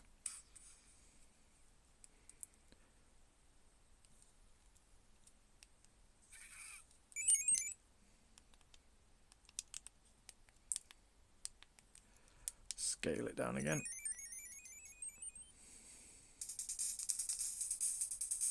Imagine what that's going to be so much fun with the D-pad on this. Well, we'll find out. A lot of these games, it's actually remarkable just how playable they are.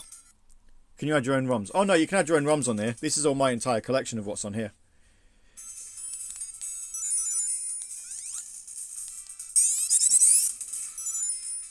So the best version of Sonic 3D with the best soundtrack. You can fight me if you want. I honestly don't care. Because Jun Sonoi's soundtrack is a lot better than Richard Jakes' one.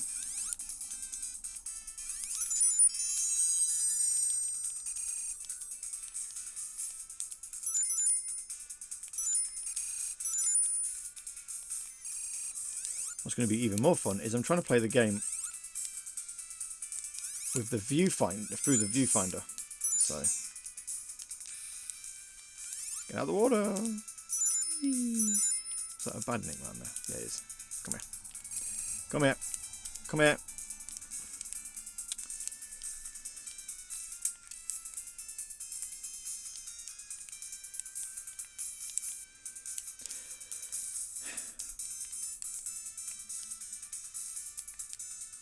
So, yeah. This would actually be easier. There we go. If I was, you know, playing properly. I'm not trying to look through a phone. Surprisingly playable. Look, you've got to understand, Viper. I'm trying to play through my phone. If I was playing this properly, you know, it is. It's decent. Obviously, it's not as good as playing it on an actual Mega Drive or actual hardware. You know, you are making concessions here because you are playing on something really small. but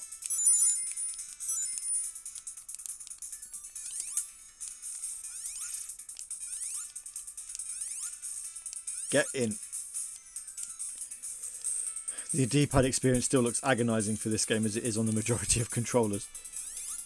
I would imagine that's the only thing, really, that the... here we go. World's easiest special stage. Even on a funky, I am not going to fail this. Because it's actually impossible.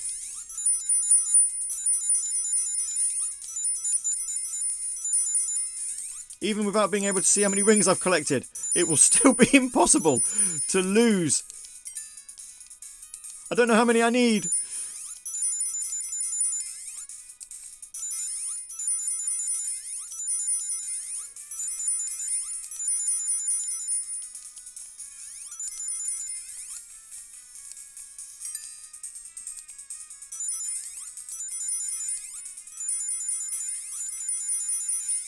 Traveller's Tales can make a surprisingly decent Sonic game on the Mega Drive, but there you go.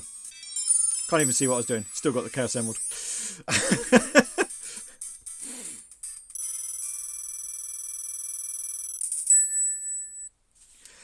That seems a good point to leave that. Because if I keep going, I'm going to run out of time and then I'll be leaving Alexis at school. And I'll get in a lot of trouble. So yeah. That's that. I don't have anything else that I could really compare it to in terms of size that people would understand. You know, that's why I've been using like a PlayStation thing. I mean, you know, PS3 pad.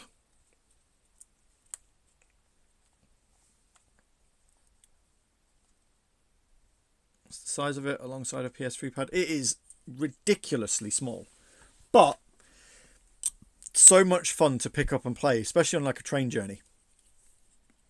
And like I say, it's when you're actually sort of playing it and you're looking at it properly, you know, through, as in not trying to hold it in an awkward position so that you can see it through a camera screen. So you're actually holding it where you would want to hold it for your own visual comfort. It's pretty good. And the D-pads. Oh, that's the, because we were talking about it earlier, that's the length of the cable they give you to charge it. And as an added bonus, they give you, when I don't throw them on the floor, interchangeable D-pads and buttons, so you can actually have it different colours if you so wish. So you can just pop the case and change the colours over. I quite like it as purple and white, so I haven't bothered with that. Also, I'm very scared that if I try and change them, I will lose some bits. So I don't do it. But yeah. It's cool that they give you the option if you would like to change it.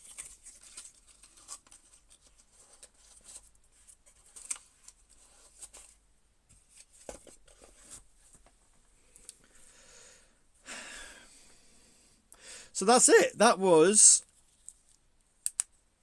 the first episode of Gav's Retro Room, featuring all of these delightful retro consoles and a PS2, which we would have been playing Croc on, but apparently my PS2, being old, no longer wants to read PS1 discs. So that's fun, but at least the PS3 reads them, which is also fun. But it just means that now I am even more in desperate need of finding my memory card adapter for the PS3, so that I can actually transfer my saves off of my PS1 memory card, which is that blue joy there, onto the PS3, so I can actually not lose all of the saves I've got. Which, well, actually, a lot of them I don't mind losing, but a lot of the Final Fantasy ones I could do with not losing. So yes, tomorrow, Saturday Night Sega, is episode number 404. Oh, do you know what? Let's swip this around. Hi. So yes, let's get that in a decent position so that if I'm going to be talking to you, you may as well see my face for the last bit of it. Everyone's going to be like, so tomorrow, Saturday Night Sega, episode number 449. We're going to be doing the January request roulette. The last time I looked, it's about 950 odd songs that you get to choose from. Nice hoodie. It's just a hype one. It's nothing special. Sorry, in work call. Okay, no, that's fine, Earthheart. Thanks for tuning in. Saturday Night Sega, Request Roulette. It's our 449th episode, before we do an episode based on American football and the Super Bowl. So that's that. On Tuesday, we're going to be doing Dark Souls Remastered with Earthheart, and hopefully not running into boss arenas after he's been murdered, so that we can, he can actually get the rewards for helping me get through to the areas. And then next Friday, we're back on the Xbox Series X. We're going to be playing the Series X version of Dragon Ball Z Kakarot. We'll start that as a brand new long form stream series on Fridays. We're going to do the retro room at the first stream of every month, just rather than messing about trying to find dates for it. So next week, have I got it to hand? I do. Bear with. Sorry, showing a bit of skin now. I'll get told off. I'm dropping everything everywhere. Next month, we're going to be playing this! Billy Hatcher and the Giant Egg. Wake up to a new breed of superhero. Yay! I haven't played the GameCube in a while. From the creator of Sonic the Hedgehog. But it's not from the creator of, it's from Sonic Team. I don't think Yuji Naka's got anything to do with this. Oh God, says Viper. 12 characters, 4 teams, 1 unbelievable adventure. Unbelievable's right. Is there anybody's name in here that I know? No. In fact, the credits are only for Sega Europe. There are no credits for Sonic Team in there. So that's going to be our Retro Room stream for... Yes. Funnily enough, I do own that. That's going to be our stream for March. In April, Earthheart mentioned we should stream a game that's got clowns in. The only game that I can think of that I own that's got clowns in is Knight's Journey of Dreams. So we might end up doing that unless I can find something else that has got clowns in because of April Fools.